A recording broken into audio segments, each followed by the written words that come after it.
The Book of the Thousand Nights and a Night, a plain and literal translation of the Arabian Nights Entertainments. Translated and annotated by Richard F. Burton. Volume 1. Inscribed to the memory of my lamented friend John Frederick Steinhauser, civil surgeon, Hayden, who a quarter of a century ago assisted me in this translation. To the pure all things are pure, puris omnia pura, Arab proverb. Nunc rotimenti intes me eis animenti parole. Decameron, conclusion.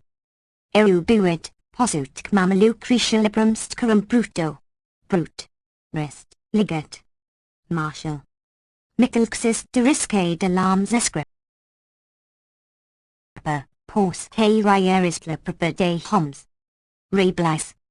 The pleasure we derive from perusing the 1001 stories makes us regret that we possess only a comparatively small part of these truly enchanting fictions.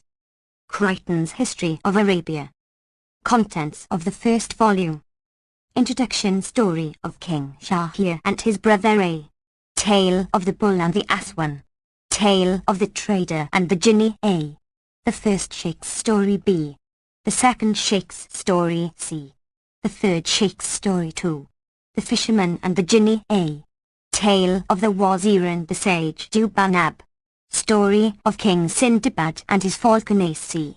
Tale of the Husband and the Parrot Dad. Tale of the Prince and the Ogress B. Tale of the Ensorcelled Prince 3. The Porter and the Three Ladies of Baghdad Day. The first Kalanos Tale B. The second Kalanos Tale Ba. Tale of the Envier and the Envied C. The third Kalanos Tale D. The Eldest Lady's Tale E.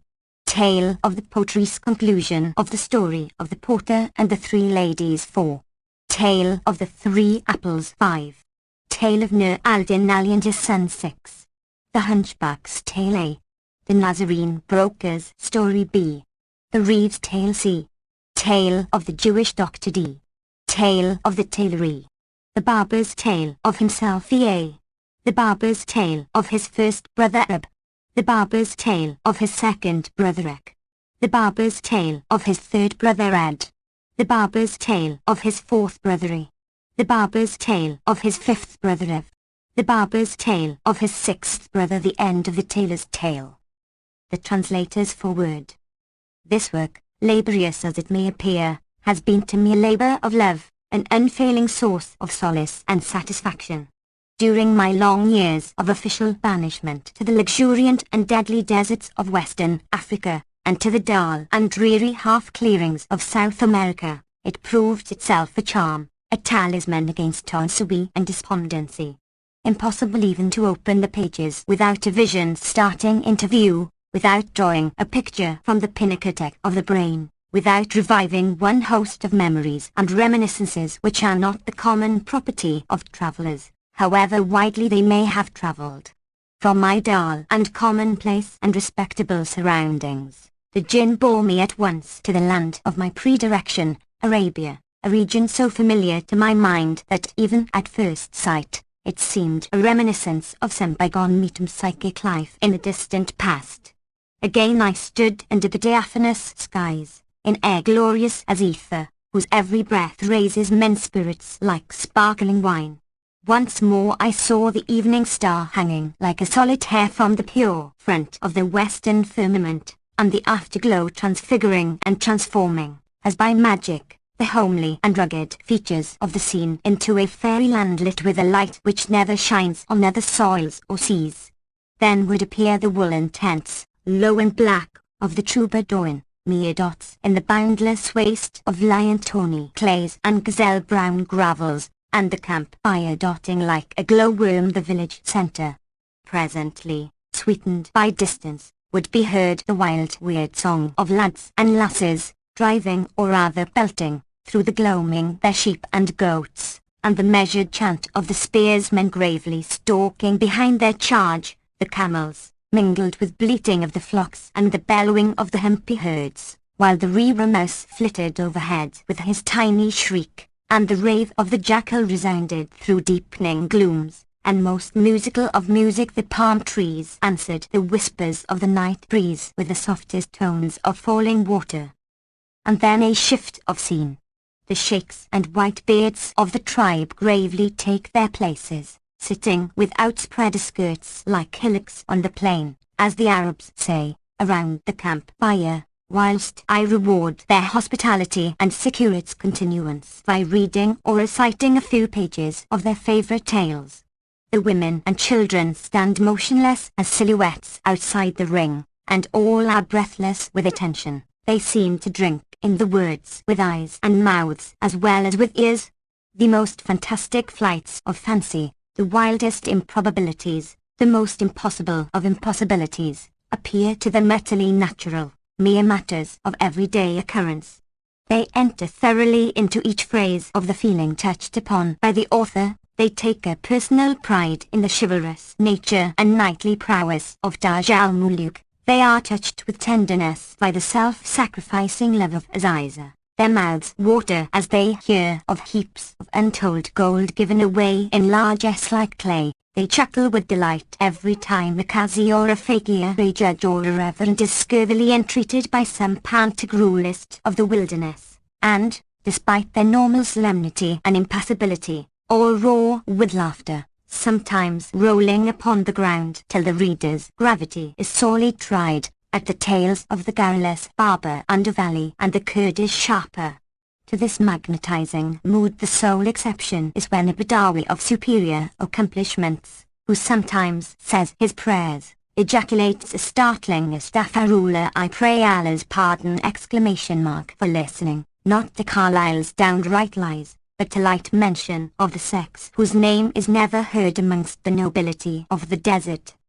Nor was it only in Arabia that the immortal knights did me such notable service. I found the wildlings of Somaliland equally amenable to its discipline. No one was deaf to the charm, and the 2 women cooks of my caravan, on its way to Herat, were incontinently dubbed by my men Shahrazad and Danazad. It may be permitted me also to note that this translation is a natural outcome of my pilgrimage to Al-Medina and Mecca.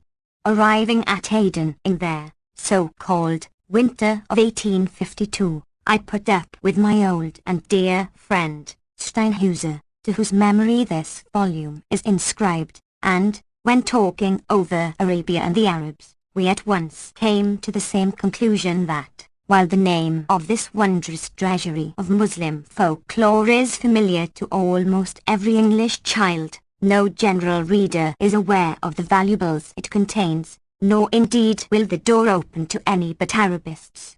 Before parting, we agreed to collaborate and produce a full, complete, unvarnished, uncastrated copy of the great original, my friend taking the prose and I the metrical part, and we corresponded upon the subject for years. But whilst I was in the Brazil, Steinhuser died suddenly of apoplexy at Bern in Switzerland and, after the fashion of Anglo-India, his valuable MSS left at Aden were dispersed, and very little of his labours came into my hands. Thus I was left alone to my work, which progressed fitfully amid a host of obstructions.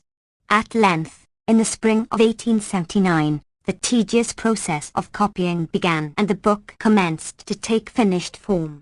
But, during the winter of 1881-82, I saw in the literary journals a notice of a new version by Mr. John Payne, well known to scholars for his prowess in English verse, especially for his translation of the poems of Master Francis Villon, of Paris.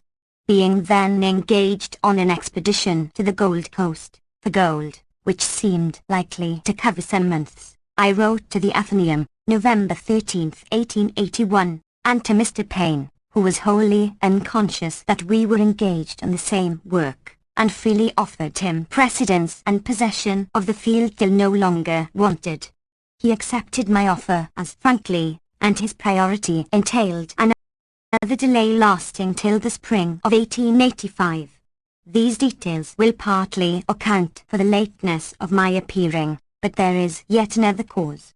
Professional ambition suggested that literary labours, unpopular with the vulgar and the half-educated, and not likely to help a man up the ladder of promotion.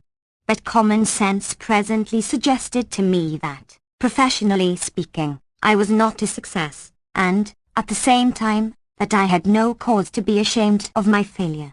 In our day, when we live under a despotism of the lower middle-class Philister who can pardon anything but superiority, the prizes of competitive services are monopolized by certain pets of the mediocrity, and prime favorites of the jealous and potent majority, the mediocrities who know no nonsense about merit. It is hard for an outsider to realize how perfect is the monopoly of commonplace, and to comprehend how fatal a stumbling stone that man sets in the way of his own advancement who dares to think for himself, or who knows more or who does more than a mob of gentlemen employ who know very little and who do even less. Yet, however behindhand I may be, there is still ample room and verge for an English version of the Arabian Nights entertainments. Our century of translations, popular and vernacular, from Professor Antoine Gillen's delightful abbreviation and adaptation, AD 1704, in no wise represent the Eastern original. The best and latest, the Reverend Mr. Foster's, which is diffuse and verbose, and Mr. G. Moirbuss's, which is a recorrection, abound in Gallicisms of style and idiom, and one and all degrade a chef-d'oeuvre of the highest anthropological and ethnographical interest and importance to a mere fairy book, a nice present for little boys. After nearly a century had elapsed, Dr. Jonathan Scott, LL.D. HEICS, Persian Secretary to the G.G. Bengal, Oriental Professor, etc., etc., printed his tales, anecdotes, and letters, translated from the Arabic and Persian, Cadell and Davis, London, AD 1800, and followed in 1811 with an edition of the Arabian Nights entertainments from the Miss of Edward Wortley Montague, in 6 vols, small 8vo, London, Longmans, etc. This work he, and he only, describes and carefully revised and occasionally corrected from the Arabic. The reading public did not wholly reject it. Sundry texts were founded upon the Scott version and it has been imperfectly reprinted. 4 vol, 8 vo, Nimmo and Bain, London, 1883. But most men, little recking what a small portion of the original they were reading, satisfied themselves with the Anglo-French epitome and metaphrase. At length, in 1838, Mr. Henry Torrens, B.A., Irishman, lawyer, of the Inner Temple, and Bengal civilian, took a step in the right direction, and began to translate the Book of the Thousand Nights and One Night, 1 volume, 8 vo, Calcutta, W. Thacker and Co., from the Arabic of the Egyptian, misedited by Mr. afterwards Sir William H. McNaughton.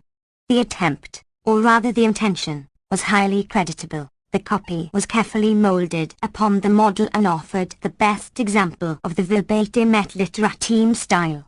But the plucky author knew little of Arabic, and least of what is most wanted, the dialect of Egypt and Syria. His prose is so conscientious as to offer up spirit at the shrine of letter, and his verse, always whimsical, has at times a manner of Hibernian whoop which is comical when it should be pathetic. Lastly, he printed only 1 volume of a series which completed would have contained 9 or 10. That amiable and devoted Arabist, the late Edward William Lane, does not score a success in his new translation of the Tales of 1001 Nights, London, Charles Knight and Co., of which there have been 4 English editions, besides American, 2 edited by E.S. Poole. He chose the abbreviating Bullock edition, and, of its 200 tales, he has omitted about half, and by far the more characteristic half. The work was intended for the drawing-room table, and, consequently, the workman was compelled to avoid the objectionable and ought approaching to licentiousness. He converts the Arabian Nights into the Arabian chapters, arbitrarily changing the division and, worse still, he converts some chapters into notes. He renders poetry by prose and apologizes for not omitting it altogether, He neglects assonance and he is at once too Oriental and not Oriental enough. He had small store of Arabic at the time. Lane of the Knights is not lane of the dictionary, and his pages are disfigured by many childish mistakes. Worst of all, the 3 handsome volumes are rendered unreadable as Sale's Quran by their anglicized Latin, their sesquipedalian and English words, and the stiff and stilted style of half a century ago when our prose was, perhaps, the worst in Europe. Their cargo of Muslim learning was most valuable to the student, but utterly out of place for readers of the Knights, republished, as these notes have been separately. London, Chatto, 1883, they are an ethnological textbook. Mr. John Payne has printed, for the Villain Society and for private circulation only, the first and sole complete translation of the Great Compendium, comprising about 4 times as much matter as that of Gilland, and 3 times as much as that of any other translator, and I cannot but feel proud that he has honoured me with the dedication of the Book of the Thousand Nights and One Night. His version is most readable, his English, with a sub-flavour of the Mabinogion archaicism, is admirable, and his style gives life and light to the 9 volumes whose matter is frequently heavy enough.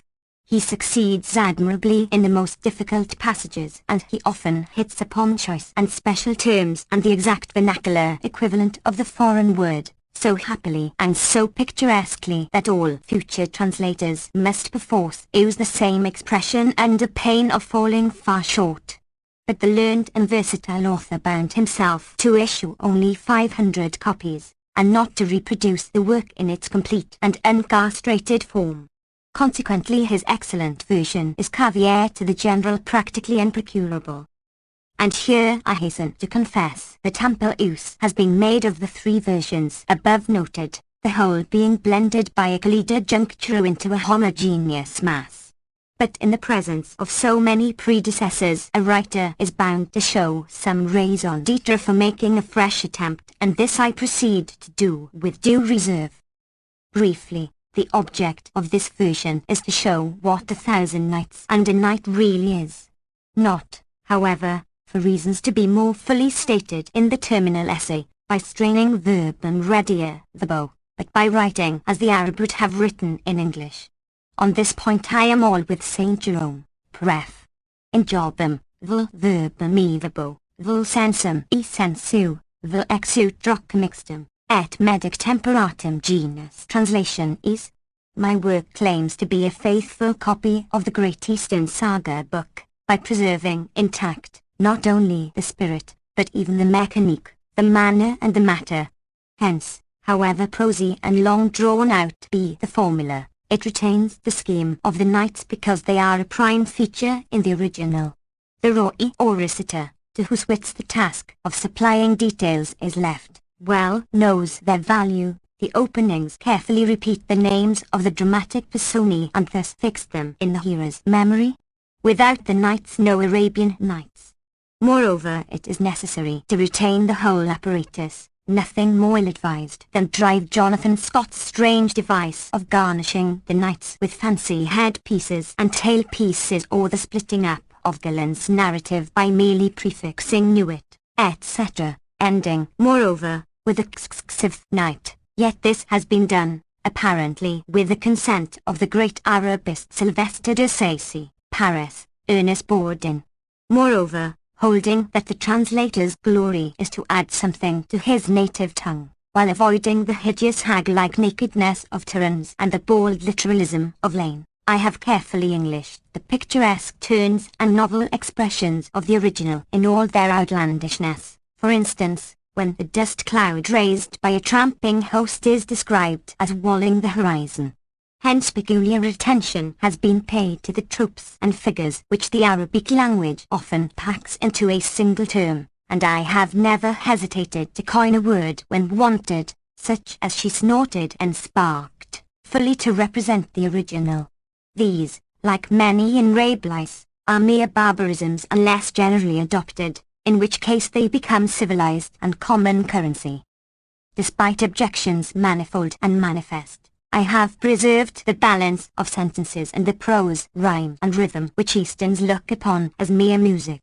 This sajah, or cadence of the cooing dove, has in Arabic its special duties. It adds a sparkle to description and a point to proverb, epigram and dialogue. It corresponds with our artful iteration, which in places I have substituted for it, and, generally, it defines the boundaries between the classical and the popular styles which jostle each other in the Nights. If at times it appears strained and forced, after the wont of rhymed prose, the scholar will observe that, despite the immense copiousness of assonance and consonants in Arabic, the strain is often put upon it intentionally, like the rimskars of Dante and the troubadours.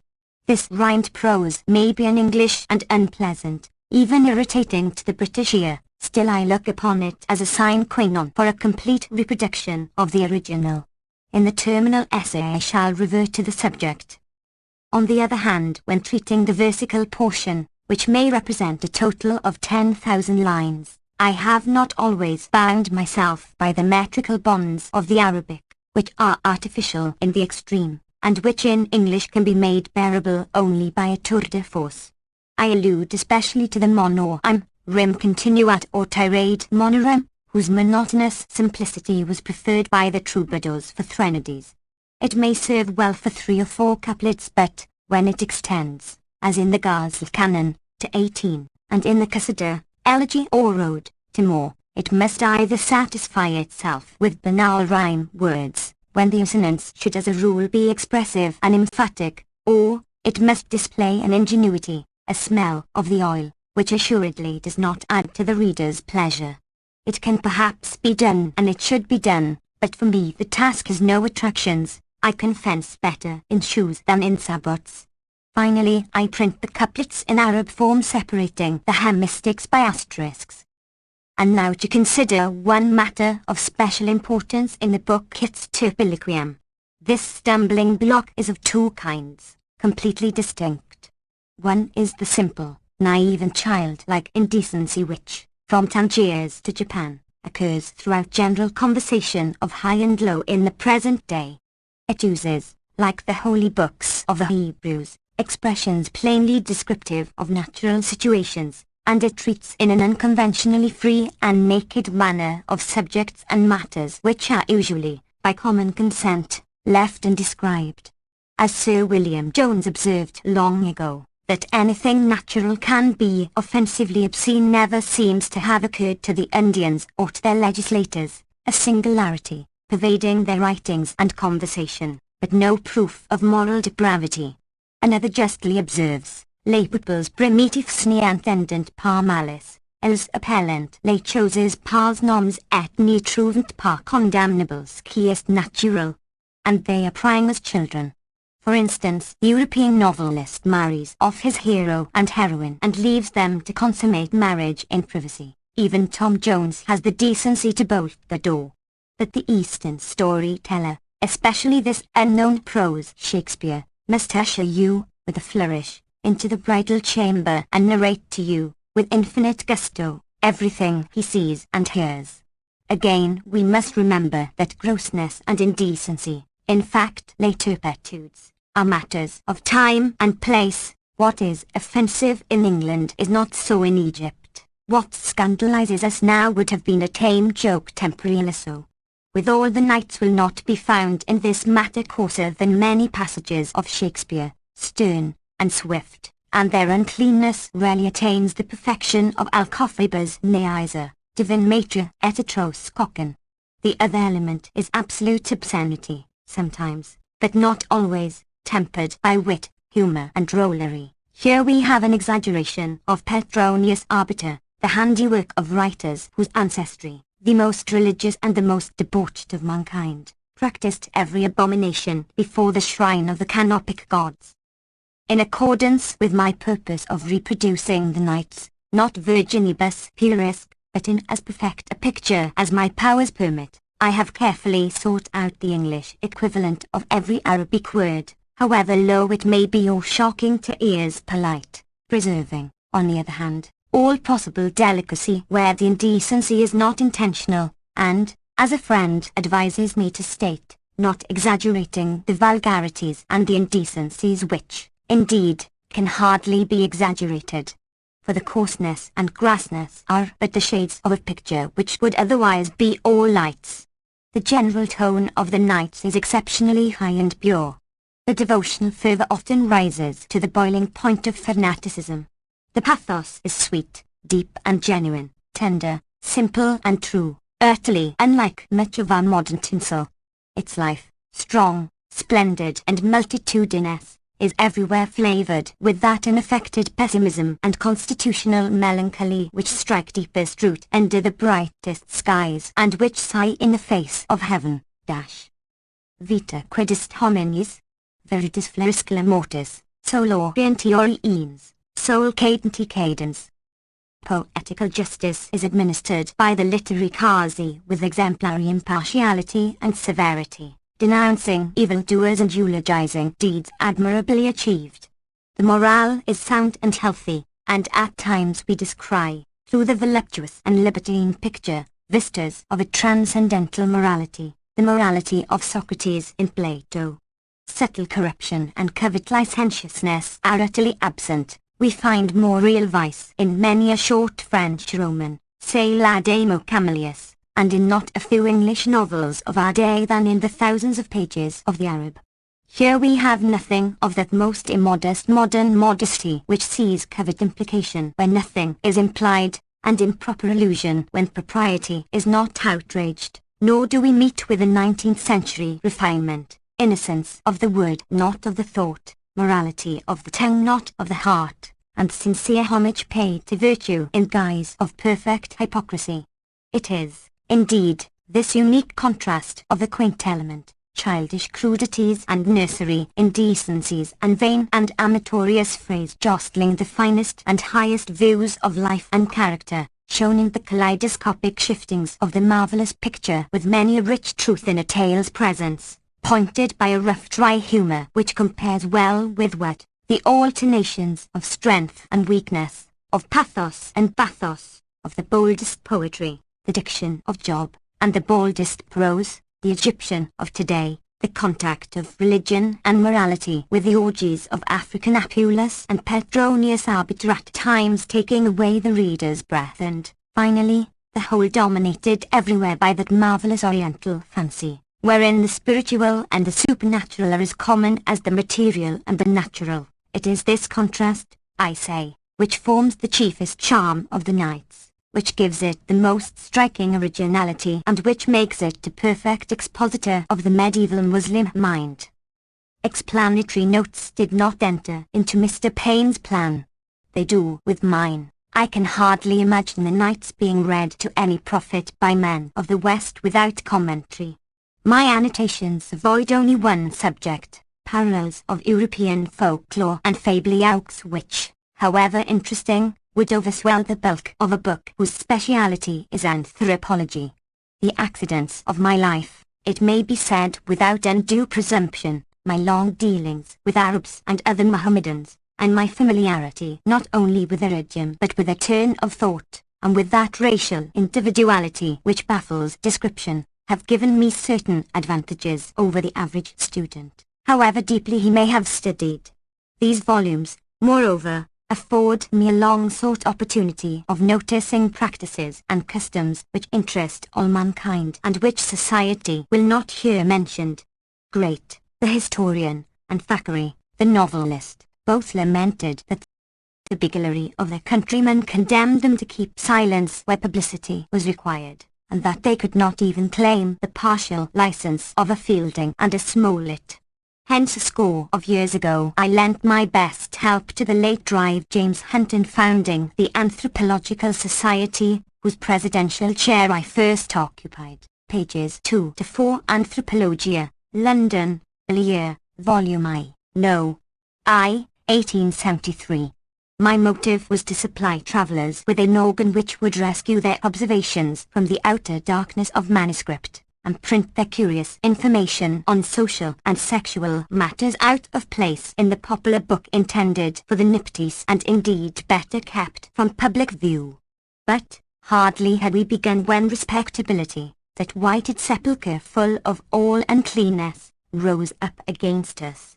Propriety cried us down with her brazen latent voice, and the weak-kneed brethren fell away. Yet the organ was much wanted, and he is wanted still.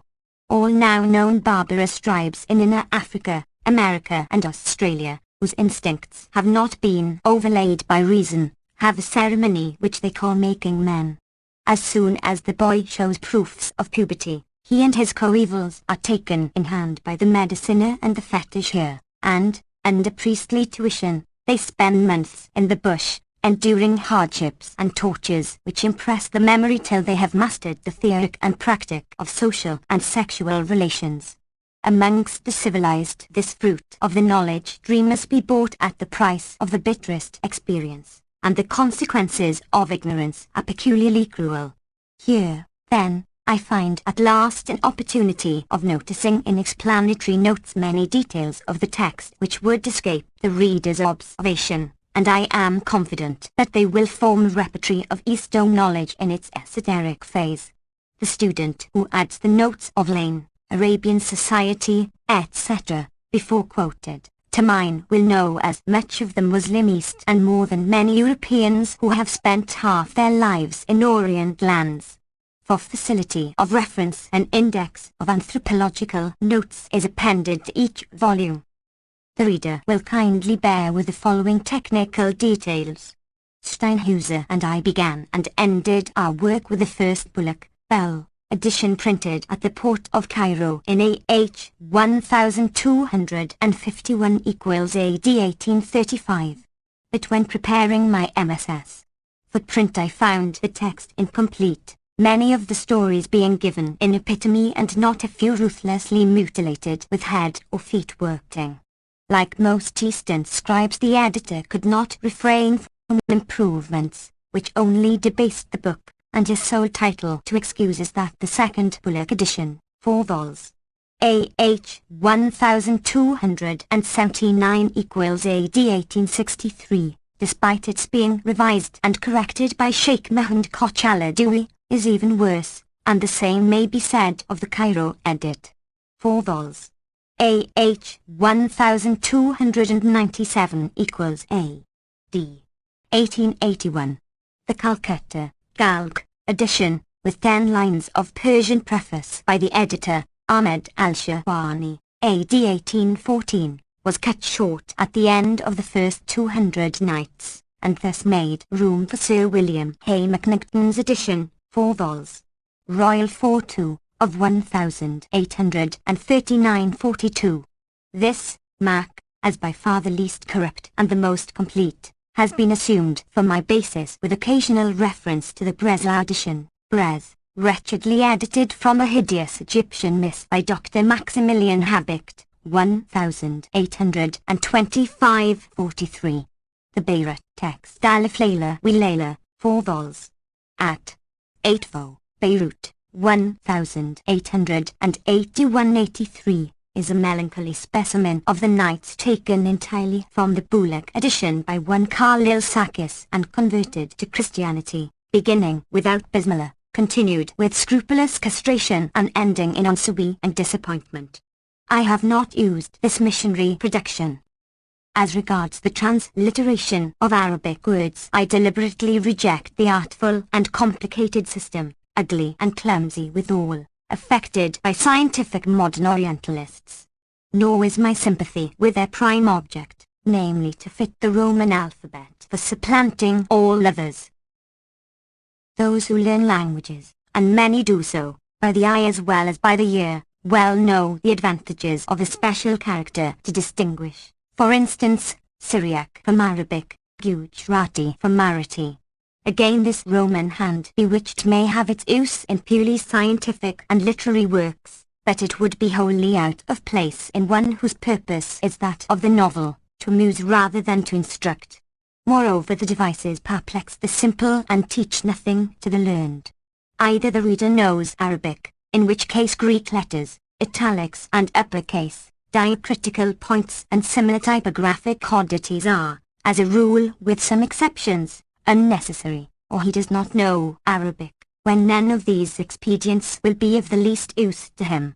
Indeed, it is a matter of secondary consideration what system we prefer, provided that we mostly adhere to one and the same, for the sake of a consistency which saves confusion to the reader.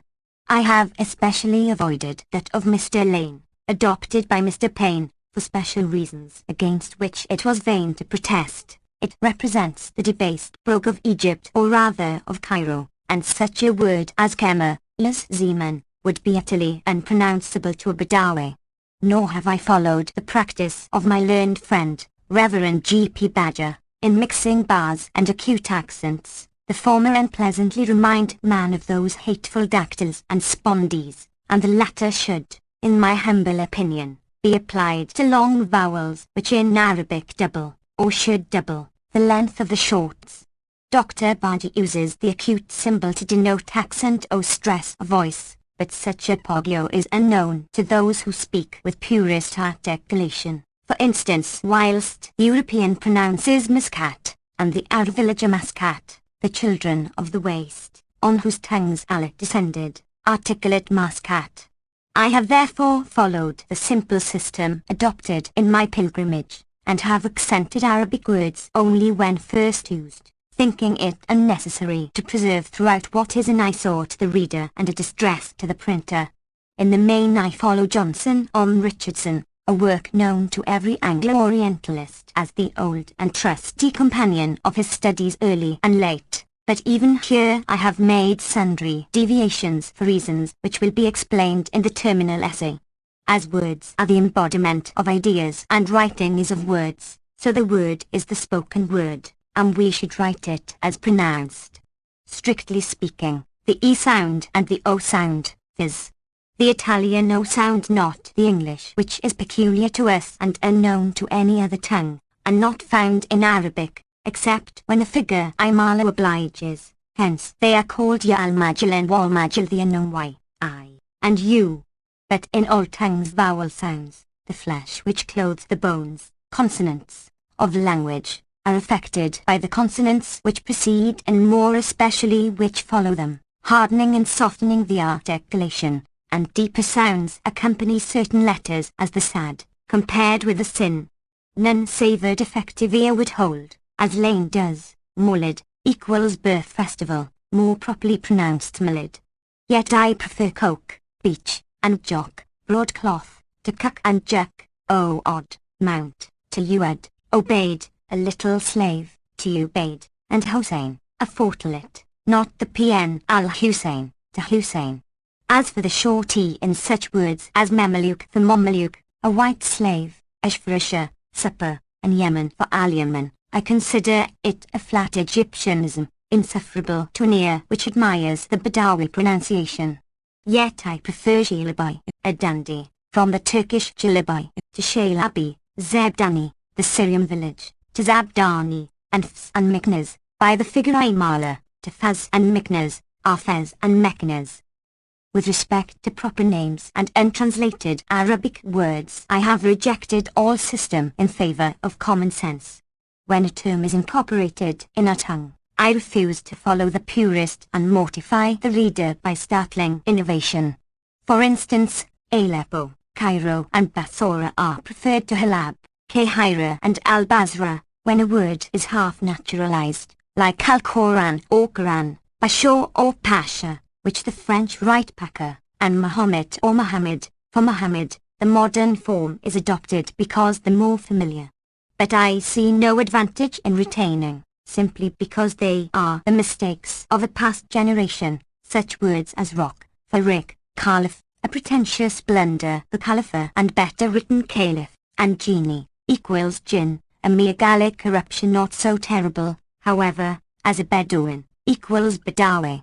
As little too would I follow Mr. Lane in foisting upon the public such Arabisms as cuff, a riding boot, migla, a palm rod, and a host of others for which we have good English equivalents.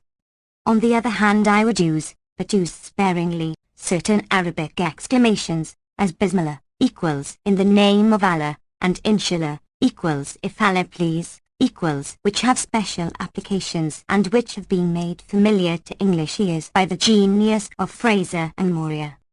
I here end these desultory but necessary details to address the reader in a few final words. He will not think lightly of my work when I repeat to him that with the aid of my annotations supplementing lanes, the student will readily and pleasantly learn more of the Muslims' manners and customs, laws and religion than is known to the average Orientalist, and, if my labors induce him to attack the text of the Nights, he will become master of much more Arabic than the ordinary Arabones. This book is indeed a legacy which I bequeath to my fellow countrymen in their hour of need. Over-devotion to Hindu, and especially to Sanskrit literature, has led them astray from those so-called Semitic studies, which are the more requisite for us as they teach us to deal successfully with a race more powerful than any pagans the Muslim. Apparently England is ever forgetting that she is at present the greatest Mohammedan empire in the world. Of late years she has systematically neglected Arabism and, indeed, actively discouraged it in examinations for the Indian Civil Service, where it is incomparably more valuable than Greek and Latin. Hence, when suddenly compelled to assume the reins of government in Muslim lands, as Afghanistan in times past and Egypt at present, she fails after a fashion which scandalizes her few, very few, friends, and her crass ignorance concerning the Oriental peoples which should most interest her, exposes her to the contempt of Europe as well as of the Eastern world. When the regrettable raids of 1883-84, culminating in the miserable affairs of Dhaka, Teb and Tamasi, were made upon the gallant Sudani Negroids, the Bashir and outlying Suegan, who were battling from the holy cause of liberty and religion and for escape from Turkish taskmasters and Egyptian tax-gatherers, not an English official in camp, after the death of the gallant and lamented Major Morrish, was capable of speaking Arabic. Now Muslims are not to be ruled by raw youths who should be at school and college instead of holding positions of trust and emolument. He who would deal with them successfully must be, firstly, honest and truthful and, secondly, familiar with and favourably inclined to their manners and customs if not to their law and religion. We may, perhaps, find it hard to restore to England those pristine virtues, that tone and temper, which made her what she is, but at any rate we, myself and a host of others, can offer her the means of dispelling her ignorance concerning the Eastern races with whom she is continually in contact. In conclusion, I must not forget to notice that the Arabic ornamentations of these volumes were designed by my excellent friend Yaqub Burton Pasha, of the Ministry of Instruction, Cairo, with the aid of the well-known writing artist, Sheikh Muhammad Mayonnaise the Kane. My name, Al-Hajj Abdullah, equals the Pilgrim Abdullah, was written by an English calligrapher, the lamented Professor Palmer, who found a premature death almost within sight of Suez. Richard F. Burton. Wanderers Club, August 15, 1885. The Book of the Thousand Nights and a Night. A.L.F. Layla Walayla. In the name of Allah, the compassionating, but compassionate. Praise be to Allah, the beneficent King, the Creator of the universe, Lord of the three worlds. WHO set up the firmament without pillars in its stead, and WHO stretched out the earth even as a bed, and grace and prayer, blessing be upon our Lord Muhammad, Lord of apostolic men, and upon his family and companion, drain prayer and blessings enduring, and grace which unto the day of doom shall remain. Amen. O thou of the three worlds, sovereign. And afterwards, verily the works and words of those gone before us have become instances and examples to men of our modern day, that folk may view what admonishing chances befall other folk, and may therefrom take warning, and that they may peruse the annals of antique peoples and all that hath betided them, and be thereby ruled and restrained. Praise, therefore, be to him who hath made the histories of the past an admonition unto the present. Now of such instances are the tales called A Thousand Nights and a Night, together with their far-famed legends and wonders. Therein it is related, But Allah is all-knowing of his hidden things, and all-ruling, and all-honored, and all-giving, and all-gracious, and all-merciful. FN number 1, that, in tide of yore and in time long gone before, there was a king of the kings of the Banu Sassan in the islands of India and China, a lord of armies and guards and servants and dependents. FN number 2, he left only 2 sons, one in the prime of manhood and the other yet a youth, while both were knights and braves, albeit the elder was a doughtier horseman than the younger. So he succeeded to the empire, when he ruled the land and forded it over his lieges with justice so exemplary that he was beloved by all the peoples of his capital and of his kingdom. His name was King Shahryar. FN number 3, and he made his younger brother, Shah Samanhite, king of Samarkand in barbarian land. These two ceased not to abide in their several realms, and the law was ever carried out in their dominions, and each ruled his own kingdom, with equity and fair dealing to his subjects, in extreme solace and enjoyment, and this condition continually endured for a score of years. But at the end of the 20th 12-month the elder king yearned for a sight of his younger brother and felt that he must look upon him once more. So he took counsel with his wazir FN number 4, about visiting him, but the minister, finding the project unadvisable, recommended that a letter be written and a present be sent under his charge to the younger brother with an invitation to visit the elder.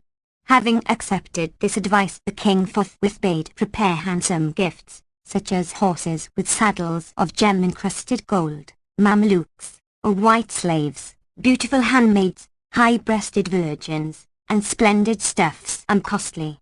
He then wrote a letter to Shah Saman expressing his warm love and great wish to see him, ending with these words, "We therefore hope of the favour and affection of the beloved brother that he will condescend to bestir himself and turn his face uswards.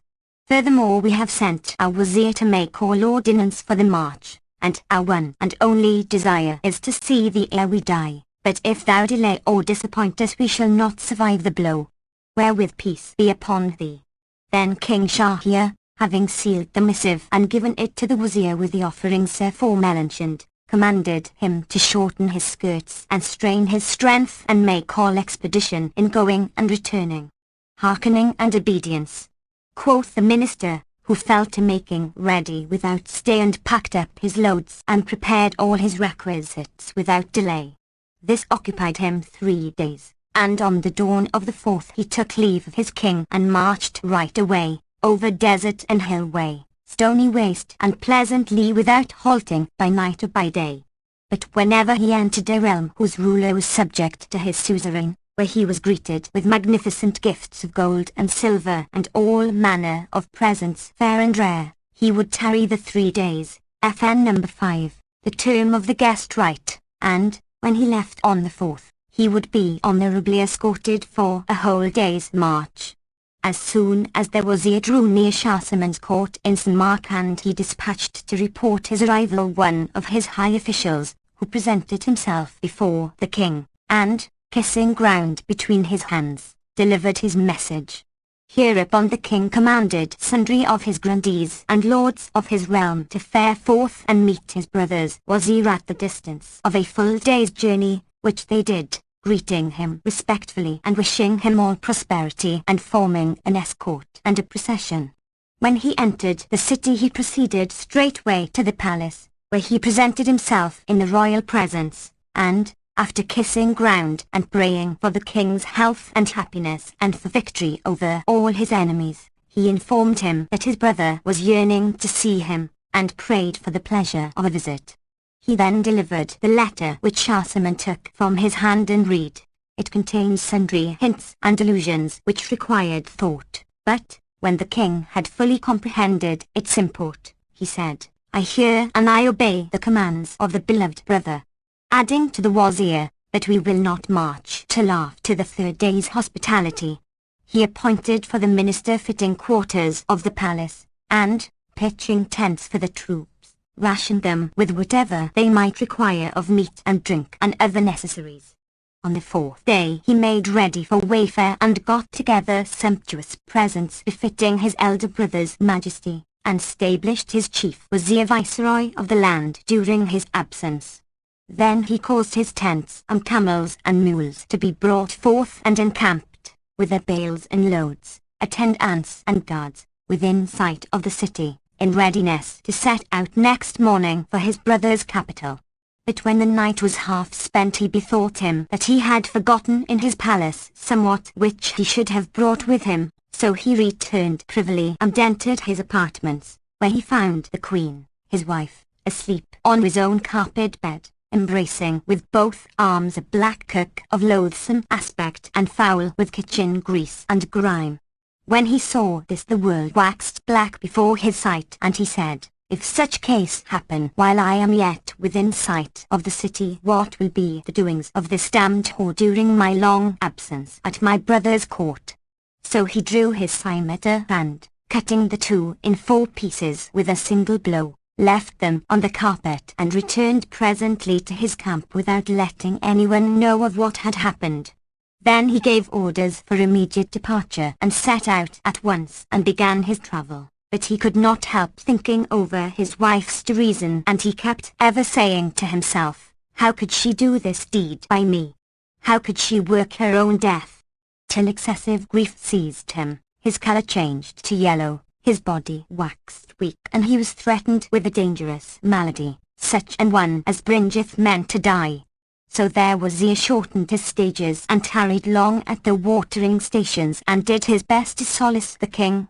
Now when Shahzaman drew near the capital of his brother he dispatched vaunt couriers and messengers of glad tidings to announce his arrival, and Shahryar came forth to meet him with his wazirs and emirs and lords and grandees of his realm, and saluted him and joyed with exceeding joy and caused the city to be decorated in his honour. When, however, the brothers met, the elder could not but see the change of complexion in the younger and questioned him of his case, whereto he replied, "'Tis caused by the travails of wayfare, and my case needs care, for I have suffered from the change of water and air. But Allah be praised for reuniting me with a brother so dear and so rare." On this wise he dissembled and kept his secret, adding, "O King of the time and Caliph of the tide, only toil and moil have tinged my face yellow with bile and hath made my eyes sink deep in my head." Then the two entered the capital in all honour, and the elder brother lodged the younger in a palace overhanging the pleasure garden, and, after a time, seeing his condition still unchanged, he attributed it to his separation from his country and kingdom. So he let him went his own ways and asked no questions of him till one day when he again said, "O my brother, I see thou art grown so weaker of body and yellower of colour." "O my brother," replied Shahzaman, "I have an internal wound, FN number 6. Still he would not tell him what he had witnessed in his wife. Thereupon Shahryar summoned doctors and surgeons and bade them treat his brother according to the rules of art, which they did for a whole month. But their sherbets and potions naught availed, for he would dwell upon the deed of his wife, and despondency, instead of diminishing, prevailed, and leechcraft treatment utterly failed. One day his elder brother said to him, "I am going forth to hunt and course and to take my pleasure and pastime, maybe this would lighten thy heart." Shahzaman, however, refused, saying, "O my brother, my soul yearneth for naught of this sort, and I entreat thy favour to suffer me tarry quietly in this place, being wholly taken up with my malady." So King Shahzaman passed his night in the palace, and, next morning, when his brother had fared forth, he removed from his room and sat him down at one of the lattice windows overlooking the pleasure grounds, and there he abode thinking with saddest thought over his wife's betrayal, and burning sighs issued from his tortured breast. And as he continued in this case, lo! a postern of the palace, which was carefully kept private, swung open, and out of it came 20 slave girls surrounding his brother's wife, who was wondrous fair, a model of beauty and comeliness and symmetry and perfect loveliness, and who paced with the grace of a gazelle which panteth from the cooling stream. Thereupon Shahzaman drew back from the window, but he kept the bevy in sight, espying them from a place whence he could not be espied. They walked under the very lattice and advanced a little way into the garden till they came to a jetting fountain amiddlemost a great basin of water. Then they stripped off their clothes, and behold, 10 of them were women, concubines of the king, and the other 10 were white slaves. Then they all paired off, each with each, but the queen, who was left alone, presently cried out in a loud voice, "Hear to me, O my lord Said!" and then sprang with a drop leap from one of the trees a big slobbering blackamoor with rolling eyes which showed the whites, a truly hideous sight. FN number 7. He walked boldly up to her and threw his arms round her neck while she embraced him as warmly. Then he bussed her and winding his legs round hers, as a button loop clasps a button, he threw her and enjoyed her. On likewise did the other slaves with the girls till all had satisfied their passions, and they ceased not from kissing and clipping, coupling and carousing till day began to wane, when the Mamelukes rose from the damsels' bosoms and the blackamoor slave dismounted from the queen's breast. The men resumed their disguises and all, except the negro who swarmed up the tree, entered the palace and closed the postern door as before. Now, when Shahzaman saw this conduct of his sister-in-law, he said in himself, "By Allah, my calamity is lighter than this. My brother is a greater king among the kings than I am, yet this infamy goeth on in his very palace, and his wife is in love with that filthiest of filthy slaves. But this only showeth that they all do it." FN number 8, and that there is no woman but who cuckoldeth her husband. Then the curse of Allah upon one and all, and upon the fools who lean against them for support or who place the reins of conduct in their hands. So he put away his melancholy and despondency, regret and repine, and allayed his sorrow by constantly repeating those words, adding, "'Tis my conviction that no man in this world is safe from their malice." When supper time came they brought him the trays, and he ate with voracious appetite, for he had long refrained from meat, feeling unable to touch any dish however dainty. Then he returned grateful thanks to Almighty Allah, praising him and blessing him, and he spent a most restful night, it having been long since he had savoured the sweet food of sleep. Next day he broke his fast heartily and began to recover health and strength, and presently regained excellent condition. His brother came back from the chase 10 days after, when he rode out to meet him, and they saluted each other, and when King Shahryar looked at King Shahzaman he saw how the hue of health had returned to him, how his face had waxed ruddy, and how he ate with an appetite after his late scanty diet. He wondered much and said, "O my brother, I was so anxious that thou wouldst join me in hunting and chasing, and wouldst take thy pleasure and pastime in my dominion." He thanked him and excused himself. Then the two took horse and rode into the city, and, when they were seated at their ease in the palace, the food trays were set before them and they ate their sufficiency.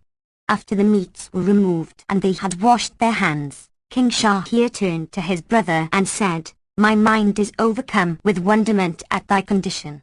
I was desirous to carry thee with me to the chase, but I saw thee changed in hue, pale and want of view, and in sore trouble of mind too.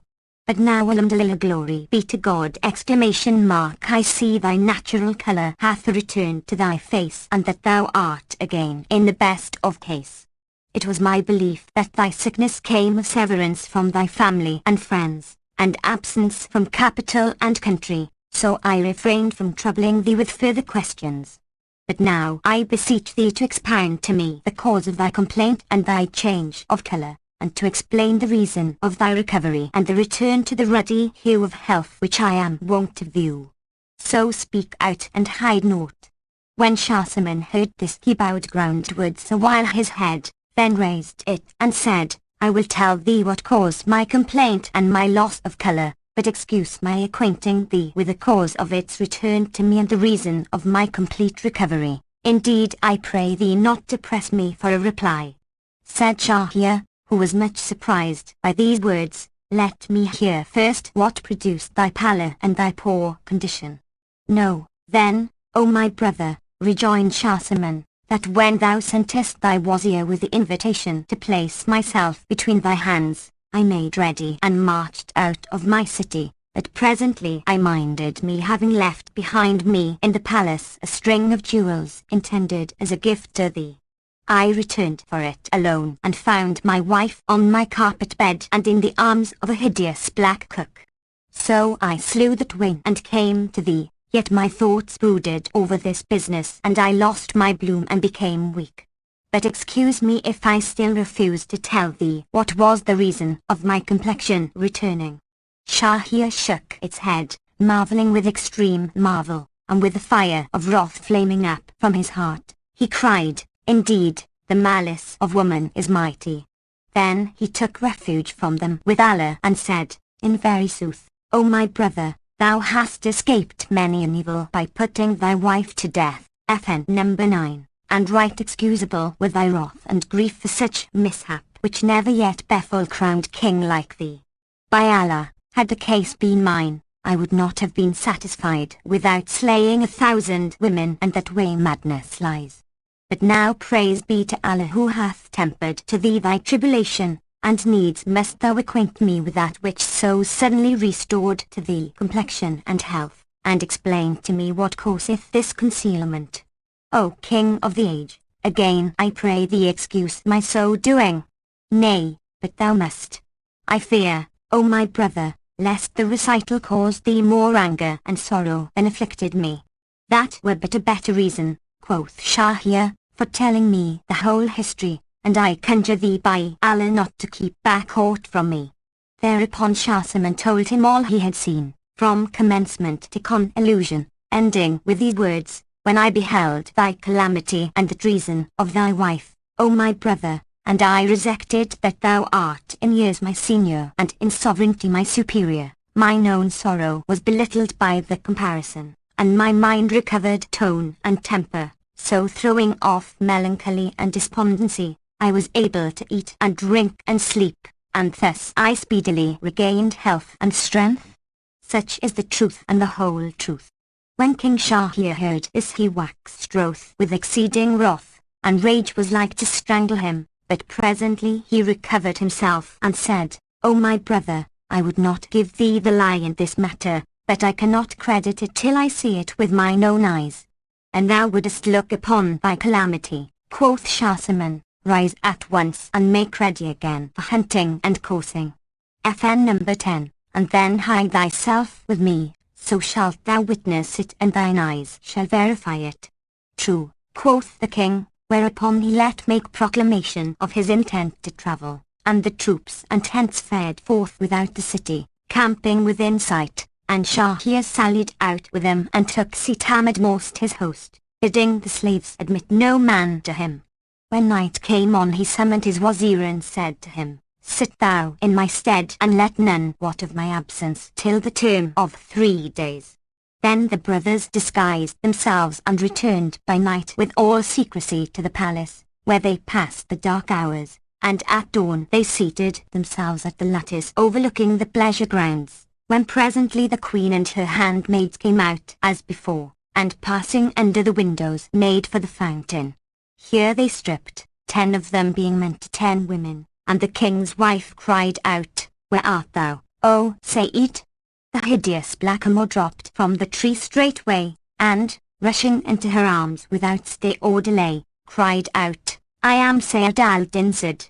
FN number 11. The lady laughed heartily, and all fell to satisfying their lusts, and remained so occupied for a couple of hours, when the white slaves rose up from the handmaidens' breasts and the blackamoor dismounted from the queen's bosom. Then they went into the basin and, after performing the ghusl, or complete ablution, donned their dresses and retired as they had done before. When King Shahryar saw this infamy of his wife and concubines, he became as one distraught, and he cried out, "Only in utter solitude can man be safe from the doings of this vile world. By Allah, life is naught but one great wrong." Presently he added, "Do not thwart me, O my brother, in what I propose," and the other answered, "I will not." So he said, "Let us up as we are and depart forthright hence, for we have no concern with kingship, and let us overwander Allah's earth, worshipping the Almighty till we find someone to whom the like calamity hath happened, and if we find none, then will death be more welcome to us than life. So the two brothers issued from a second private postern of the palace, and they never stinted wayfaring by day and by night, until they reached a tree in middle of the meadow hard by a spring of sweet water on the shore of the salt sea. Both drank of it and sat down to take their rest, and when an hour of the day had gone by, lo! They heard a mighty roar and uproar in the middle of the main, as though the heavens were falling upon the earth, and the sea brake with waves before them, and from it towered a black pillar, which grew and grew till it rose skywards and began making for that meadow. Seeing it, they waxed fearful exceedingly, and climbed to the top of the tree, which was a lofty, whence they gazed to see what might be the matter. And behold, it was a jinni, FN number 12, huge of height and burly of breast and bulk, broad of brow and black of blee, bearing on his head a coffer of crystal.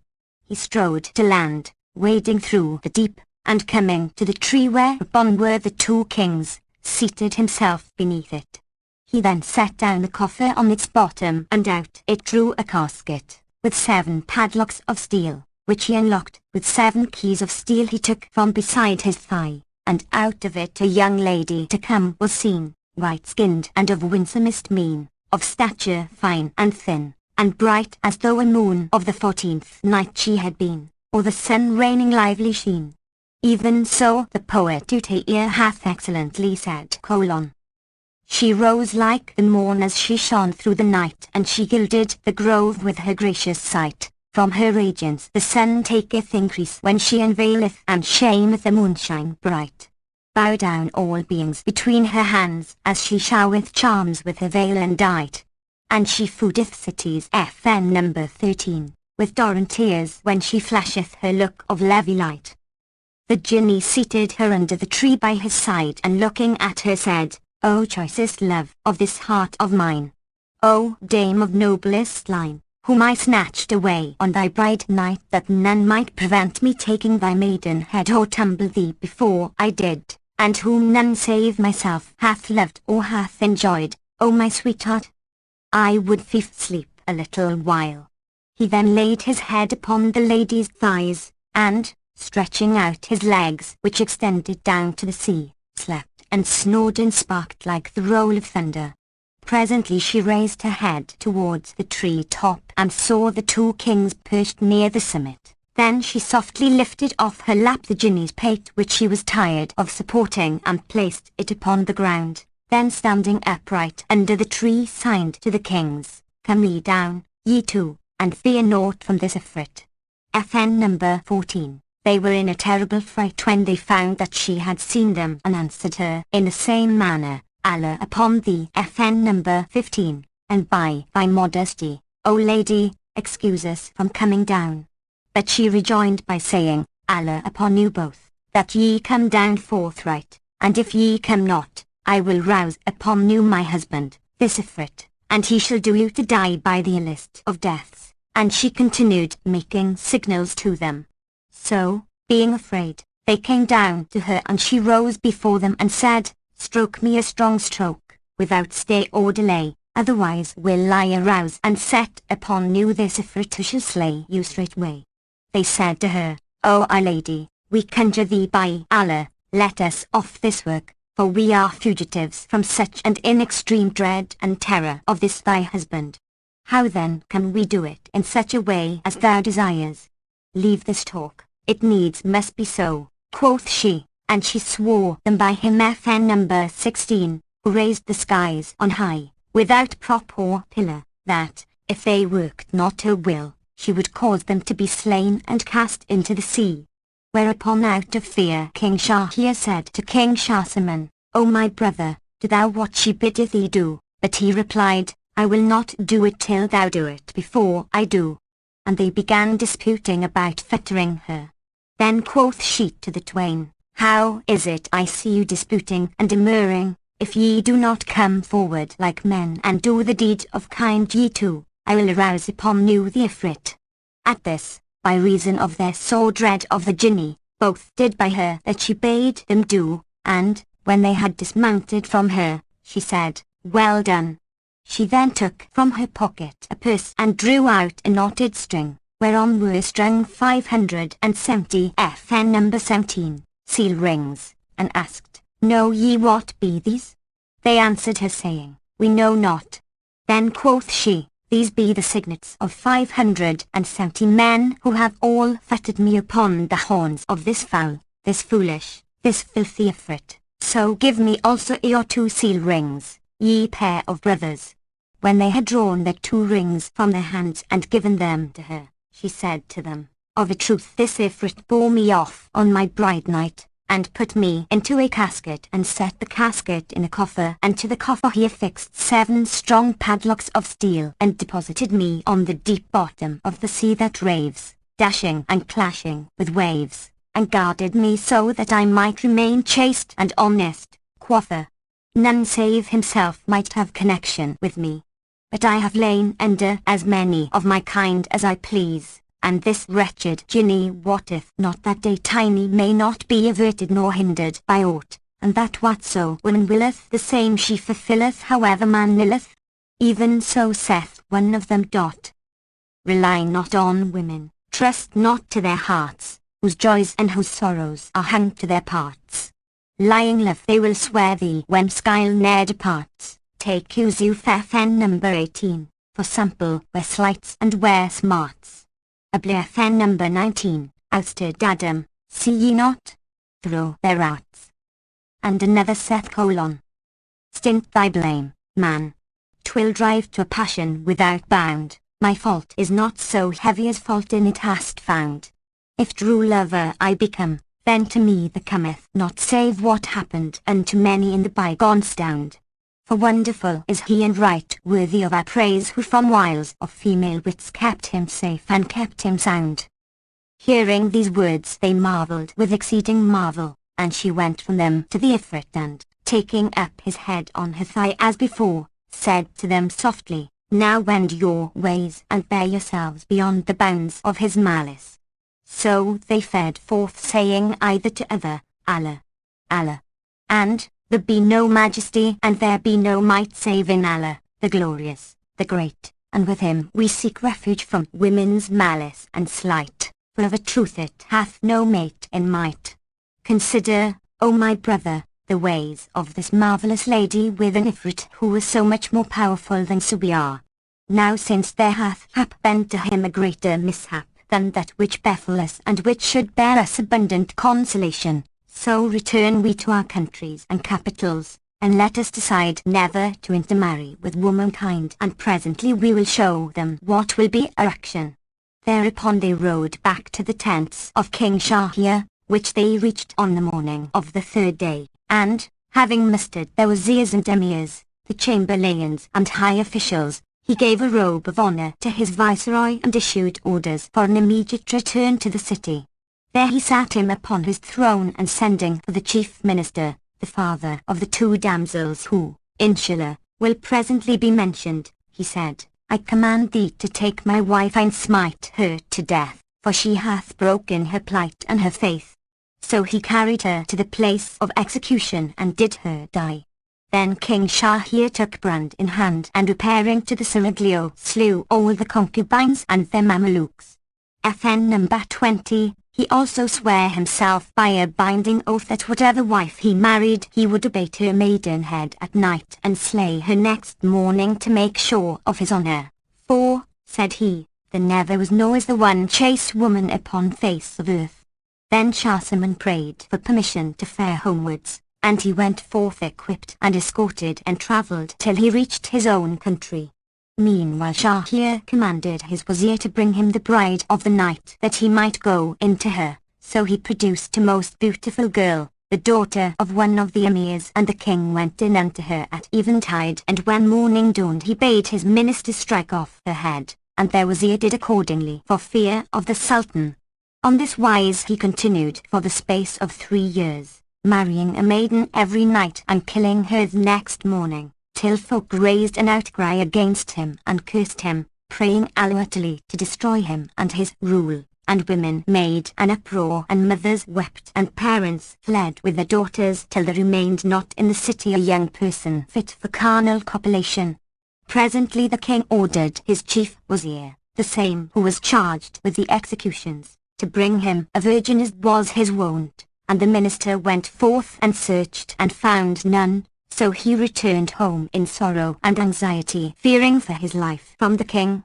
Now he had 2 daughters, Shahrazad and Dunyazad height, FN number 21, of whom the elder had perused the books, annals and legends of preceding kings, and the stories, examples and instances of bygone men and things. Indeed, it was said that she had collected 1,000 books of histories relating to antique races and departed rulers. She had perused the works of the poets and knew them by heart. She had studied philosophy and the sciences, arts and accomplishments, and she was pleasant and polite, wise and witty, well-read and well-bred. Now on that day she said to her father, "Why do I see thee thus changed and laden with cark and care?" Concerning this matter quoth one of the poets. Tell whoso hath sorrow grief never shall last, e'en as joy hath no morrow so woe shall go past. When the wazir heard from his daughter these words, he related to her, from first to last, all that had happened between him and the king. Thereupon said she, "By Allah, O my father, how long shall this slaughter of women endure? Shall I tell thee what is in my mind in order to save both sides from destruction?" "Say on, O my daughter," quoth he, and quoth she, "I wish thou wouldst give me in marriage to this King Shahryar. Either I shall live or I shall be a ransom for the virgin daughters of Muslims and the cause of their deliverance from his hands and thine." FN number 22, Allah upon thee. Cried he in wrath exceeding that lacked no feeding, "O scanty of wit, expose not thy life to such peril. How durst thou address me in words so wide from wisdom and far from foolishness? Know that one who lacketh experience in worldly matters readily falleth into misfortune, and whoso considereth not the end keepeth not the world to friend, and the vulgar say: I was lying at my knees, naught but my officiousness brought me unease. Needs must thou, she broke in, make me a due of this good deed, and let him kill me and he will, I shall only die a ransom for others." "O my daughter," asked he, "and how shall that profit thee when thou shalt have thrown away thy life?" And she answered, "O my father, it must be, come of it what will." The wazir was again moved to fury and blamed and reproached her, ending with, "In very deed I fear lest the same befall thee which befell the bull and the ass with the husbandman." "And what," asked she, "befall them, O my father?" Whereupon the wazir began their Tale of the Bull FN number 23, and the Ass. Know, O my daughter, that there was once a merchant who owned much money and many men, and who was rich in cattle and camels. He had also a wife and family, and he dwelt in the country, being experienced in husbandry and devoted to agriculture. Now Allah Most High had endowed him with understanding the tongues of beasts and birds of every kind, but under pain of death if he divulged the gift to any. So he kept it secret for very fear. He had in his cowhouse a bull and an ass, each tethered in his own stall, one hard by the other. As the merchant was sitting near hand one day with his servants and his children were playing about him, he heard the bull say to the ass, "Hail and health to thee, O father of waking." FN number 24, for that thou enjoyest rest and good ministering, all under thee is clean swept and fresh sprinkled. Men wait upon thee and feed thee, and thy provaunt is sifted barley, and thy drink pure spring water, while I, unhappy creature, am led forth in the middle of the night, when they set on my neck the plough and a something called yoke, and I tire at cleaving the earth from dawn of day till set of sun. I am forced to do more than I can, and to bear all manner of ill treatment from night to night, after which they take me back with my sides torn, my neck flayed, my legs aching, and mine eyelids sored with tears. Then they shut me up in the byre and throw me beans and crushed straw, FN number 25, mixed with dirt and chaff, and I lie in dung and filth and foul stinks through the livelong night. But thou art ever in a place swept and sprinkled and cleansed, and thou art always lying at ease, save when it happens, and seldom enough, that the master hath some business, when he mounts thee and rides thee to town and returns with thee forthright.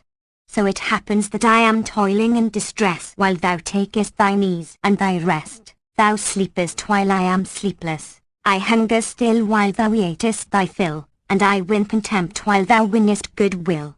When the bull ceased speaking, the ass turned towards him and said, O broad O brow, FN number 26, 0 thou lost one.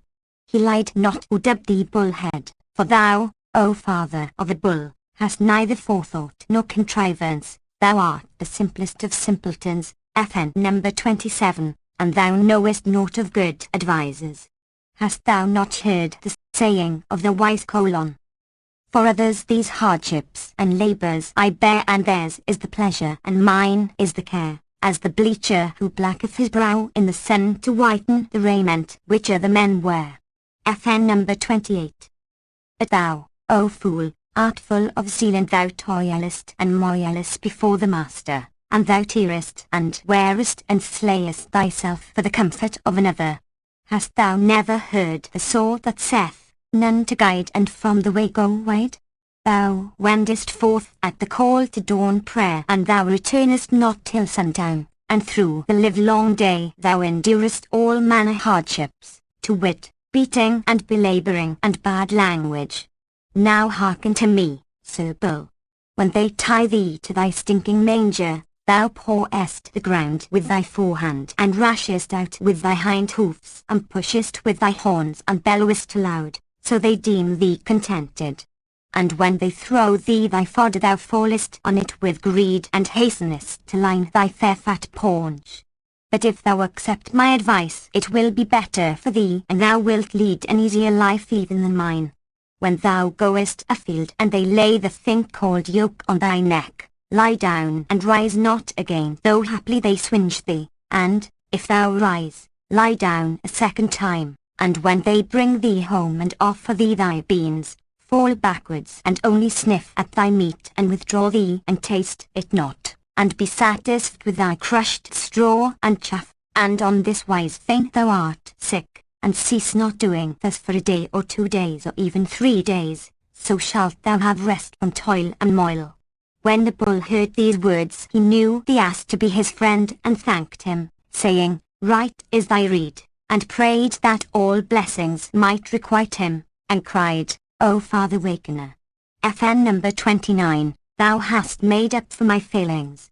Now FN number 30, the merchant, O my daughter, understood all that passed between them. Next day the driver took the bull, and settling the plough on his neck, FN number 31, made him work as wont, but the bull began to shirk his ploughing, according to the advice of the ass, and the ploughman drubbed him till he broke the yoke and made off, but the man caught him up and leathered him till he despaired of his life.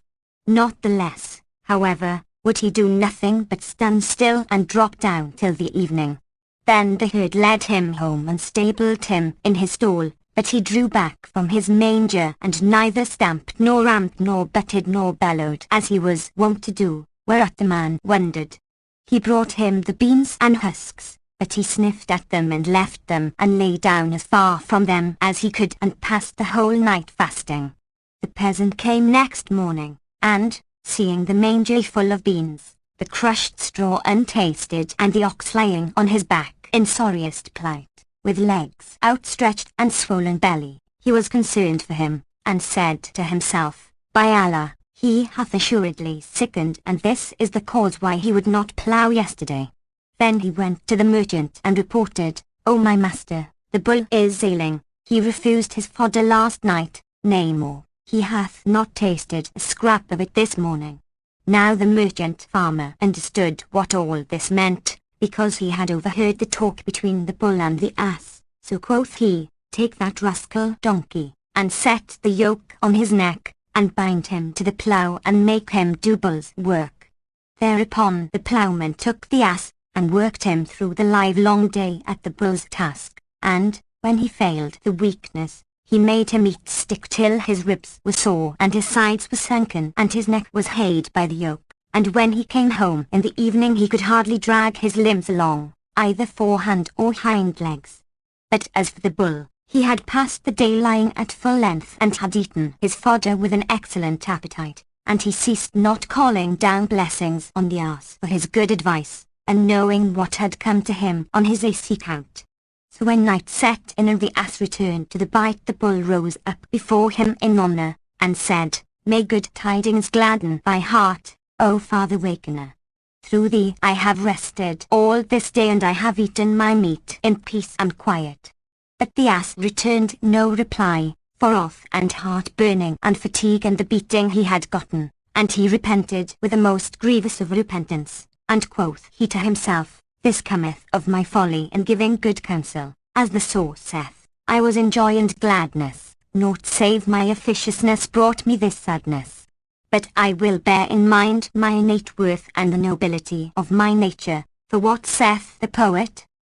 Shall the beautiful hue of the basil FN number 32, failth o' the beetles for to the basil crawl? And though spider and fly be its denizens shall disgrace attached to the royal hall? The cowrie, FN number 33, I ken, shall have currency but the pearl's clear drop, shall its value fall? And now I must take thought and put a trick upon him and return him to his place, else I die." Then he went to his manger, while the bull thanked him and blessed him.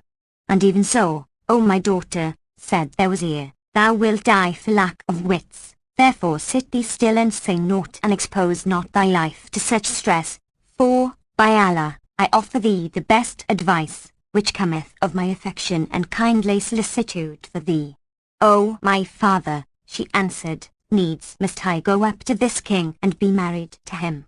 Quoth he, "Do not this deed," and quoth she, "Of a truth I will," whereat he rejoined, "If thou be not silent and bide still, I will do with thee even what the merchant did with his wife."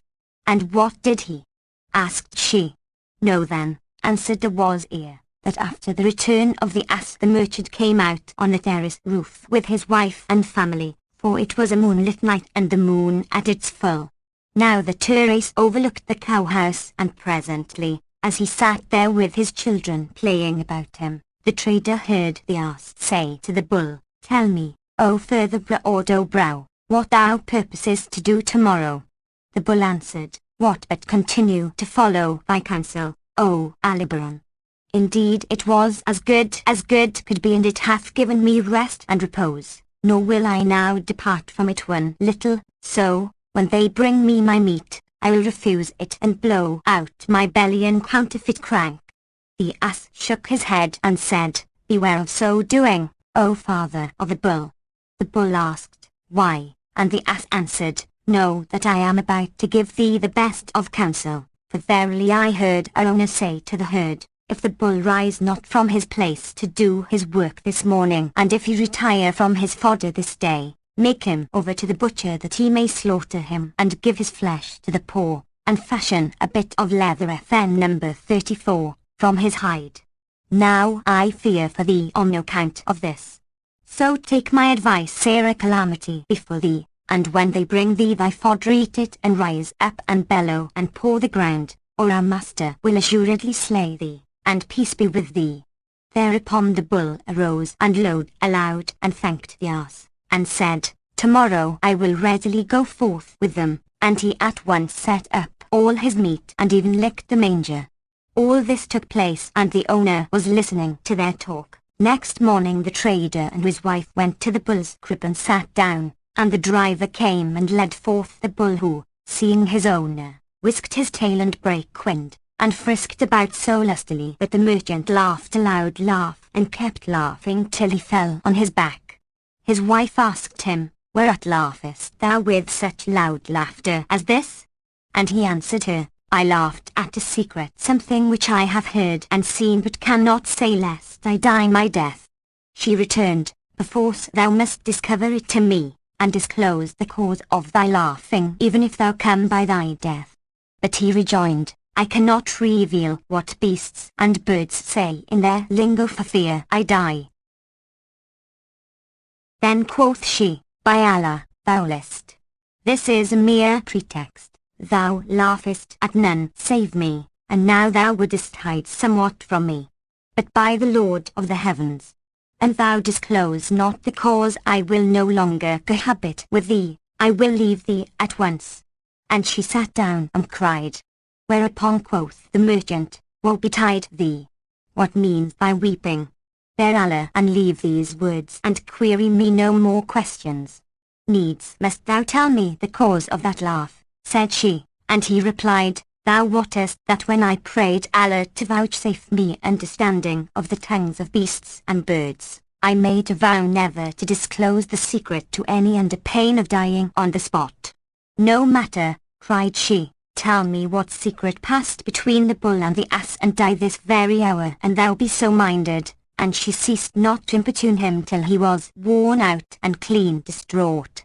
So at last he said, Summon thy father and thy mother and our kith and kin and sundry of our neighbours, which he did, and he sent for the Qazi FN number 35, and his assessors, intending to make his will and reveal to her his secret and die the death, for he loved her with love exceeding, because she was his cousin, the daughter of his father's brother, and the mother of his children, and he had lived with her a life of 120 years.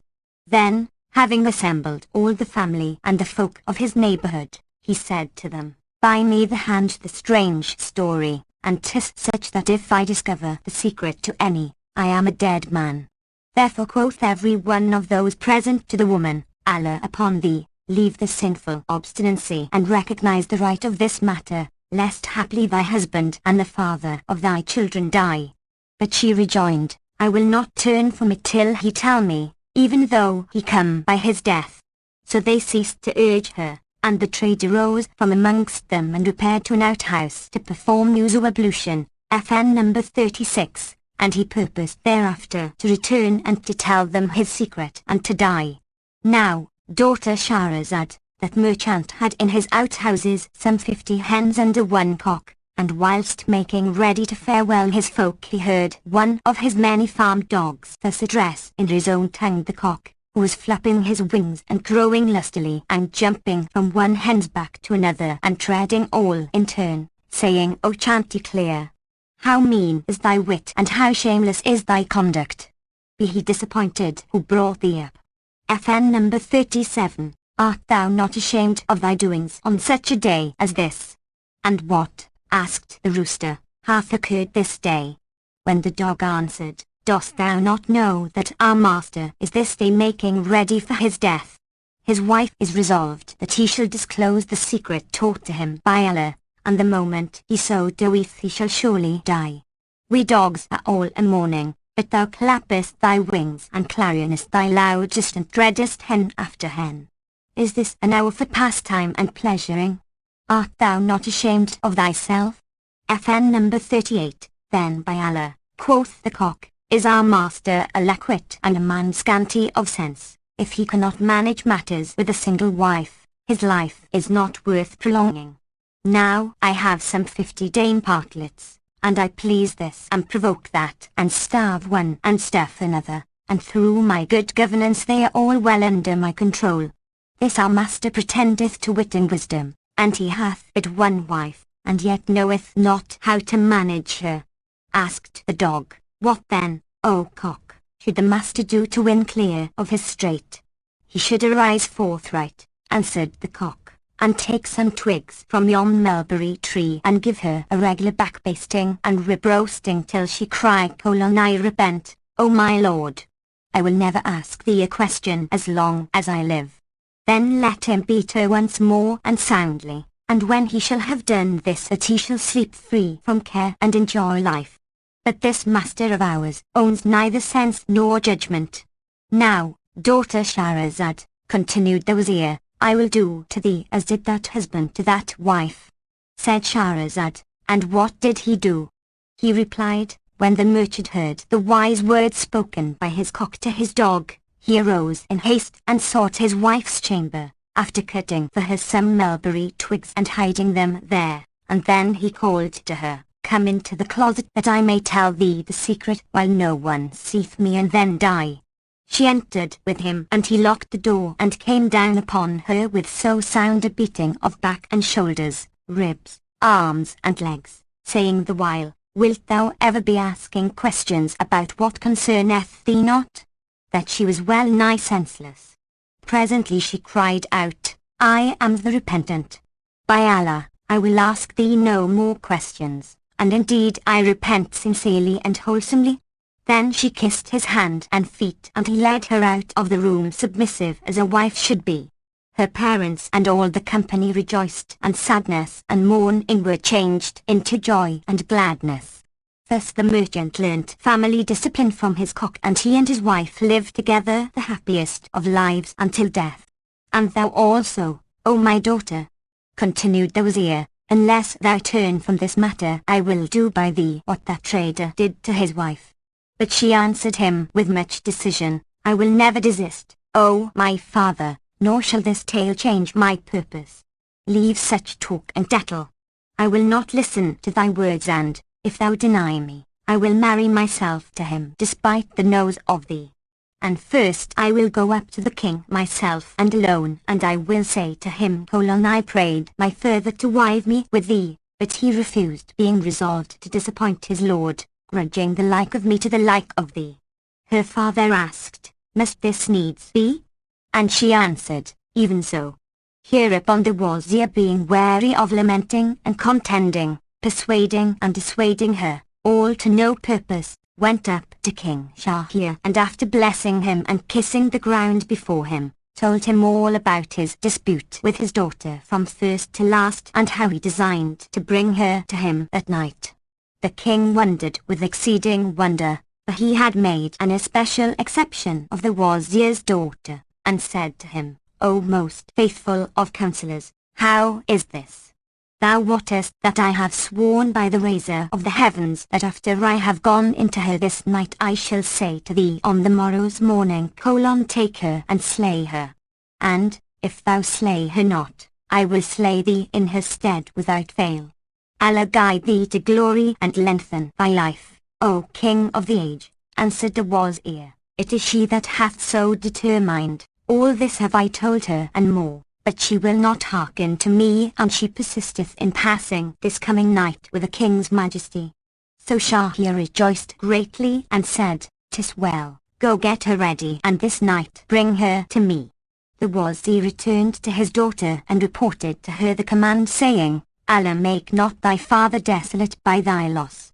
But Shahrazad rejoiced with exceeding joy and get ready all she required, and said to her younger sister, Dunyazad, note well what directions I entrust to thee. When I have gone into the king, I will send for thee, and when thou comest to me and sayest that he hath had his carnal will of me, do thou say to me, O my sister, and thou be not sleepy, relate to me some new story, delectable and delightsome, the better to speed our waking hours, and I will tell thee a tale which shall be our deliverance, if so Allah please, and which shall turn the king from his bloodthirsty custom. Dunyazad answered with love and gladness.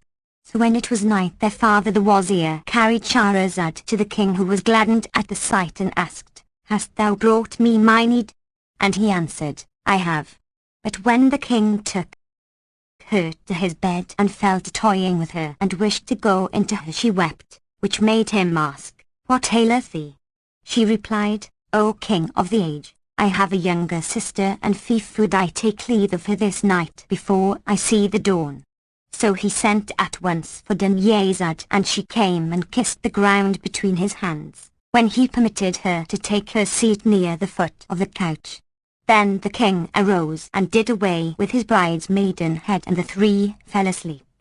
But when it was midnight, Shahrazad awoke and signalled to her sister Dunyazad, who sat up and said, Allah upon thee, O my sister, recite to us some new story, delightsome and delectable, wherewith to while away the waking hours of our latter night. FN number 39, with joy and goodly gree, answered Shahrazad, If this pious and auspicious king permit me. Tell on, quoth the king, who chanced to be sleepless and restless, and therefore was pleased with the prospect of hearing her story. So Shahrazad rejoiced, and thus On the first night of the 1,000 Nights and a Night, she began with their Tale of the Trader and the Jinni. It is related, O auspicious king, that there was a merchant of the merchants who had much wealth and business in various cities. Now on a day he mounted horse and went forth to recover monies in certain towns, and the heat sore oppressed him, so he sat beneath a tree and, putting his hand into his saddle bags, took thence some broken bread and dry dates and began to break his fast. When he had ended eating the dates he threw away the stones with force, and lo! An Ifrit appeared, huge of stature and brandishing drawn sword, wherewith he approached the merchant and said, Stand up that I may slay thee, even as thou slewest my son. Asked the merchant, How have I slain thy son? And he answered, When thou atest dates and threest away the stones, they struck my son full in the breast as he was walking by, so that he died forthwith. FN number 40, quoth the merchant, Verily from Allah we proceeded and unto Allah are we returning. There is no majesty, and there is no might save in Allah, the glorious, the great. If I slew thy son, I slew him by chance medley. I pray thee now pardon me. Rejoined the Jinni, There is no help but I must slay thee. Then he seized him and dragged him along and, casting him to the earth, raised the sword to strike him, whereupon the merchant wept, and said, I commit my case to Allah, and began repeating these couplets: Containeth time a twain of days, this of blessing, that of bane, and holdeth life a twain of halves, this of pleasure, that of pain. Ceased not when blows the hurricane, sweeping stark and striking strong, none save the forest giant feels the suffering of the strain. How many trees earth nourisheth of the dry and of the green, yet none but those which bear the fruits the cast of stone complain. Seest not how corpses rise and float on the surface of the tide, while pearls o' price lie hidden in the deepest of the main. In heaven are unnumbered the many of the stars, yet ne'er a star but sun and moon by eclipse is overtwin. Well judgest thou the days that saw thy faring sound and well, and countest not the pangs and pain whereof fate is ever fain. The nights have kept thee safe, and the safety brought thee pride, but bliss and blessings of the night are genderers of bane. When the merchant ceased repeating his verses, the Jinni said to him, Cut thy words short, by Allah! Needs must I slay thee. But the merchant spake him thus, Know, O thou Ifrit, that I have debts due to me, are much wealth and children and a wife and many pledges in hand, so permit me to go home and discharge to every claimant his claim, and I will come back to thee at the head of the new year. Allah be my testimony and surety that I will return to thee, and then thou mayest do with me as thou wilt, and Allah is witness to what I say. The Jinni took sure promise of him and let him go. So he returned to his own city and transacted his business and rendered to all men their dues, and after informing his wife and children of what had betided him, he appointed a guardian and dwelt with them for a full year. Then he arose, and made the wuzu ablution to purify himself before death, and took his shroud under his arm and bade farewell to his people, his neighbors and all his kith and kin, and went forth despite his own nose. FN number 41. They then began weeping and wailing and beating their breasts over him, but he travelled until he arrived at the same garden, and the day of his arrival was the head of the new year. As he sat weeping over what had befallen him, behold, a sheikh, FN number 42, a very ancient man, drew near leading a chain gazelle, and he saluted that merchant and wishing him long life said, What is the cause of thy sitting in this place and thou alone, and this be a resort of evil spirits? The merchant related to him what had come to pass with the Ifrit, and the old man, the owner of the gazelle, wondered and said, By Allah, O brother, thy faith is none other than exceeding faith, and thy story right strange. Were it graven with gravers on the eye corners, it were a warner to whoso would be warned. Then seating himself near the merchant he said, By Allah, O my brother, I will not leave thee until I see what may come to pass with thee and this Ifrit. And presently as he sat and the two were at talk, the merchant began to feel fear and terror and exceeding grief and sorrow beyond relief and ever-growing care and extreme despair. And the owner of the gazelle was hard by his side, when behold, a second sheikh approached them, and with him were two dogs, both of greyhound breed and both black. The second old man, after saluting them with the salam, also asked them of their tidings and said, What causeth you to sit in this place, a dwelling of the Jann? FN number 43. So they told him the tale from beginning to end, and their stay there had not lasted long before there came up a third sheikh, and with him a she-mule of bright bay coat, and he saluted them and asked them why they were seated in that place. So they told him the story from first to last, and of no avail, O my master, is a twice-told tale. There he sat down with them, and lo! A dust cloud advanced and a mighty sand devil appeared amidmost of the waste. Presently the cloud opened and behold, within it was that genie hending in hand a drawn sword, while his eyes were shooting fire sparks of rage. He came up to them and, hailing away the merchant from among them, cried to him, Arise, that I may slay thee, as thou slewest my son, the life-stuff of my liver. FN number 44. The merchant wailed and wept, and the three old men began sighing and crying and weeping and wailing with their companion. Presently the first old man, the owner of the gazelle, came out from among them and kissed the hand of the Ifrit and said, O Jinni, thou crown of the kings of the Jann, were I to tell thee the story of me and this gazelle, and thou shouldst consider it wondrous, wouldst thou give me a third part of this merchant's blood? Then quoth the Jinni, Even so, O Sheikh. If thou tell me this tale, and I hold it to marvellous, then will I give thee a third of his blood. Thereupon the old man began to tell the first Sheikh's story. Know, O Jinni, that this gazelle is the daughter of my paternal uncle, my own flesh and blood, and I married her when she was a young maid, and I lived with her well nigh 30 years. Yet was I not blessed with issue by her.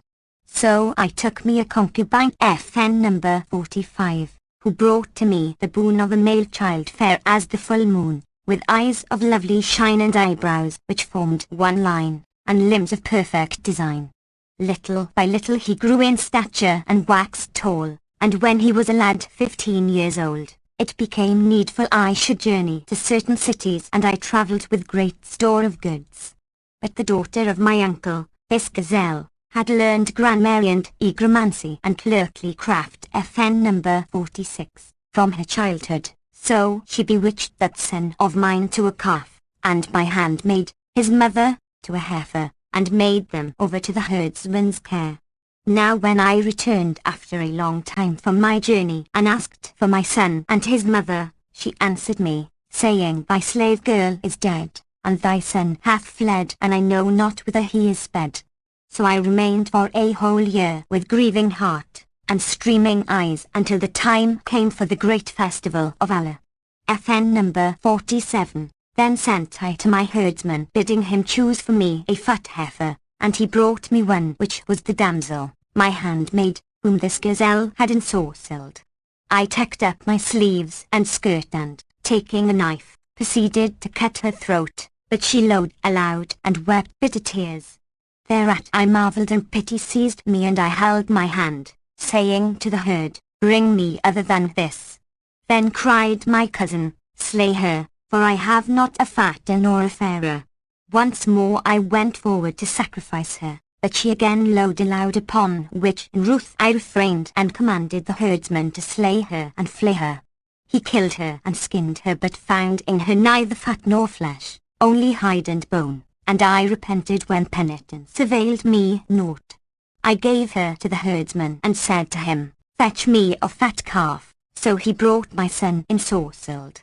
When the calf saw me, he brake his tether and ran to me, and fawned upon me and wailed and shed tears, so that I took pity on him and said to the herdsman, Bring me a heifer and let this calf go. Thereupon my cousin, this gazelle, called aloud at me, saying, Needs must thou kill this calf, this is a holy day and a blessed, whereon naught is slain save what be perfect pure, and we have not amongst our calves any fatter or fairer than this. Quoth I, look thou upon the condition of the heifer which I slaughtered at thy bidding, and how we turned from her in disappointment, and she profited us on no wise, and I repent with an exceeding repentance of having killed her, so this time I will not obey thy bidding for the sacrifice of this calf. Quoth she, by Allah the most great, the compassionating, but compassionate. There is no help for it, thou must kill him on this holy day, and if thou kill him not, to me thou art no man, and I to thee am no wife. Now when I heard those hard words, not knowing her object, I went up to the calf, knife in hand, and Shahrazad perceived the dawn of day and ceased to say her permitted say. FN number 48. Then quoth her sister to her, how fair is thy tale, and how grateful, and how sweet and how tasteful. And Shahrazad answered her, what is this to that I could tell thee on the coming night, were I to live and the king would spare me? Then said the king in himself, by Allah, I will not slay her, until I shall have heard the rest of her tale. So they slept the rest of that night in mutual embrace till day fully break. Then the king went forth to his audience hall, FN number 49, and the wazir went up with his daughter's shroud under his arm. The king issued his orders, and promoted this and deposed that, until the end of the day, and he told the wazir no whit of what had happened. But the minister wondered thereat with exceeding wonder, and when the court broke up, King Shahryar entered his palace. When it was the second night, said Dunyazad to her sister Shahrazad, O my sister, finish for us that story of the merchant and the jinni, and she answered with joy and goodly gree, if the king permit me. Then quoth the king, tell thy tale, and Shahrazad began in these words, it hath reached me, O auspicious king and heaven-directed ruler, that when the merchant purposed the sacrifice of the calf but saw it weeping, his heart relented, and he said to the herdsman, keep the calf among my cattle. All this the old sheikh told the jinni, who marveled much at these strange words. Then the owner of the gazelle continued, O Lord of the kings of the Jann, this much took place, and my uncle's daughter, this gazelle, looked on and saw it, and said, butcher me this calf, for surely it is a fat one. But I bade the herdsman take it away, and he took it and turned his face homewards. On the next day, as I was sitting in my own house, lo! The herdsman came and, standing before me, said, O my master, I will tell thee a thing which shall gladden thy soul, and shall gain me the gift of good tidings.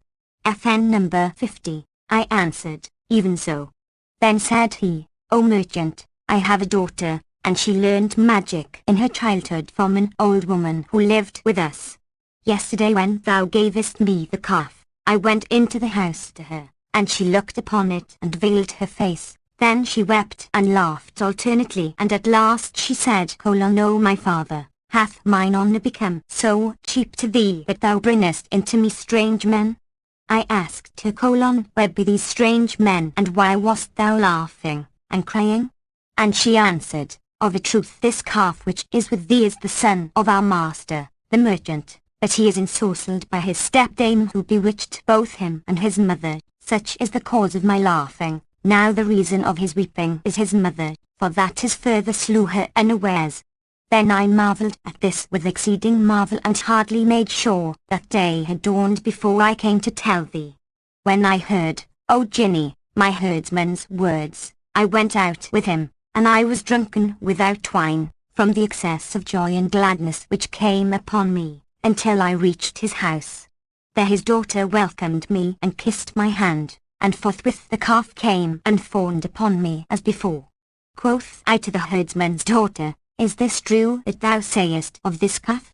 Quoth she, yea, O my master, he is thy son, the very core of thy heart. I rejoiced and said to her, O maiden, if thou wilt release him, thine shall be whatever cattle and property of mine are under thy father's hand.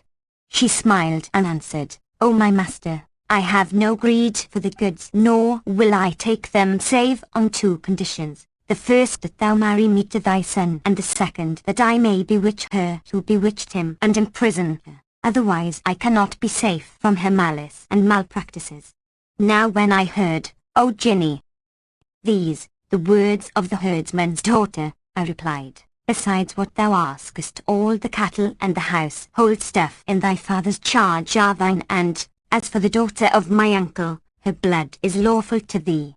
When I had spoken, she took a cup and filled it with water, then she recited a spell over it and sprinkled it upon the calf, saying, If Almighty Allah created thee a calf, remain so shaped, and change not, but if thou be enchanted, return to thy womb form, by command of Allah Most Highest. And lo, he trembled and became a man. Then I fell on his neck and said, Allah upon thee, tell me all that the daughter of my uncle did by thee and by thy mother. And when he told me what had come to pass between them, I said, O my son, Allah favoured thee with one to restore thee, and thy right hath returned to thee. Then, O Jinni, I married the herdsman's daughter to him, and she transformed my wife into this gazelle, saying her shape is a comely and by no means loathsome. After this she abode with us night and day, day-night, till the Almighty took her to himself. When she deceased, my son fared forth to the cities of Hind, even to the city of this man who hath done to thee what hath been done, FN number 51, and I also took this gazelle, my cousin, and wandered with her from town to town seeking tidings of my son, till destiny drove me to this place where I saw the merchant sitting in tears. Such is my tale. Quoth the Jinni, this story is indeed strange, and therefore I grant thee the third part of his blood. Thereupon the second old man, who owned the 2 greyhounds, came up and said, O Jinni, if I recount to thee what befell me from my brothers, these 2 hounds, and thou see that it is a tale even more wondrous and marvellous than what thou hast heard, wilt thou grant to me also the third of this man's blood? Replied the Jinni, thou hast my word for it, if thine adventures be more marvellous and wondrous. Thereupon he thus began. The second Sheikh's story. Know, O Lord of the kings of the Jann, that these 2 dogs are my brothers and I am the third. Now when our father died and left us a capital of 3,000 gold pieces, FN number 52, I opened a shop with my share, and bought and sold therein, and in like guise did my 2 brothers, each setting up a shop. But I had been in business no long while before the elder sold his stock for 1,000 dinars, and after buying outfit and merchandise, went his ways to foreign parts. He was absent 1 whole year with the caravan, but one day as I sat in my shop, behold, a beggar stood before me asking alms, and I said to him, I'll open thee another door. FN number 53, whereupon he answered, weeping the while, Am I so changed that thou knowest me not? Then I looked at him narrowly, and lo, it was my brother, so I rose to him and welcomed him, then I seated him in my shop and put questions concerning his case. Ask me not, answered he, my wealth is vast and my state hath waxed and stated. So I took him to the hammam bath, FN number 54, and clad him in a suit of my own and gave him lodging in my house. Moreover, after looking over the accounts of my stock in trade and the profits of my business, I found that industry had gained me 1,000 dinars, while my principal, the head of my wealth, amounted to 2,000. So I shared the whole with him, saying, Assume that thou hast made no journey abroad but hast remained at home, and be not cast down by thine ill luck. He took the share in great glee and opened for himself a shop, and matters went on quietly for a few nights and days. But presently my second brother, yon of the dog, also setting his heart upon travel, sold off what goods and stock in trade he had, and albeit we tried to stay him he would not be stayed, he laid in an outfit for the journey and fared forth with certain wayfarers. After an absence of a whole year he came back to me, even as my elder brother had come back, and when I said to him, O my brother, did I not dissuade thee from travel? He shed tears and cried, O my brother, this be destiny's decree, here I am a mere beggar, penniless FN number 55, and without a shirt to my back. So I led him to the bath, O Jinni, and clothing him in new clothes of my own wear, I went with him to my shop and served him with meat and drink. Furthermore I said to him, O my brother, I am wont to cast up my shop accounts at the head of every year, and whatso I shall find of surplusage as between me and thee. FN number 56. So I proceeded, O Ifrit, to strike a balance and, finding 2,000 dinars of profit, I returned praises to the Creator, be he extolled and exalted, and made over one half to my brother, keeping the other to myself. Thereupon he busied himself with opening a shop, and on this wise we abode many days. After a time my brothers began pressing me to travel with them, but I refused, saying, What gained ye by travel voyage that I should gain thereby? As I would not give ear to them, we went back each to his own shop, where we bought and sold as before. They kept urging me to travel for a whole 12 months. But I refused to do so till full 6 years were past and gone, when I consented with these words, O my brothers, here am I, your companion of travel, now let me see what monies you have by you. I found, however, that they had not a doit, having squandered their substance in high diet and drinking and carnal delights.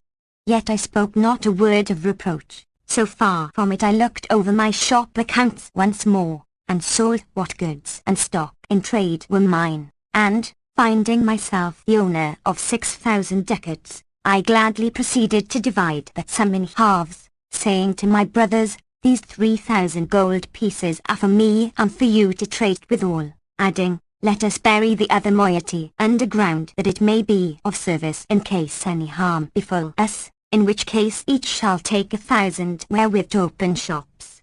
Both replied, Right is thy recking, and I gave to each one his 1,000 gold pieces, keeping the same sum for myself, to wit, 1,000 dinars. We then got ready suitable goods and hired a ship, and, having embarked our merchandise, proceeded on our voyage, day following day, a full month, after which we arrived at a city, where we sold our venture, and for every piece of gold he gained 10. And as we turned again to our voyage, we found on the shore of the sea a maiden clad in worn and ragged gear, and she kissed my hand and said, O master, is the kindness in thee and charity? I can make thee a fitting return for them. I answered, Even so, truly in me are benevolence and good works, even though thou render me no return. Then she said, Take me to wife, O my master, and carry me to thy city. For I have given myself to thee, so do me a kindness, and I am of those who be meet for good works and charity. I will make thee a fitting return for these, and be thou not shamed by my condition.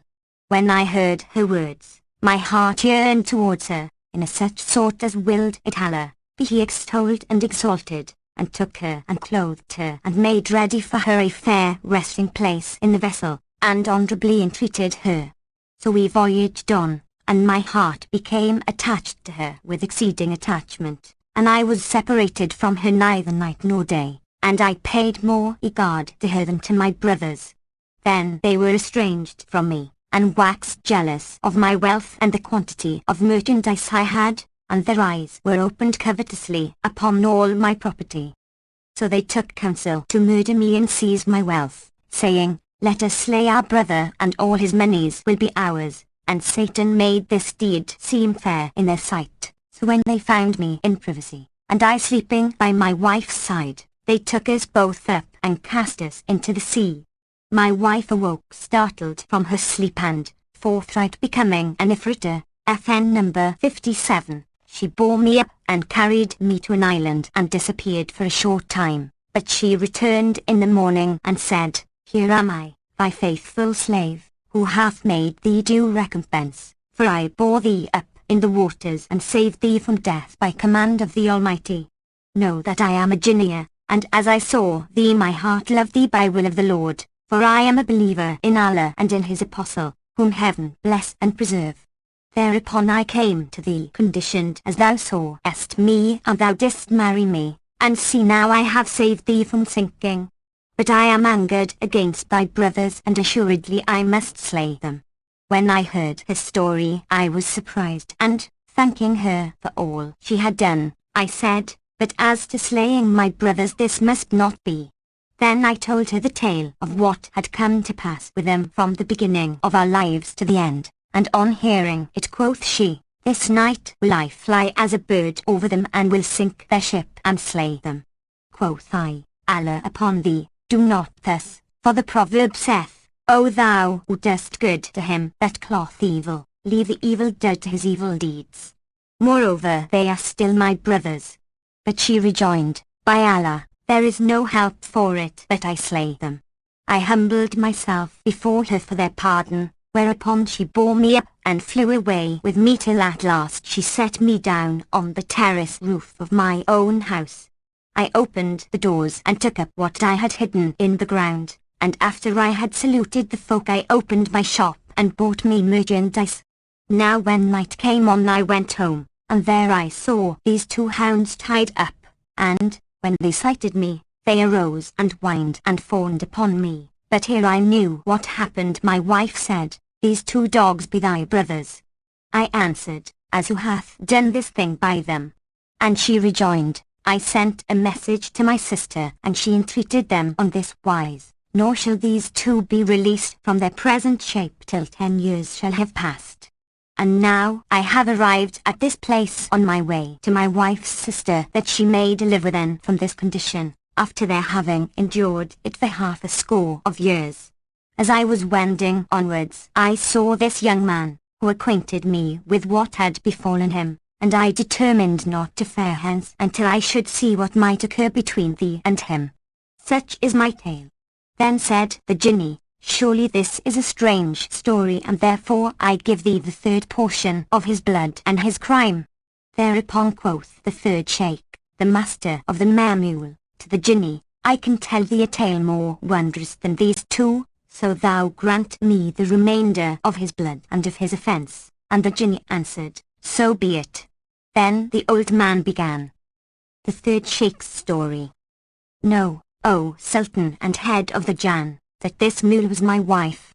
Now it so happened that I went forth and was absent 1 whole year, and when I returned from my journey I came to her by night, and saw a black slave lying with her on the carpet bed, and they were talking, and dallying, and laughing, and kissing and playing the close buttock game.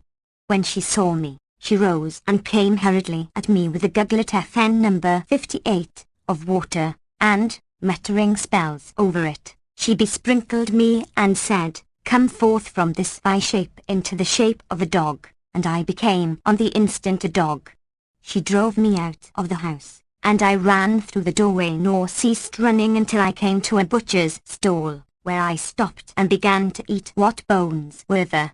When the stall owner saw me, he took me and led me into his house, but as soon as his daughter had sight of me she veiled her face from me, crying out, "Dost thou bring men to me, and dost thou come in with them to me?" Her father asked, "Where is the man?" And she answered, "This dog is a man whom his wife hath ensorcelled, and I am able to release him." When her father heard her words, he said, "Allah upon thee, O my daughter, release him."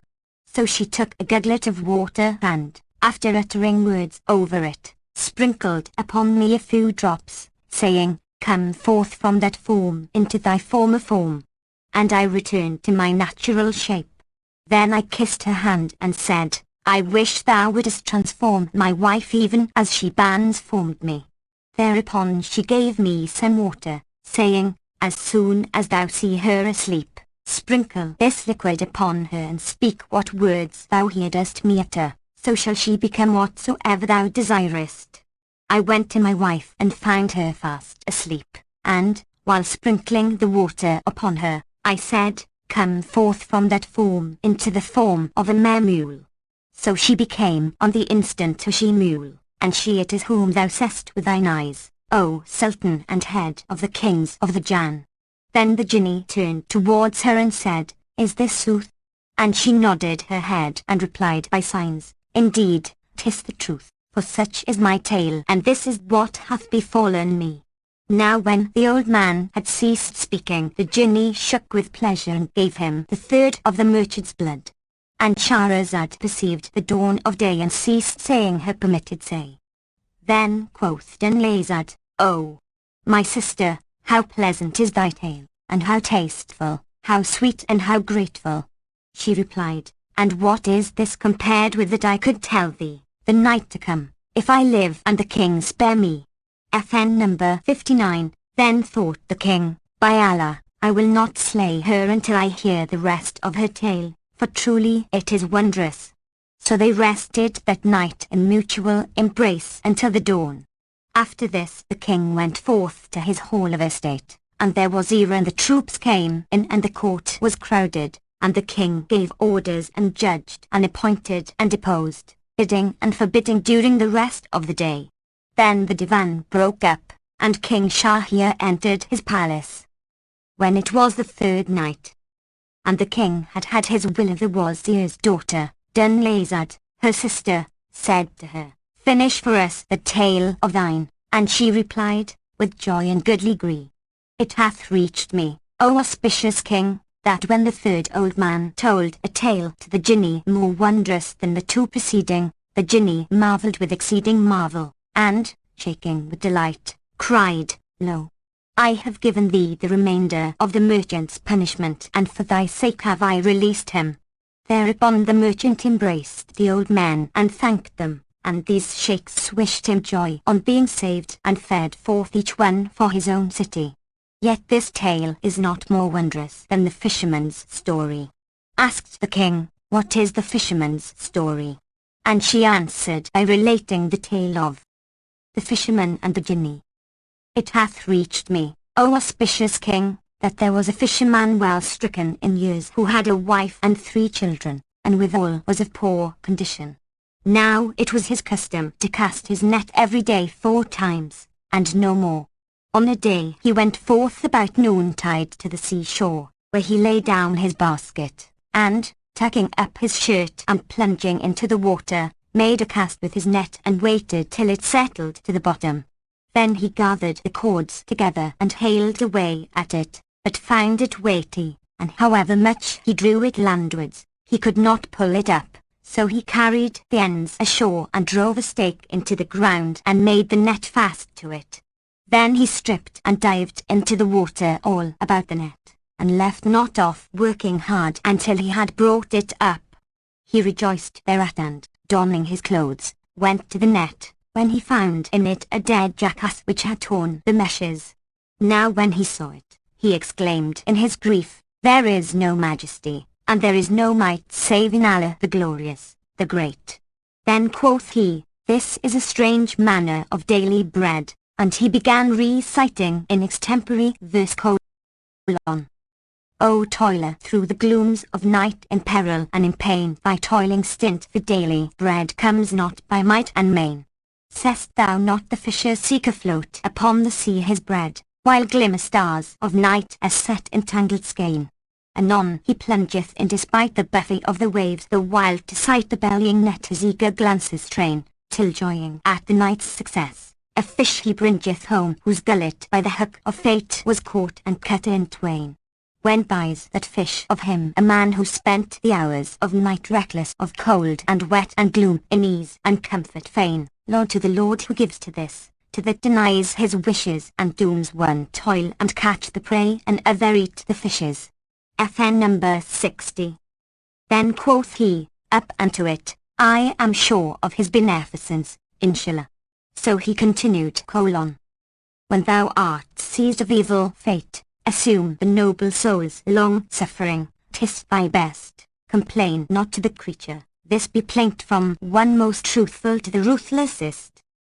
The fisherman, when he had looked at the dead ass, got it free of the toils and wrung out and spread his net, then he plunged into the sea, saying, In Allah's name, and made a cast and pulled at it, that it grew heavy and settled down more firmly than the first time. Now he thought that there were fish in it, and he made it fast, and doffing his clothes went into the water, and dived and haled until he drew it up upon dry land.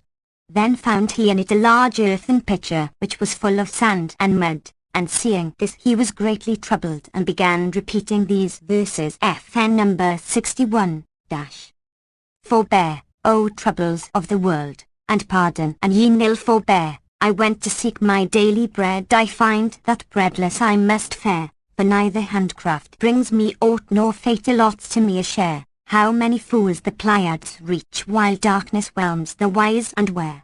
So he prayed pardon of Alan and, throwing away the jar, wrung his net and cleansed it and returned to the sea the third time to cast his net and waited till it had sunk. Then he pulled at it and found therein potsherds and broken glass, whereupon he began to speak these verses: He is to thee that daily bread thou canst nor loose nor bind nor pen nor it avail thee aught thy daily bread to find, for joy and daily bread are what fate digneth to the low. This soil is sad and sterile ground, while that makes glad the hind. The shafts of time and life bear down full many a man of worth while bearing up to high degree wights of ignoble mind. So come thou, death. For verily life is not worth a straw when low the falcon falls with all the mallard wings the wind. No wonder 'tis thou say'st how the great of soul and mind are poor, and many a loser called to height of luck designed. This bird shall overfly the world from east to furthest west, and that shall win her every wish though ne'er she leave the nest. Then, raising his eyes heavenwards, he said, O my God. FN number 62. Verily thou wottest that I cast not my net each day save 4 times. FN number 63. The third is done, and as yet thou hast vouchsafed me nothing. So this time, O my God, deign give me my daily bread. Then, having called on Allah's name, FN number 64, he again threw his net and waited its sinking and settling, whereupon he hailed at it but could not draw it in for that it was entangled at the bottom. He cried out in his vexation, There is no majesty and there is no might save in Allah. And he began reciting: Fie on this wretched world, and so it be I must be whelmed by grief and misery. A gladsome be man's lot when dawns the morn he drains the cup of woe ere eve he see. Yet was I one of whom the world, when asked whose lot is happiest, oft would say 'tis he. Thereupon he stripped and, diving down to the net, busied himself with it till it came to land. Then he opened the meshes and found therein a cucumber-shaped jar of yellow copper, FN number 65, evidently full of something, whose mouth was made fast with a leaden cap, stamped with the seal ring of our Lord Suleiman son of David, Allah accept the twain. Seeing this the fisherman rejoiced and said, If I sell it in the brass bazaar 'tis worth 10 golden dinars. He shook it and finding it heavy continued, Would to heaven I knew what is herein. But I must and will open it and look to its contents and store it in my bag and sell it in the brass market. And taking out a knife he worked at the lead till he had loosened it from the jar. Then he laid the cup on the ground and shook the vase to pour out whatever might be inside. He found nothing in it, whereat he marvelled with an exceeding marvel. But presently there came forth from the jar a smoke which spired heavenwards into ether, whereat he again marvelled with mighty marvel, and which trailed along earth's surface till presently, having reached its full height, the thick vapour condensed, and became an ifrit, huge of bulk, whose crest touched the clouds while his feet were on the ground. His head was as a dome, his hands like pitchforks, his legs long as masts and his mouth big as a cave, his teeth were like large stones, his nostrils ewers, his eyes 2 lamps and his look was fierce and lowering. Now when the fisherman saw the ifrit his side muscles quivered, his teeth chattered, his spittle dried up and he became blind about what to do. Upon this the ifrit looked at him and cried, There is no God but the God, and Suleiman is the prophet of God, presently adding, O apostle of Allah, slay me not, never again will I gainsay thee in word nor sin against thee in deed. FN number 66, quoth the fisherman, O married, FN number 67, didst thou say, Suleiman the apostle of Allah, and Suleiman is dead some 1,800 years ago, FN number 68, and we are now in the last days of the world. What is thy story, and what is thy account of thyself, and what is the cause of thy entering into this cucurbit? Now when the evil spirit heard the words of the fisherman, quoth he, There is no God but the God. Be of good cheer, O fisherman. Quoth the fisherman, Why biddest thou me to be of good cheer? And he replied, Because of thy having to die an ill death in this very hour. Said the fisherman, Thou deservest for thy good tidings the withdrawal of heaven's protection, O thou distant one. FN number 69, Wherefore shouldest thou kill me, and what thing have I done to deserve death? I who freed thee from the jar, and saved thee from the depths of the sea, and brought thee up on the dry land? Replied the Ifrit, Ask of me only what mode of death thou wilt die, and by what manner of slaughter shall I slay thee? Rejoined the fisherman, What is my crime, and wherefore such retribution? Quoth the Ifrit, Hear my story, O fisherman. And he answered, Say on, and be brief in thy saying, for of very sooth my life breath is in my nostrils.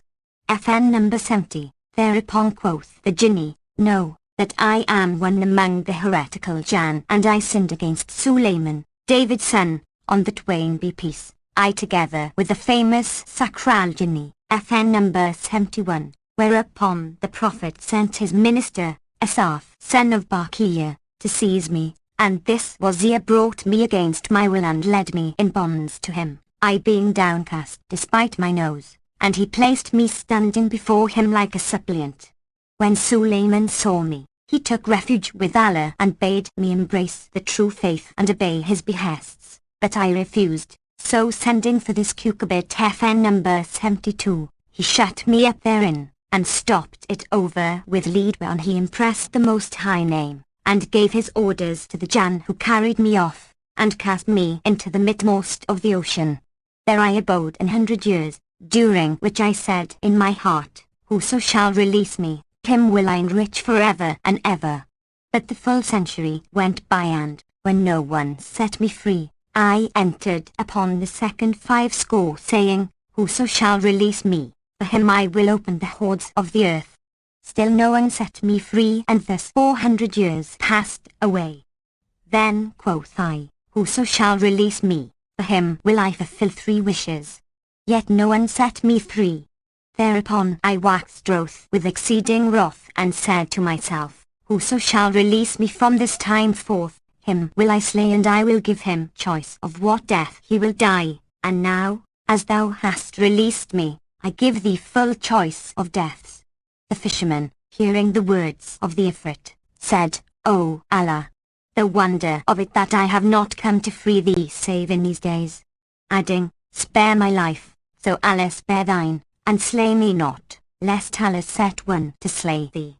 Replied the contumacious one, There is no help for it, die thou must, so ask me by way of boon what manner of death thou wilt die.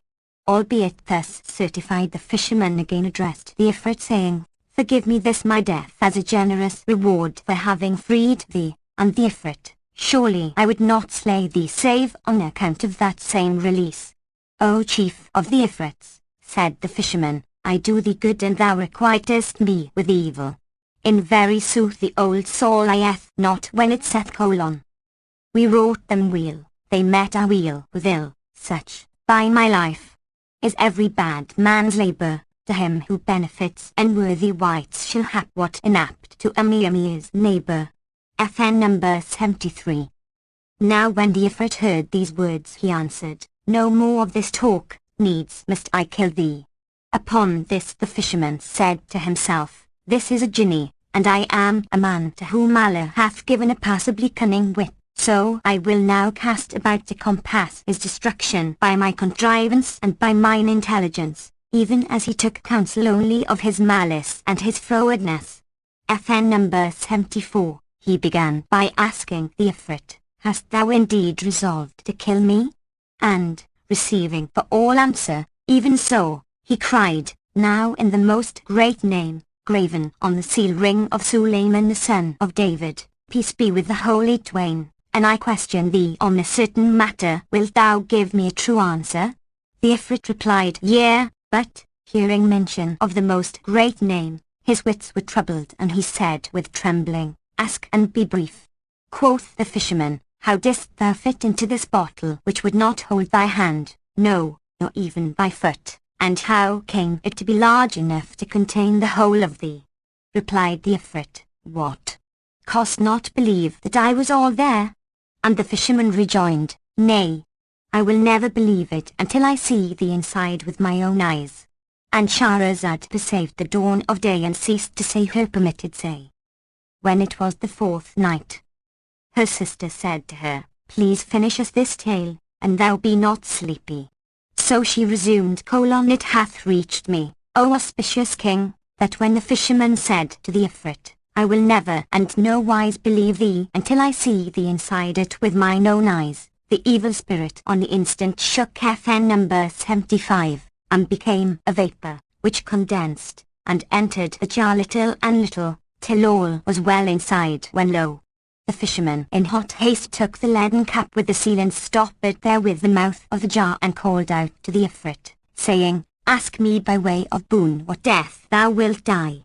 By Allah, I will throw thee into the sea." FN number 76, before us, and here will I build me a lodge, and whoso cometh hither I will warn him against fishing, and will say, "In these waters abideth an Ifrit who giveth as a last favour a choice of deaths and fashion of slaughter to the man who saveth him."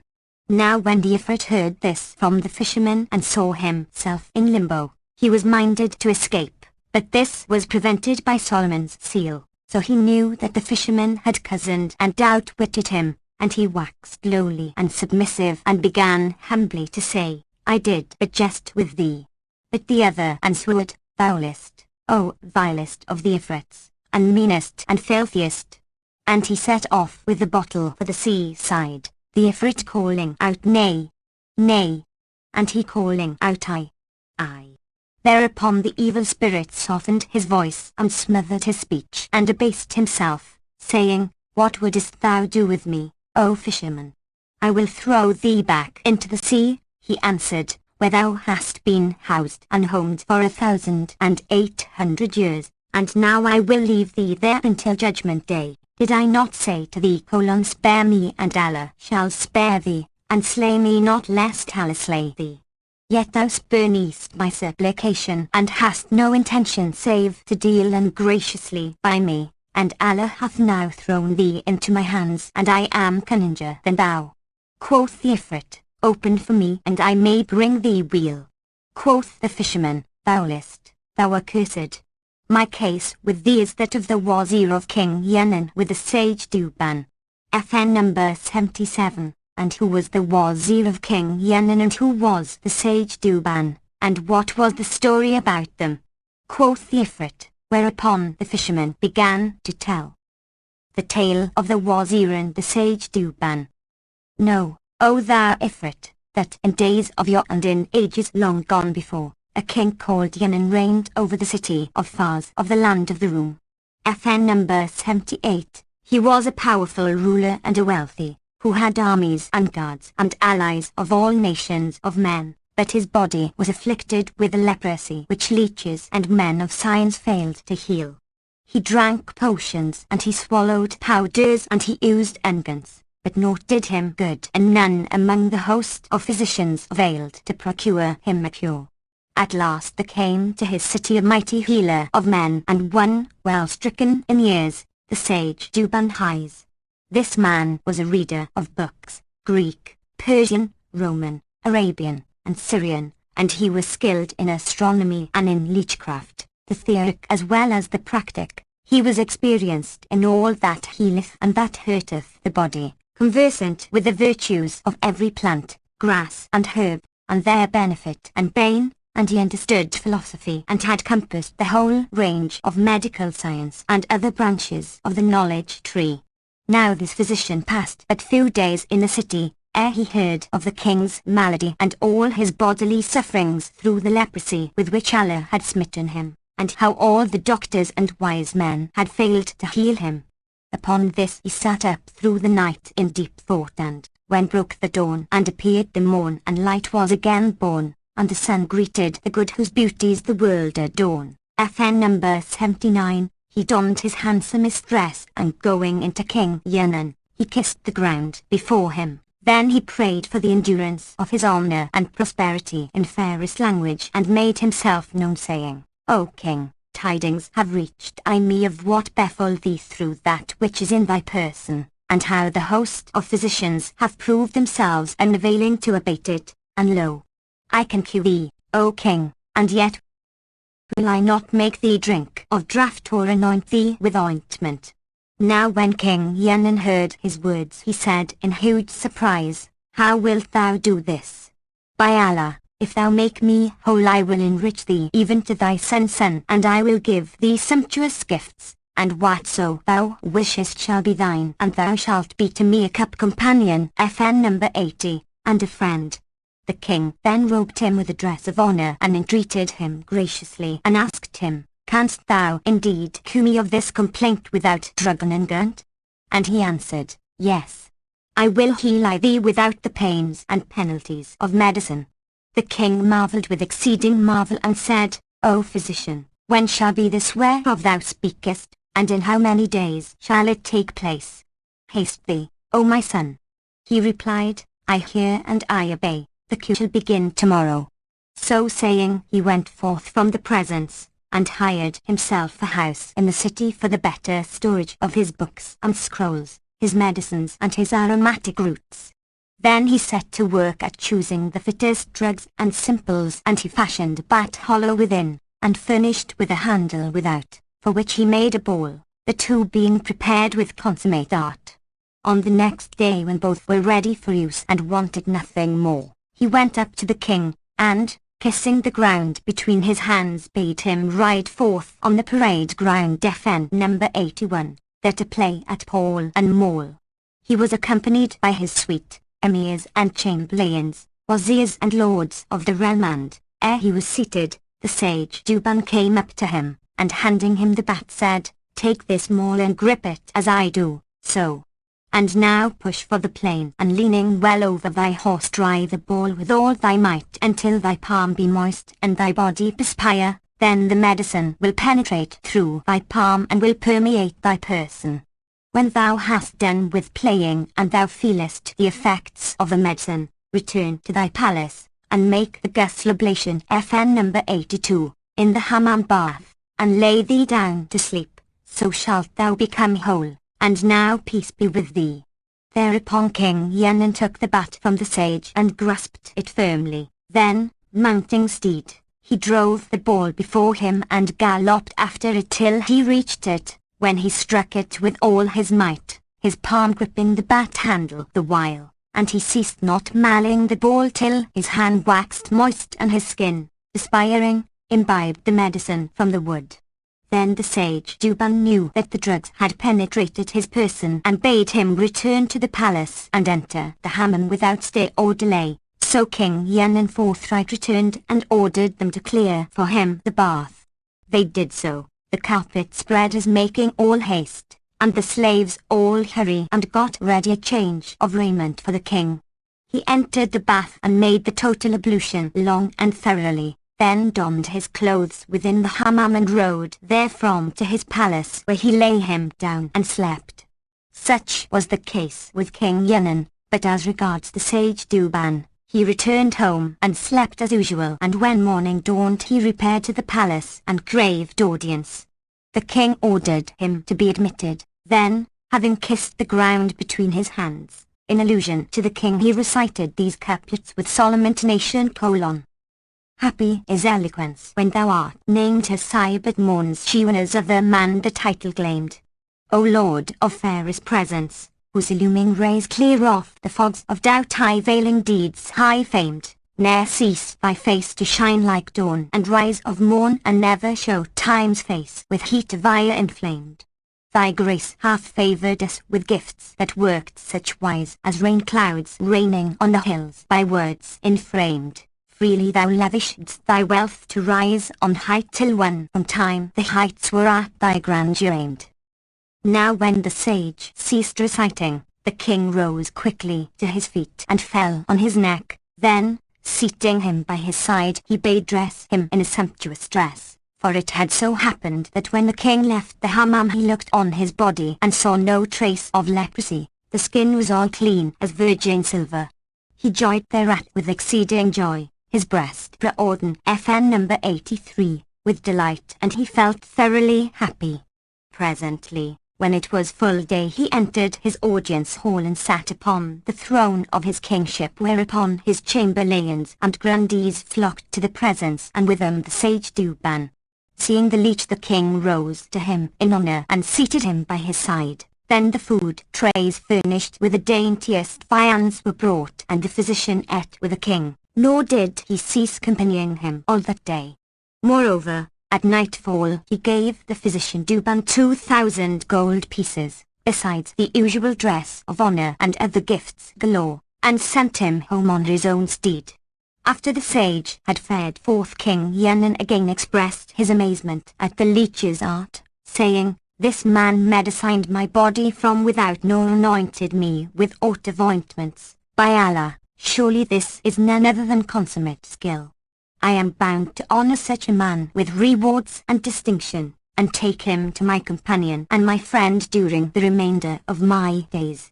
So King Yennen passed the night in joy and gladness, for that his body had been made whole and had thrown off so pernicious a malady.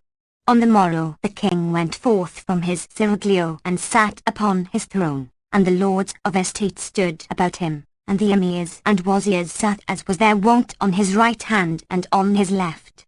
Then he asked for the sage Duban, who came in and kissed the ground before him, when the king rose to greet him and, seating him by his side, ate with him and wished him long life.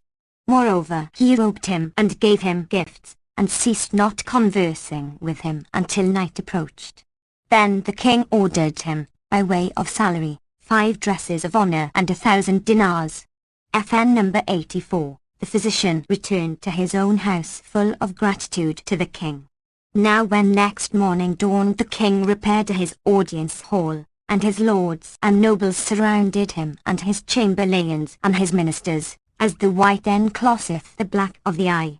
FN number 85. Now the king had a wazir among his wazirs, unsightly to look upon, an ill-omened spectacle, sordid, ungenerous, full of envy and evil will. When this minister saw the king place the physician near him and give him all these gifts, he jaloused him and planned to do him a harm, as in the saying on such subject, envy lurks in every body, and the saying, oppression hideth in every heart, power revealeth it and weakness concealeth it. Then the minister came before the king and, kissing the ground between his hands, said, "O king of the agent of all time, thou in whose benefits I have grown to manhood, I have weighty advice to offer thee, and if I withhold it I were a son of adultery and no true-born man, wherefore an thou order me to disclose it I will so do forthwith." Quoth the king, and he was troubled at the words of the minister, "And what is this counsel of thine?" Quoth he, "O glorious monarch, the wise of old have said, whoso regardeth not the end, hath not fortune to friend, and indeed I have lately seen the king on far other than the right way, for he lavisheth largesse on his enemy, on one whose object is the decline and fall of his kingship. To this man he hath shown favour, honouring him with over-honour and making of him an intimate. Wherefore I fear for the king's life."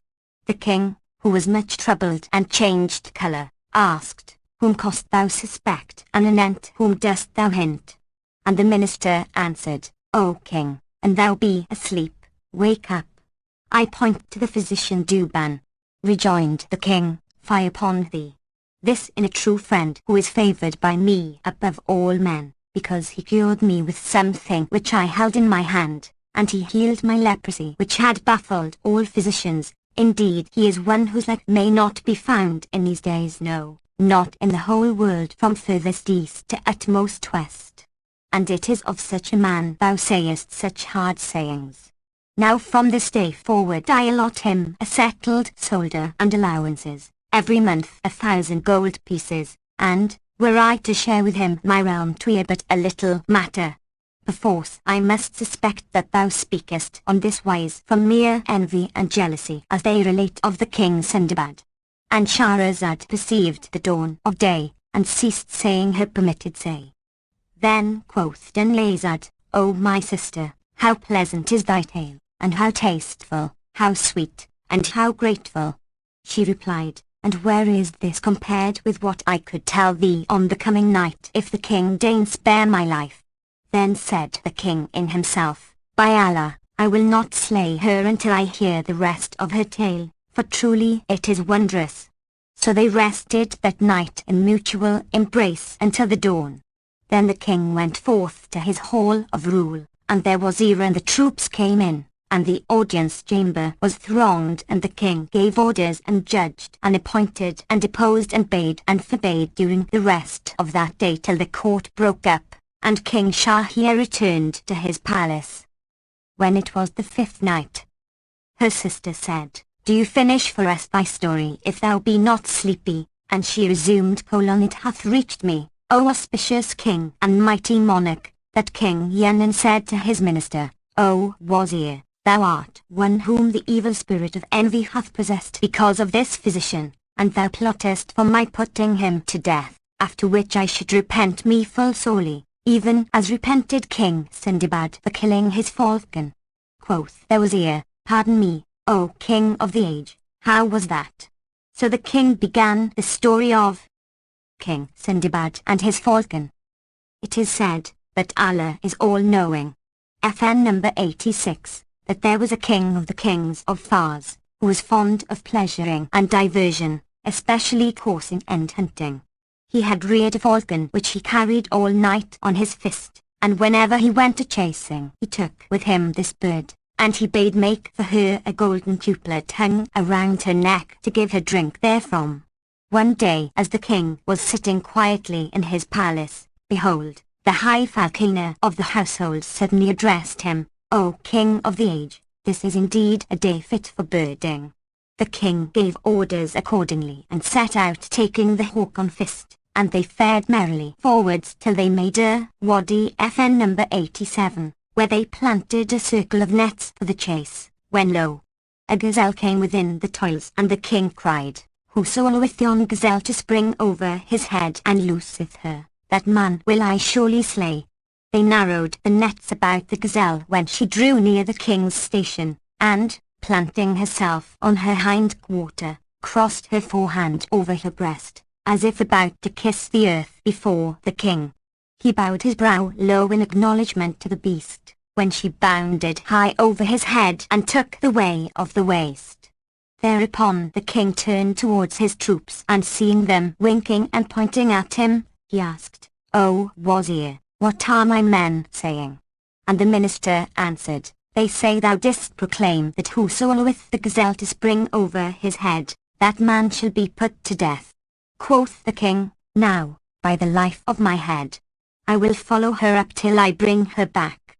So he set off galloping on the gazelle's trail and gave not over tracking till he reached the foothills of a mountain chain where the quarry made for a cave. Then the king cast off at it the falcon, which presently caught it up and, swooping down, drove her talons into its eyes, bewildering and blinding it. FN number 88, and the king drew his mace and struck a blow which rolled the game over. He then dismounted, and, after cutting the antelope's throat and flaying the body, hung it to the pommel of his saddle. Now the time was that of the siesta FN number 89, and the wold was parched and dry, nor was any water to be found anywhere, and the king thirsted and his horse also, so he went about searching till he saw a tree dropping water, as it were melted butter, from its boughs. Thereupon the king, who wore gauntlets of skin to guard him against poisons, took the cup from the hawk's neck, and filling it with the water set it before the bird, and lo! The falcon struck it with her pounces and upset the liquid. The king filled it a second time with the dripping drops, thinking his hawk was thirsty, but the bird again struck at the cup with her talons and overturned it. Then the king waxed wroth with the hawk, and filling the cup a third time offered it to his horse, but the hawk upset it with a flirt of wings. Quoth the king, Allah confound thee, thou unluckiest of flying things. Thou keepest me from drinking, and thou deprivest thyself also, and the horse. So he struck the falcon with his sword and cut off her wing, but the bird raised her head and said by signs, Look at that which hangeth on the tree. The king lifted up his eyes accordingly and caught sight of a brood of vipers, whose poison drops he mistook for water. Thereupon he repented him of having struck off his falcon's wing, and mounting horse, fared on with the dead gazelle, till he arrived at the camp, his starting place. He threw the quarry to the cook, saying, "Take and broil it," and sat down on his chair, the falcon being still on his fist when suddenly the bird gasped and died, whereupon the king cried out in sorrow and remorse for having slain that falcon which had saved his life. Now this is what occurred in the case of King Sindibad, and I am assured that were I to do as thou desirest, I should repent even as the man who killed his parrot. Quoth the wazir, "And how was that?" And the king began to tell the tale of the husband and the parrot. FN number 90. A certain man and a merchant to boot had married a fair wife, a woman of perfect beauty and grace, symmetry and loveliness, of whom he was mad jealous, and who contrived successfully to keep him from travel. At last, an occasion compelling him to leave her, he went to the bird market and bought him for 100 gold pieces a she-parrot which he set in his house to act as duenna, expecting her to acquaint him on his return with what had passed during the whole time of his absence, for the bird was cunning and never forgot what she had seen and heard. Now his fair wife had fallen in love with a young Turk, FN number 91, who used to visit her, and she feasted him by day and lay with him by night. When the man had made his journey and won his wish, he came home, and, at once causing the parrot be brought to him, questioned her concerning the conduct of his consort whilst he was in foreign parts. Quoth she, "Thy wife hath a man friend who passed every night with her during thine absence." Thereupon the husband went to his wife in a violent rage and bashed her with a bashing severe enough to satisfy anybody. The woman, suspecting that one of the slave girls had been tattling to the master, called them together and questioned them upon their oaths, when all swore that they had kept the secret, but that the parrot had not, adding, "And we heard her with our own ears." Upon this the woman bade one of the girls to set a hand mill under the cage and grind therewith, and a second to sprinkle water through the cage roof, and a third to run about, right and left, dashing a mirror of bright steel through the livelong night.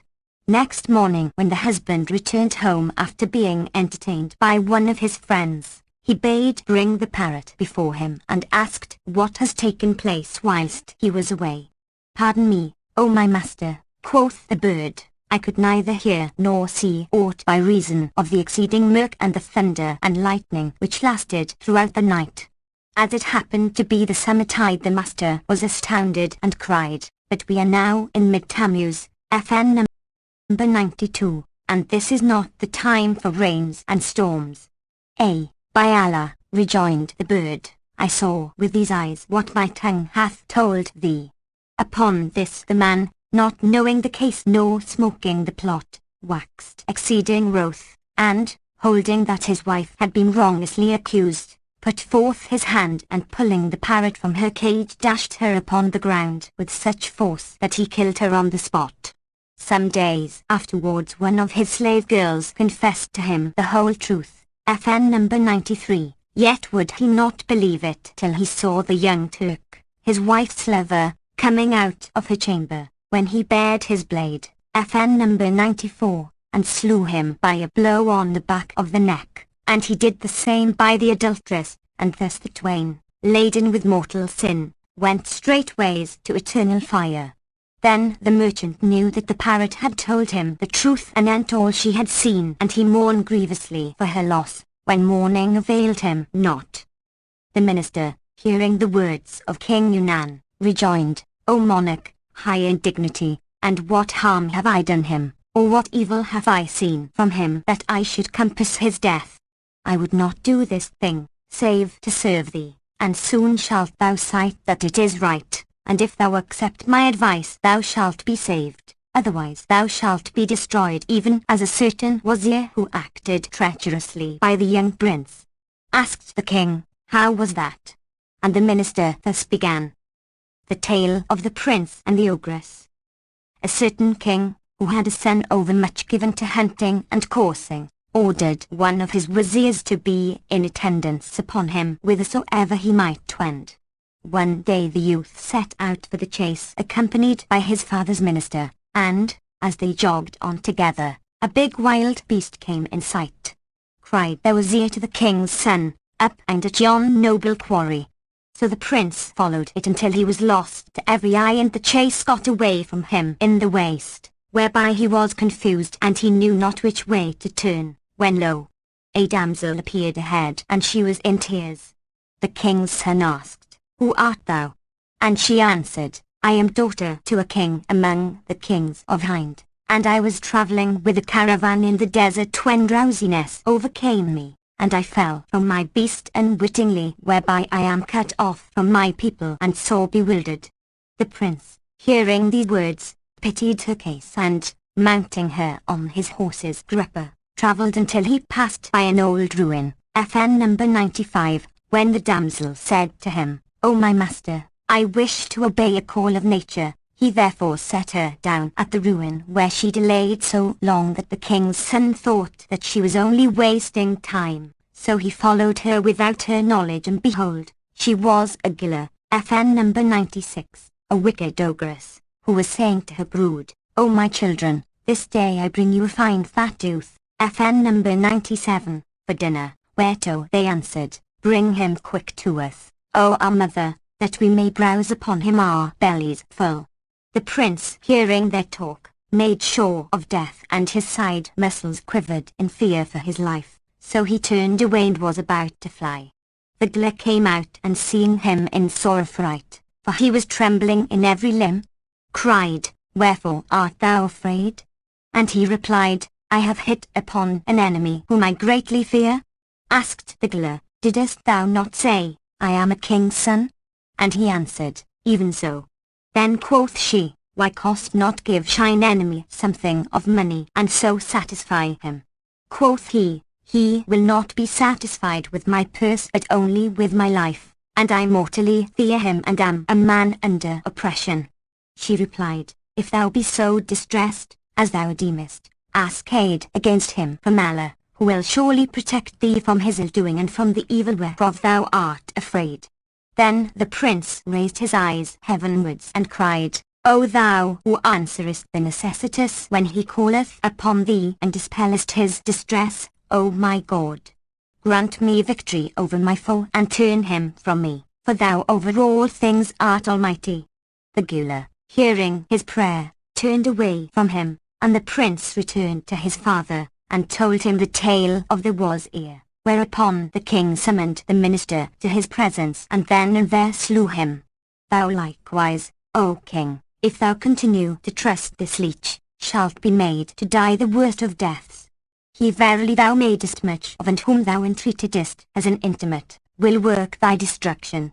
Sayest thou not how he healed the disease from outside thy body by something grasped in thy hand?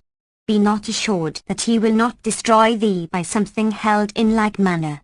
Replied King Yunan, "Thou hast spoken sooth, O wazir. It may well be as thou hintest, O my well-advising minister, and belike this sage hath come as a spy searching to put me to death, for assuredly if he cured me by a something held in my hand, he can kill me by a something given me to smell." Then asked King Yunan, "O minister, what must be done with him?" And the wazir answered, "Send after him this very instant, and summon him to thy presence, and when he shall come strike him across the neck, and thus shalt thou rid thyself of him and his wickedness, and deceive him ere he can deceive thee." "Thou hast again spoken sooth, O wazir," said the king, and sent one to call the sage, who came in joyful mood, for he knew not what had appointed for him the compassionate, as a certain poet saith, by way of illustration: "O thou who fearest fate, confiding fair trust all to him who built the world and wait, what fate saith be perforce must be, my lord. And safe art thou from th and dread of fate." As Duban the physician entered, he addressed the king in these lines: "And fail I of my thanks to thee, nor thank thee day by day, for whom composed I prose and verse, for whom I say and lay? Thou lavishedst thy generous gifts ere they were craved by me. Thou lavishedst thy boons and sought sans pretext or delay. How shall I stint my praise of thee? How shall I cease to laud the grace of thee in secrecy and patentest display? Nay, I will thank thy benefits, for thy favours lie light on my thought and tongue, though heavy on my back they weigh. And he said further on the same theme: Turn thee from grief nor care a jot. Commit thy needs to fate and lot. Enjoy the present passing well, and let the past be clean forgot. For what so haply seemeth was shall work thy will as Allah. What Allah shall do after he wills, and in his will oppose him not. And further still to all wise, subtle one, trust worldly things, rest thee from all whereto the worldling clings. Learn wisely well, naught cometh by thy will but e'en as willeth Allah, King of kings. And lastly gladsome and gay, forget thine every grief, for often grief the wisest hearts outwere. Thought is but folly, and the feeble slave shun it, and so be saved even more. Said the king, the soul return, knowest thou why I have summoned thee? And the sage replied, Allah most highest alone kenneth hidden things. But the king rejoined, I summoned thee only to take thy life, and utterly to destroy thee. Duban the wise wondered at this strange address with exceeding wonder, and asked, O king, and wherefore wouldest thou slay me, and what ill have I done thee? And the king answered, Men tell me thou art a spy sent hither with intent to slay me, and lo, I will kill thee ere I be killed by thee. Then he called to his sworder, and said, Strike me off the head of this traitor, and deliver us from his evil practices. Quoth the sage, Spare me and Allah will spare thee, slay me not or Allah shall slay thee.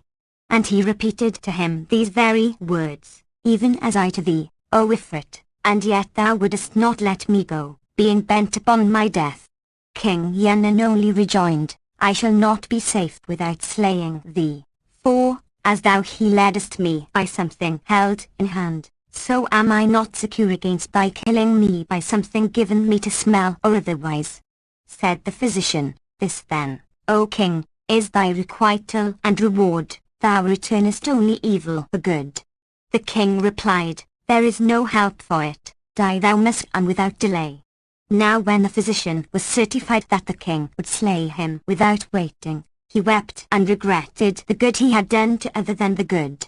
As one hath said on this subject: Of wit and wisdom is Maimuna, FN number 98, there whose higher in wisdom all the wits outstrippeth. Man may not tread on mud or dust or clay save by good sense, else strippeth he and slippeth. Hereupon the sworder stepped forward and bound the sage Duban's eyes and bared his blade, saying to the king, By thy leave, while the physician wept and cried, Spare me and Allah will spare thee, and slay me not or Allah shall slay thee, and began repeating: I was kind and scaped not, they were cruel and escaped, and my kindness only led me to ruination hall. If I live I'll ne'er be kind, if I die, then all be damned who follow me, and curses their kindliness befall. Is this, continued Duban, the return I meet from thee? Thou givest me, meseems, but crocodile boon. Quoth the king, What is the tale of the crocodile? And quoth the physician, Impossible for me to tell it in this my state. Allah upon thee, spare me, as thou hopest Allah shall spare thee. And he wept with exceeding weeping. Then one of the king's favourites stood up and said, O king, grant me the blood of this physician. We have never seen him sin against thee, or doing aught save healing thee from a disease which baffled every leech and man of science. Said the king, Ye wot not the cause of my putting to death this physician, and this it is.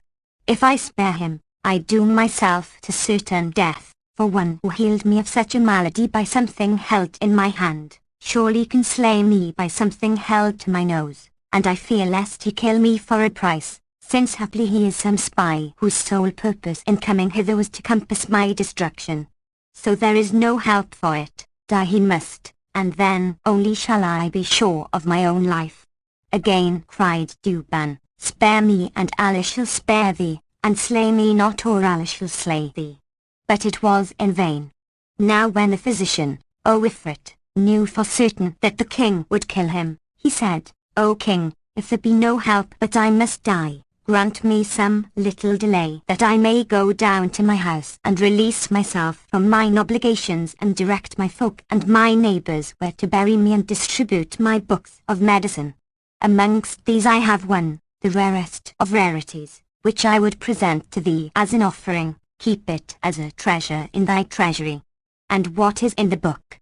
Asked the king, and the sage answered, things beyond compt, and the least of secrets is that if, directly after thou hast cut off my head, thou open 3 leaves and read 3 lines of the page to thy left hand, my head shall speak and answer every question thou deignest ask of it.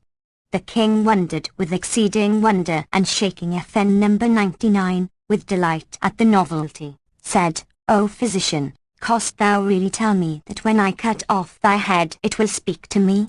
He replied, Yes, O king. Quoth the king, This is indeed a strange matter. And forthwith sent him closely guarded to his house, and Duban then and there settled all his obligations. Next day he went up to the king's audience hall, where emirs and wazirs, chamberlains and nabobs, grandees and lords of estate were gathered together, making the presence chamber gay as a garden of flower beds. And lo! The physician came up and stood before the king, bearing a worn old volume and a little etui of metal full of powder, like that used for the eyes.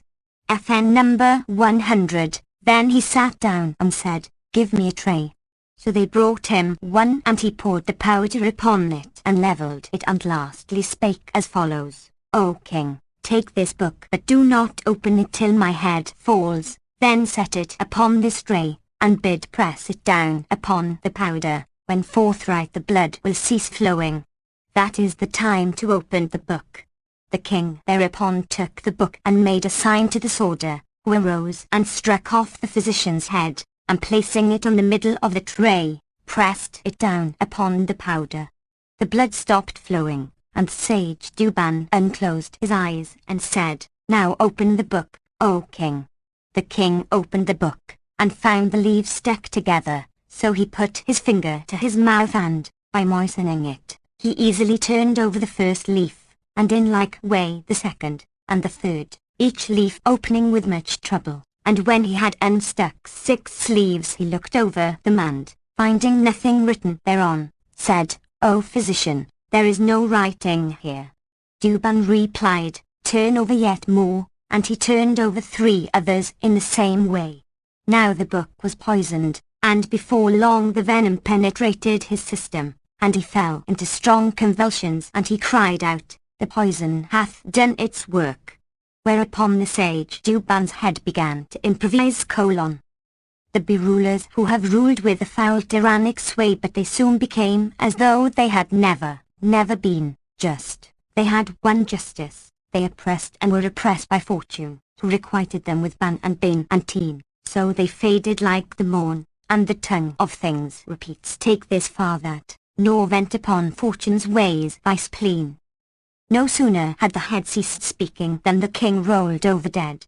Now I would have thee know, O Ifrit, that if King Yenin had spared the sage Duban, Allah would have spared him, but he refused so to do and agreed to do him dead, wherefore Allah slew him, and thou too, O Ifrit, if thou hadst spared me, Allah would have spared thee. And Shahrazad perceived the dawn of day and ceased saying her permitted say. Then quoth Dunlazad, O my sister, how pleasant is thy tale, and how tasteful, how sweet, and how grateful. She replied, And where is this compared with what I could tell thee this coming night, if I live and the king spare me? Said the king in himself, By Allah, I will not slay her until I hear the rest of her story, for truly it is wondrous. They rested that night in mutual embrace until dawn. Then the king went forth to his darbar. Their wazirs and troops came in, and the audience hall was crowded, so the king gave orders of judged and appointed and deposed and bade and forbade the rest of that day, when the court broke up, and King Shahryar entered his palace. When it was the 6th night, her sister, Dunyazad said to her, "Pray finish for us thy story," and she answered, "I will if the king give me leave." "Say on," quoth the king. And she continued, "It hath reached me, O auspicious king, that when the fisherman said to the Ifrit, 'If thou hadst spared me I would have spared thee, but nothing would satisfy thee save my death, so now I will do thee die by jailing thee in this jar and I will hurl thee into the sea.' Then the married roared aloud and cried, 'Allah upon thee, O fisherman, don't spare me, and pardon my past doings, and, as I have been tyrannous, so be thou generous, for it is said among sayings that go current: know thou who dost good to him who hath done thee evil, suffice for the ill-doer his ill deeds, and do not deal with me as did to Whittaker." FN number 101, asked the fisherman, "And what was the case?" And the Ifrit answered, "This is not the time for storytelling and I in this prison, but set me free and I will tell thee the tale." Quoth the fisherman, "Leave this language, there is no help but that thou be thrown back into the sea, nor is there any way for thy getting out of it forever and ever.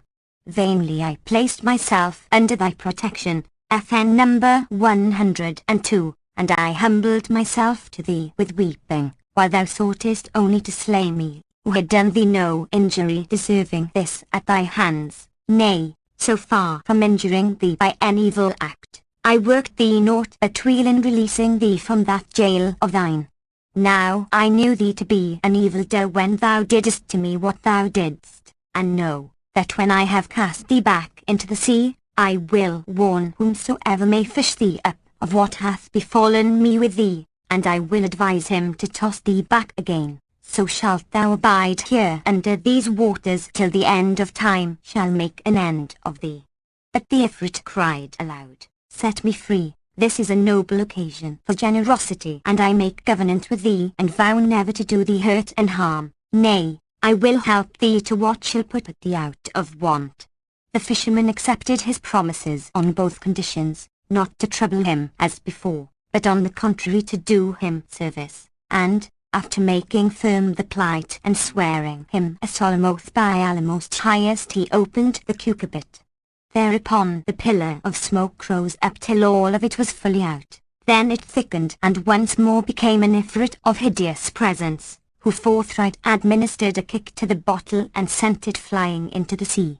The fisherman, seeing how the cucurbit was treated and making sure of his own death, piddled in his clothes and said to himself, "This promiseth badly," but he fortified its heart, and cried, "O Ifrit, Allah hath said FN number 103, perform your covenant, for the performance of your covenant shall be inquired into hereafter.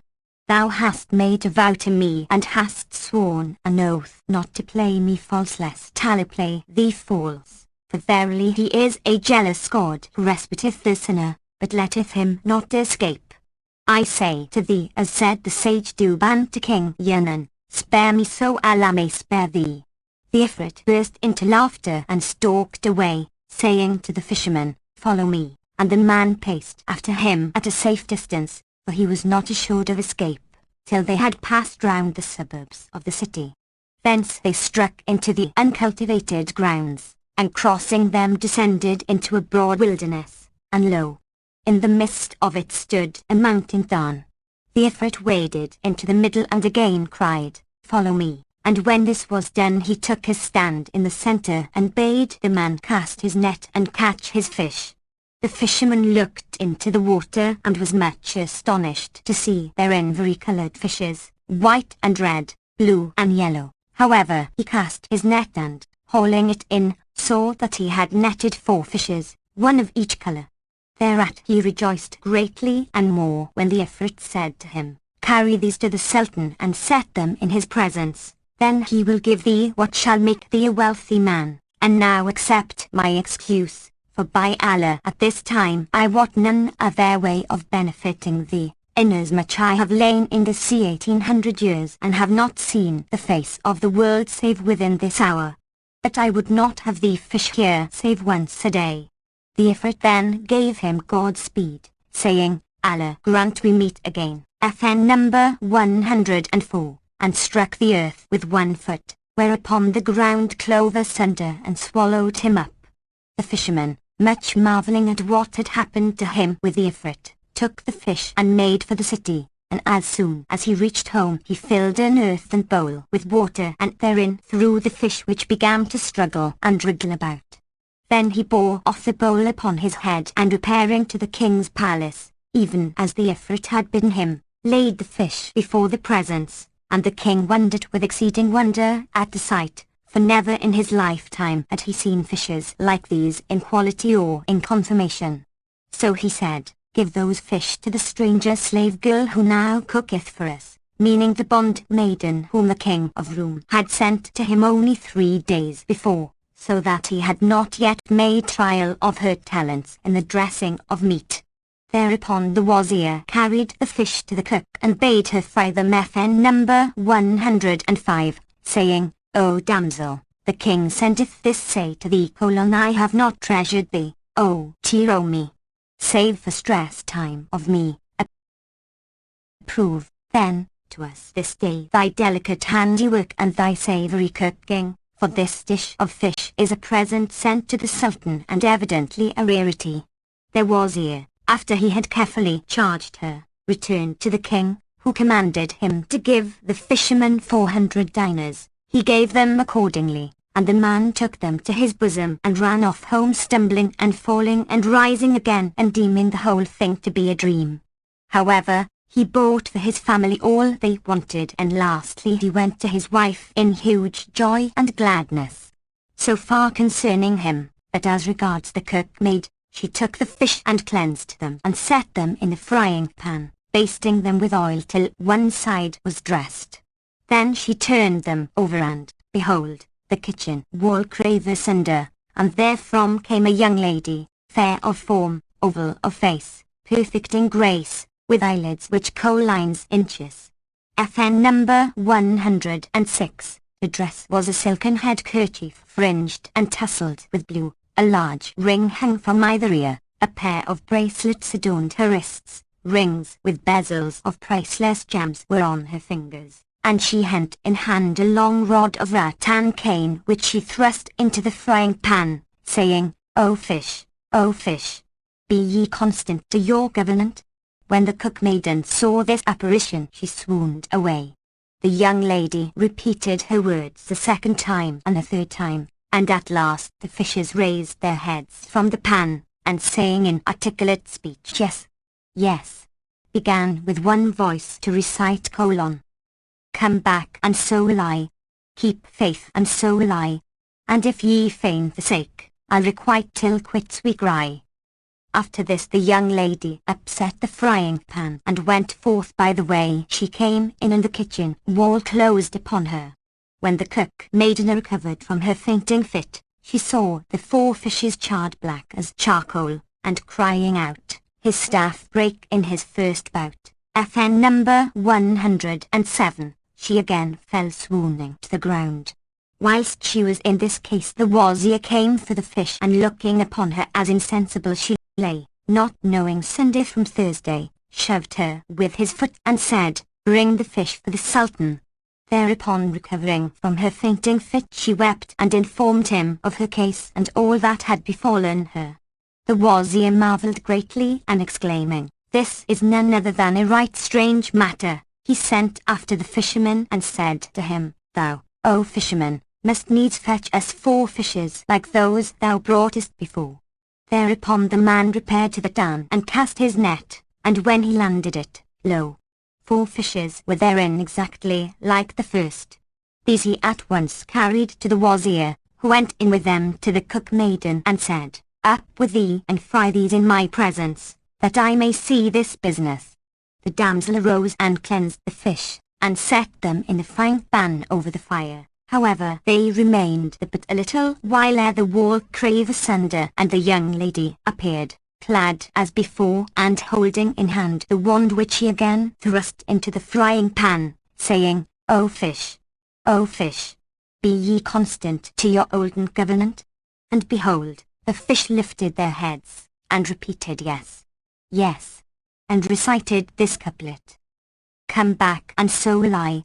keep faith and so will I. But if ye feign forsake, I'll requite till quits we cry. And Shahrazad perceived the dawn of day and ceased saying her permitted say. When it was the 7th night, she continued, it hath reached me, O auspicious king, that when the fishes spoke, and the young lady upset the frying pan with her rod, and went forth by the way she came, and the wall closed up, the wazir cried out, this is a thing not to be hidden from the king. So he went and told him what had happened, whereupon quoth the king, there is no help for it but that I see this with mine own eyes. Then he sent for the fisherman and commanded him to bring 4 other fish like the first and to take with him 3 men as witnesses. The fisherman at once brought the fish, and the king, after ordering them to give him 400 gold pieces, turned to the wazir and said, up and fry me the fishes here before me. The minister, replying to hear is to obey, bade bring the frying pan, threw therein the cleansed fish and set it over the fire, when lo! The wall clave asunder, and out burst a black slave like a huge rock or a remnant of the tribe Adfn number 108, bearing in hand a branch of a green tree, and he cried in loud and terrible tones, O fish! O fish! Be ye all constant to your antique government? Whereupon the fishes lifted their heads from the frying pan and said, yes, yes, we be true to our vow, and they again recited the couplet. Come back and so will I, keep faith and so will I, but if ye feign forsake, I'll requite till quits we cry. Then the huge blackamoor approached the frying pan and upset it with a branch and went forth by the way he came in. When he vanished from their sight the king inspected the fish, and finding them all charred black as charcoal, was utterly bewildered and said to the wazir, verily this is a matter wherein silence cannot be kept, and as for the fishes, assuredly some marvelous adventure connects with them. So he bade bring the fisherman and asked him, saying, fie on thee, fellow! Whence came these fishes? And he answered, from a town between 4 heights lying behind this mountain which is in the sight of thy city. Quoth the king, how many days' march? Quoth he, O our lord the sultan, a walk of half hour. The king wondered and, straightway ordering his men to march and horsemen to mount, led off the fisherman who went before as guide, privily damning the Ifrit. They fared on till they had climbed the mountain and descended into a great desert which they had never seen during all their lives, and the sultan and his merry men marvelled much at the world set in the midst of 4 mountains, and the Dan and its fishes of 4 colours, red and white, yellow and blue. The king stood fixed to the spot in wonderment and asked his troops and all present, hath anyone among you ever seen this piece of water before now? And all made answer, O king of the age, never did we set eyes upon it during all our days. They also questioned the oldest inhabitants they met, men well stricken in years, but they replied, each and every, a lake like this we never saw in this place. Thereupon quoth the king, by Allah, I will neither return to my capital nor sit upon the throne of my forebears till I learn the truth about this dam and the fish therein. He then ordered his men to dismount and bivouac all around the mountain, which they did, and summoning his wazir, a minister of much experience, sagacious, of penetrating wit and well-versed in affairs, said to him, 'Tis in my mind to do a certain thing whereof I will inform thee. My heart telleth me to fare forth alone this night and root out the mystery of this Dan and its fishes. Do thou take thy seat at my tent door, and say to the emirs and wazirs, the nabobs and the chamberlains, in fine to all who ask thee, the sultan is ill at ease, and he hath ordered me to refuse all admittance, FN number 109, and be careful thou let none know my design. And the wazir could not oppose him. Then the king changed his dress and ornaments and, slinging his sword over his shoulder, shook a path which led up one of the mountains and marched for the rest of the night till morning dawned, nor did he cease wayfaring till the heat was too much for him. After his long walk he rested for a while, and then resumed his march and fared on through the second night till dawn, when suddenly there appeared a black point in the far distance. Here he rejoiced and said to himself, haply some one here shall acquaint me with the mystery of the Dan and its fishes. Presently drawing near the dark object he found it a palace built of swart stone plated with iron, and, while one leaf of the gate stood wide open, the other was shut, the king's spirits rose high as he stood before the gate and rapped a light trap, but hearing no answer he knocked a second knock and a third, yet there came no sign. Then he knocked his loudest but still no answer, so he said, doubtless 'tis empty.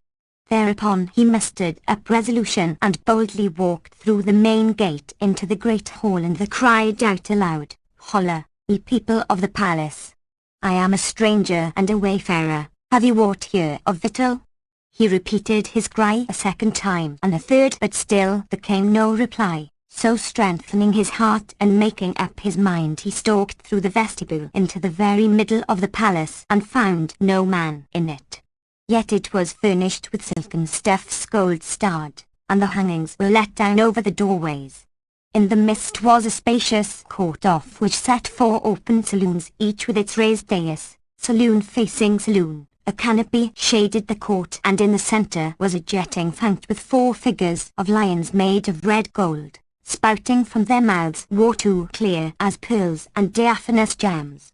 Round about the palace birds were let loose, and over it stretched a net of golden wire, hindering them from flying off. In brief, there was everything but human beings.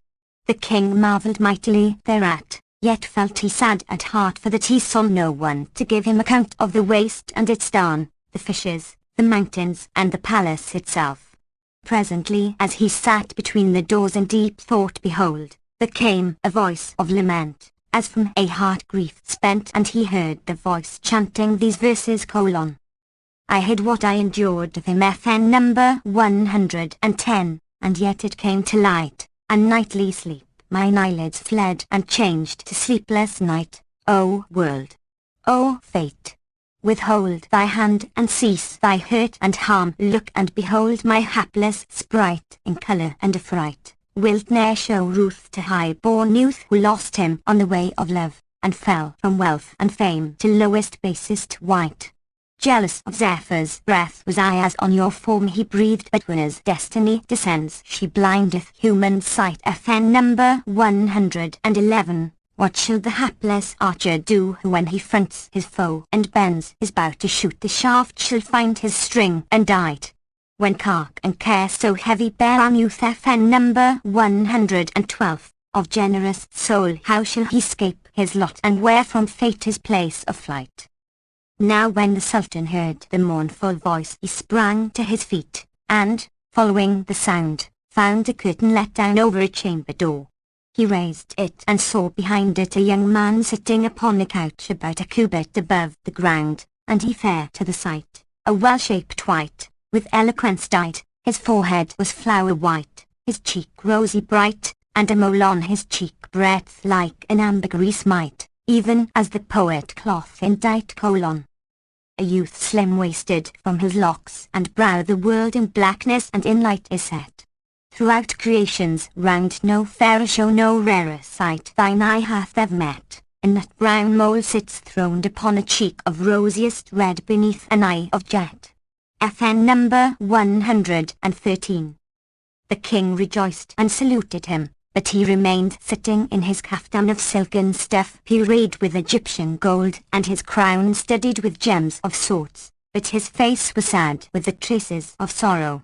He returned the royal salute in most courteous wise, adding, O my lord, thy dignity demandeth my rising to thee, and my sole excuse is to crave thy pardon.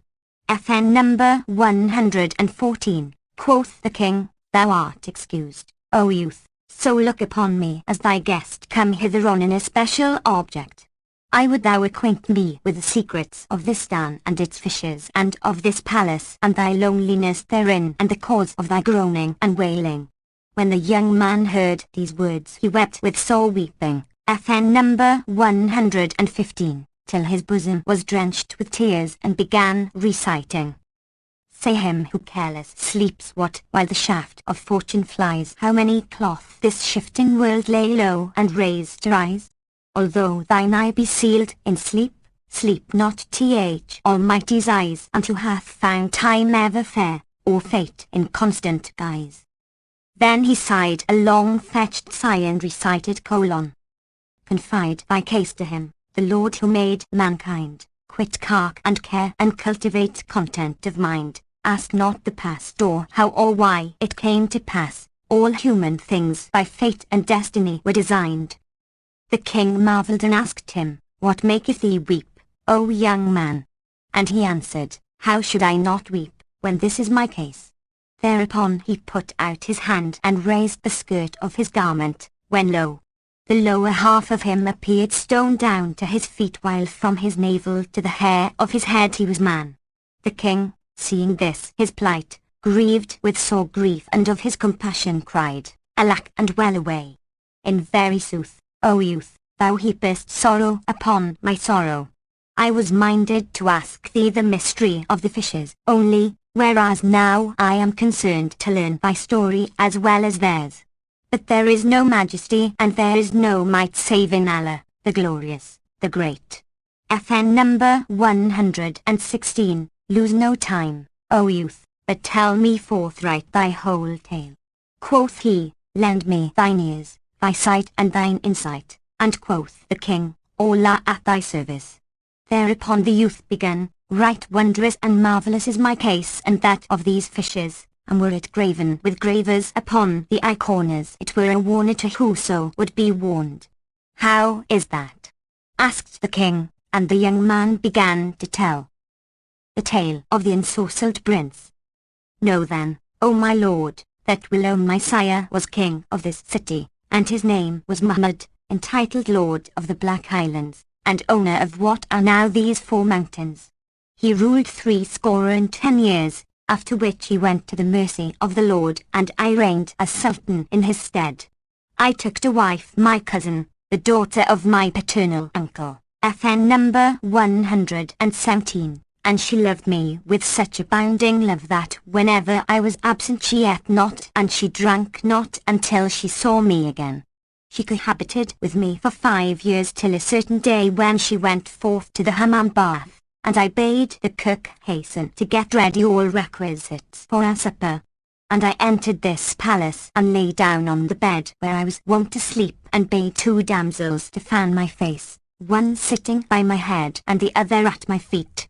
But I was troubled and made restless by my wife's absence, and could not sleep, for although my eyes were closed my mind and thoughts were wide awake.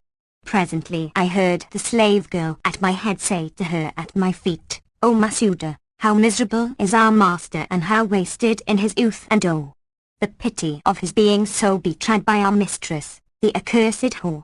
FN number 118. The other replied, Yes indeed, Allah curse all faithless women and adulterous, but the like of our master, with his fair gifts, deserveth something better than this harlot who layeth abroad every night.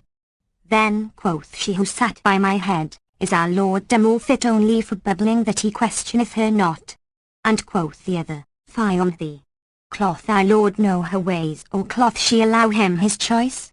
Nay, more, cloth she not drug every night the cup she giveth him to drink before sleep time, and put bang FN number 119 into it? So he sleepeth and wotteth not whither she goeth, nor what she doeth, but we know that after giving him the drugged wine, she donneth her richest raiment and perfumeth herself, and then she fareth out from him to be away till break of day, then she cometh to him, and burneth a pastile under his nose, and he awaketh from his death-like sleep. When I heard the slave girl's words, the light became black before my sight, and I thought night would never fall. Presently the daughter of my uncle came from the baths, and they set the table for us, and we ate and sat together a fair half-hour quaffing our wine as was ever our wont. Then she called for the particular wine I used to drink before sleeping, and reached me the cup, but, seeming to drink it according to my wont, I poured the contents into my bosom, and, lying down, let her hear that I was asleep. Then, behold, she cried, sleep out the night, and never wake again. By Allah, I loathe thee and I loathe thy whole body, and my soul turneth in disgust from cohabiting with thee, and I see not the moment when Allah shall snatch away thy life. Then she rose and donned her fairest dress and perfumed her person and slung my sword over her shoulder, and, opening the gates of the palace, went her ill way. I rose and followed her as she left the palace, and she threaded the streets until she came to the city gate, where she spoke words I understood not, and the padlocks dropped of themselves as if broken and the gate leaves opened. She went forth, and I after her without her noticing aught, till she came at last to the outlying mounds FN number 120, and a reed fence built about a round-roofed hut of mud bricks. As she entered the door, I climbed upon the roof which commanded a view of the interior, and lo! My fair cousin had gone into a hideous negro slave with his upper lip like the cover of a pot, and his lower like an open pot, lips which might sweep up sand from the gravel floor of the cot. He was to boot a leper and a paralytic, lying upon a strew of sugar cane trash and wrapped in an old blanket and the foulest rags and tatters. She kissed the earth before him, and he raised his head so as to see her and said, Woe to thee! What call hast thou to stay away all this time? Here have been with me sundry of the black brethren, who drank their wine and each had his young lady, and I was not content to drink because of thine absence. Then she, O my lord, my heart's love and coolth of my eyes, FN number 121, knowest thou not that I am married to my cousin whose very look I loathe, and hate myself when in his company?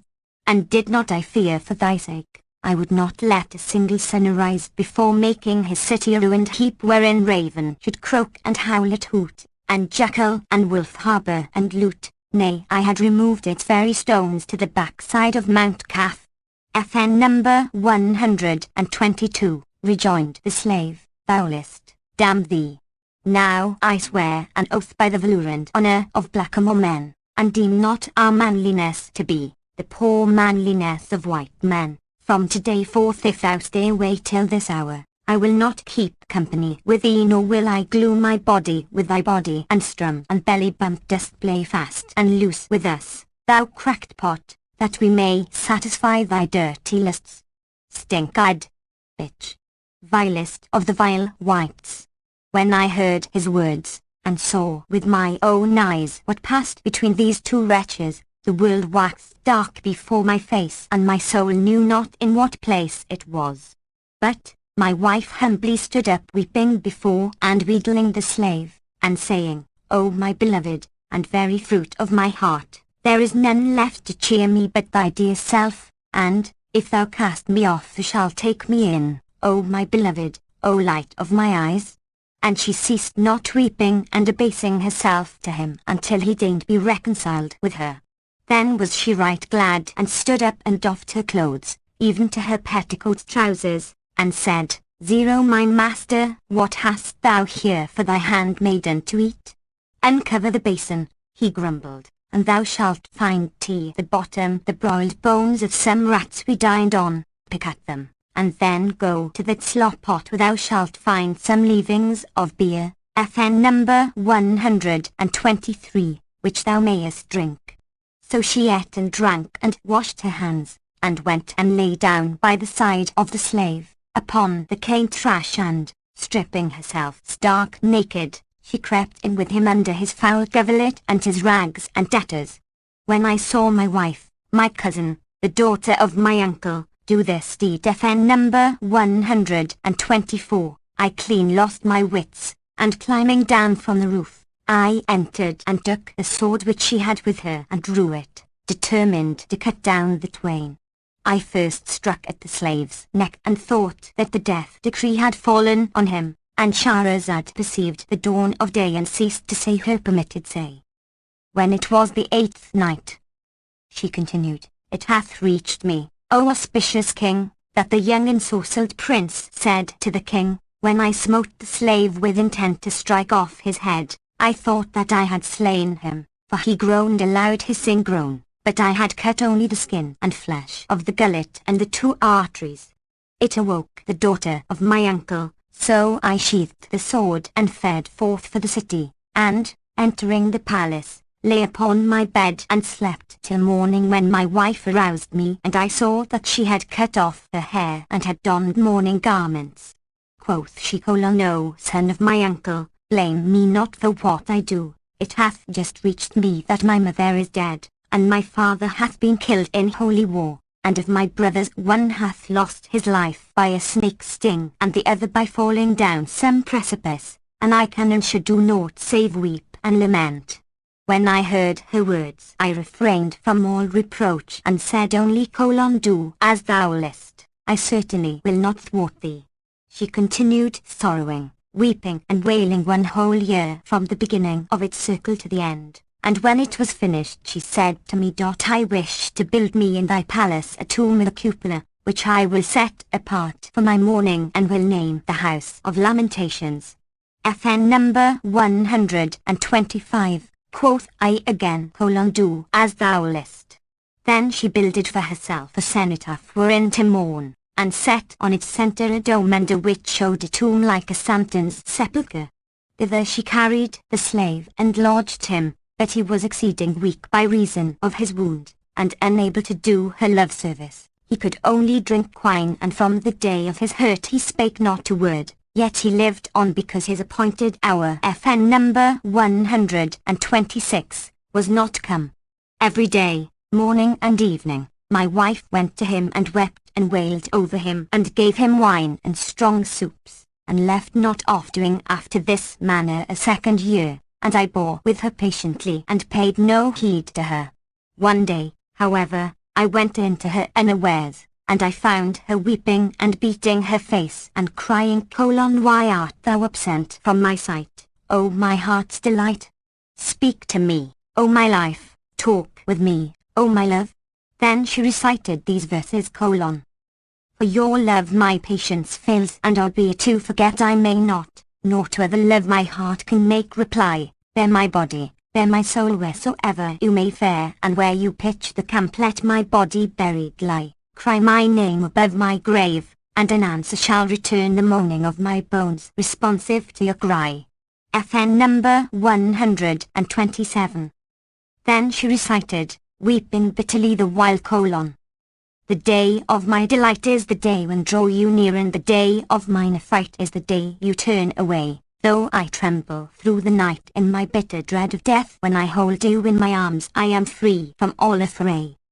Once more she began reciting: "Though a morn I may wake with all happiness in hand, though the world all be mine and like Kisra kings." FN number 128. I reign. To me they had the worth of the winglet of the gnat when I fail to see thy form, when I look for thee in vain.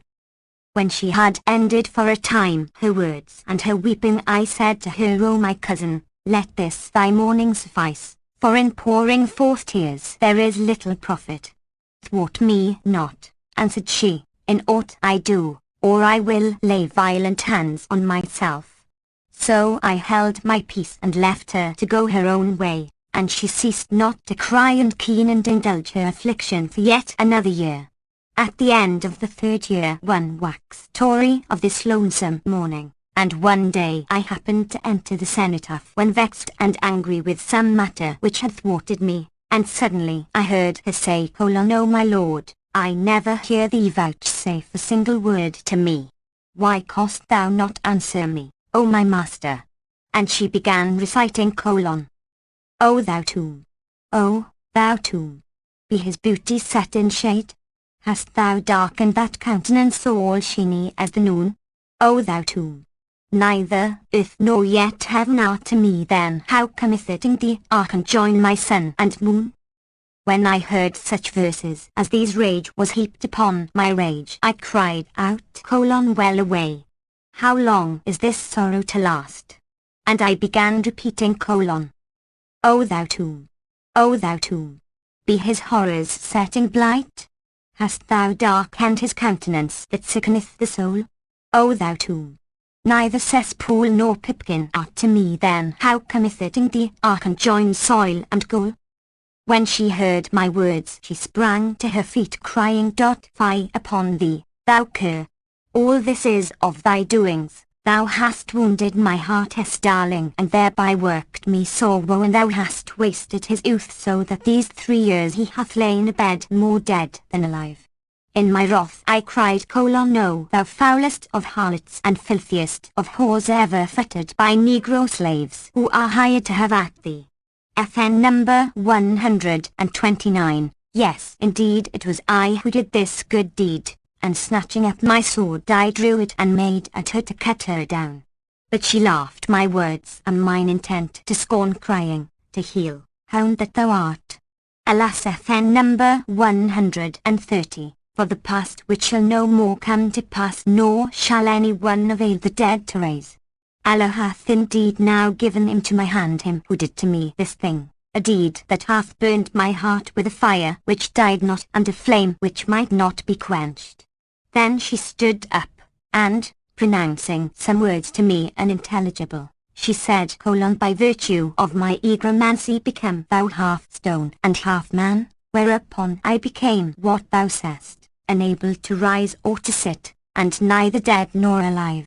Moreover, she ensorcelled the city with all its streets and garths, and she turned by her grammar the 4 islands into 4 mountains around the town whereof thou questionest me, and the citizens, who were of 4 different faiths, Muslim, Nazarene, Jew and Magian, she transformed by her enchantments into fishes. The Muslims are the white, the Magians red, the Christians blue and the Jews yellow.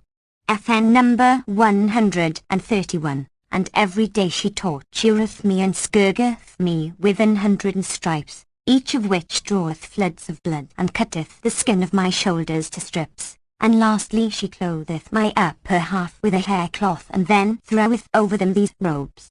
Hereupon the young man again shed tears and began reciting: "In patience, O my God, I endue my lot and fate. I will bear at will of thee whatsoever be my state. They oppress me, they torture me, they make my life a woe, yet haply heaven's happiness shall compensate my strait. Yea, straitened is my life by the bane and hate o' foes that Mustafa and Metas FN number 132 shall ope me heaven's gate."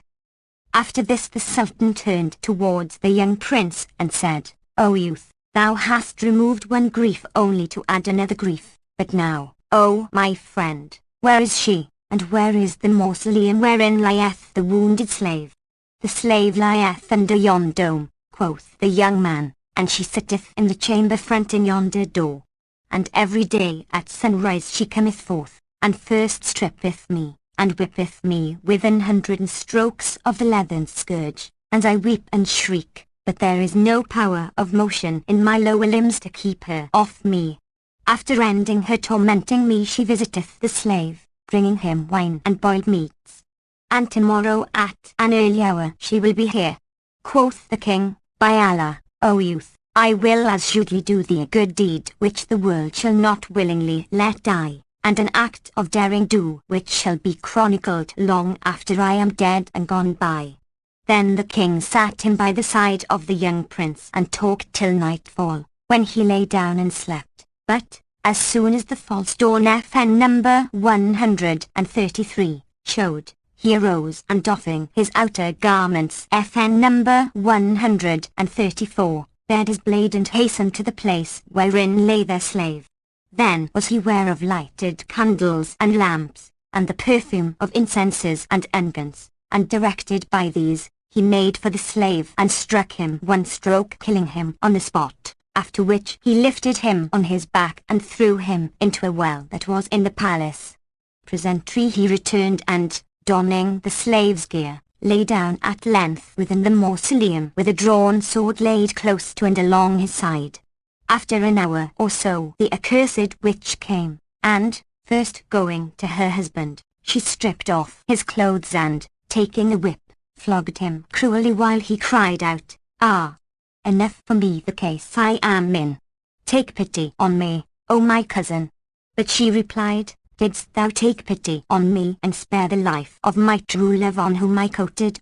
Then she drew the silice over his raw and bleeding skin and threw the robe upon all and went down to the slave with a goblet of wine and a bowl of meat broth in her hands. She entered under the dome weeping and wailing, well away, and crying, "O my lord, speak a word to me. O my master, talk a while with me," and began to recite these couplets. How long this harshness, this unlove, shall bide? Suffice thee not tear floods thou hast espied? Thou cost prolong our parting purposely, and if wouldst please my foe, thrice be satisfied.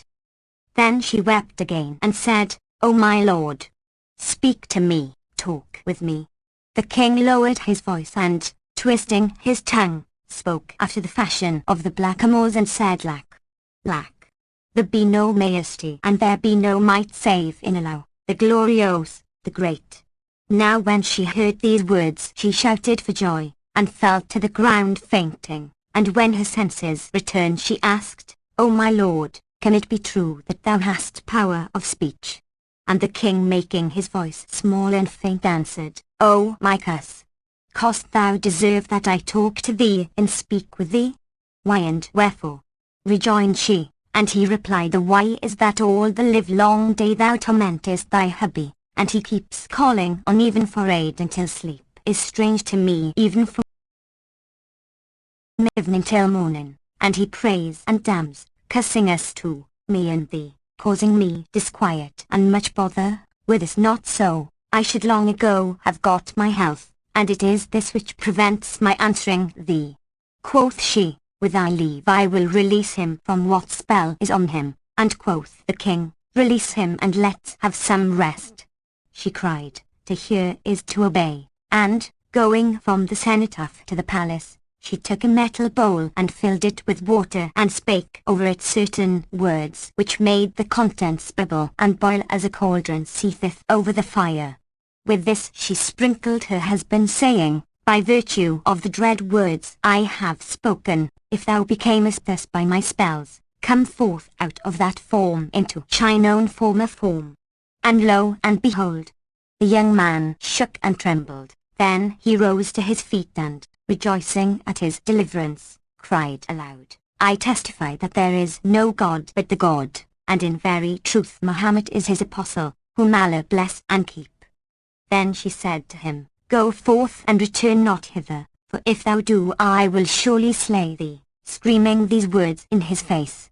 So he went from between her hands, and she returned to the dome and, going down to the sepulchre, she said, "O my lord, come forth to me that I may look upon thee and thy goodliness." The king replied in faint low words, "What FN number 135 thing hast thou done? Thou hast rid me of the branch but not of the root." She asked, "O my darling, O my negro ring, what is the root?" And he answered, "Fie on thee, O my cuss. The people of this city and of the 4 islands every night when it's 1/2 lift their heads from the tank in which thou hast turned them to fishes and cry to heaven and call down its hunger on me and thee, and this is the reason why my body's balked from health. Go at once and set them free, then come to me and take my hand, and raise me up, for a little strength is already back in me." When she heard the king's words, and she still supposed him to be the slave, she cried joyously, "O my master, on my head and on my eyes be thy command, Bismillah FN number 136. So she sprang to her feet and, full of joy and gladness, ran down to the dan and took a little of its water in the palm of her hand, and Shahrazad perceived the dawn of day and ceased to say her permitted say. When it was the 9th night, she said, "It hath reached me, O auspicious king, that when the young woman, the sorceress, took in hand some of the dan water and spake over it words not to be understood, the fishes lifted their heads and stood up on the instant like men, the spell on the people of the city having been removed. What was the lake again became a crowded capital, the bazaars were thronged with folk who bought and sold. Each citizen was occupied with his own calling, and the 4 hills became islands as they were whilom. Then the young woman, that wicked sorceress, returned to the king and, still thinking he was the Negro, said to him, "O my love, stretch forth thy honoured hand that I may assist thee to rise." "Nearer to me," quoth the king in a faint and feigned tone. She came close as to embrace him when he took up the sword lying hid by his side and smote her across the breast, so that the point showed gleaming behind her back. Then he smote her a second time and cut her in twain and cast her to the ground in two halves. After which he fared forth and found the young man, now freed from the spell, awaiting him, and gave him joy of his happy release, while the prince kissed his hand with abundant thanks. Quoth the king, "Wilt thou abide in this city or go with me to my capital?" Quoth the youth, "O king of the age, wottest thou not what journey is between thee and thy city?" "2 days and a half," answered he, whereupon said the other, "And thou be sleeping, O king, awake. Between thee and thy city is a year's march for a well-girt walker, and thou hadst not come hither in 2 days and a half, save that the city was under enchantment. And I, O king, will never part from thee, no, not even for the twinkling of an eye." The king rejoiced at his words and said, "Thanks be to Allah who hath bestowed thee upon me. From this hour thou art my son and my only son, for that in all my life I have never been blessed with issue." Thereupon they embraced and joyed with exceeding great joy, and, reaching the palace, the prince who had been spellbound informed his lords and his grandees that he was about to visit the holy places as a pilgrim, and bade them get ready all things necessary for the occasion. The preparations lasted 10 days, after which he set out with the Sultan, whose heart burned in yearning for his city whence he had been absent a whole 12 months.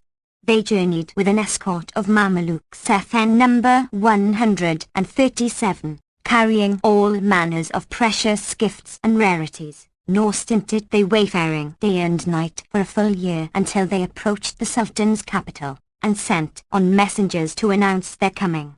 Then the wazir and the whole army came out to meet him in joy and gladness, for they had given up all hope of ever seeing their king, and the troops kissed the ground before him and wished him joy of his safety. He entered and took seat upon his throne, and the minister came before him, and, when acquainted with all that had befallen the young prince, he congratulated him on his narrow escape. When order was restored throughout the land, the king gave largesse to many of his people, and said to the wazir, "Hither the fisherman who brought us the fishes." So he sent for the man who had been the first cause of the city and the citizens being delivered from enchantment, and, when he came into the presence, the Sultan bestowed upon him a dress of honour, and questioned him of his condition and whether he had children.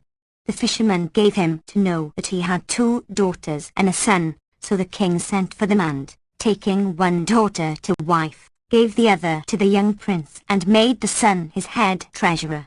Furthermore, he invested his wazir with the sultanate of the city in the Black Highlands, whilome belonging to the young prince, and dispatched with him the escort of 50 armed slaves, together with dresses of honour for all the emirs and grandees. The wazir kissed hands and fared forth on his way, while the sultan and the prince abode at home in all the solace and the delight of life, and the fisherman became the richest man of his age, and his daughters wived with kings, until death came to them. And yet, O king, this is not more wondrous than the story of the porter and the 3 ladies of Baghdad. Once upon a time there was a porter in Baghdad, who was a bachelor and who would remain unmarried.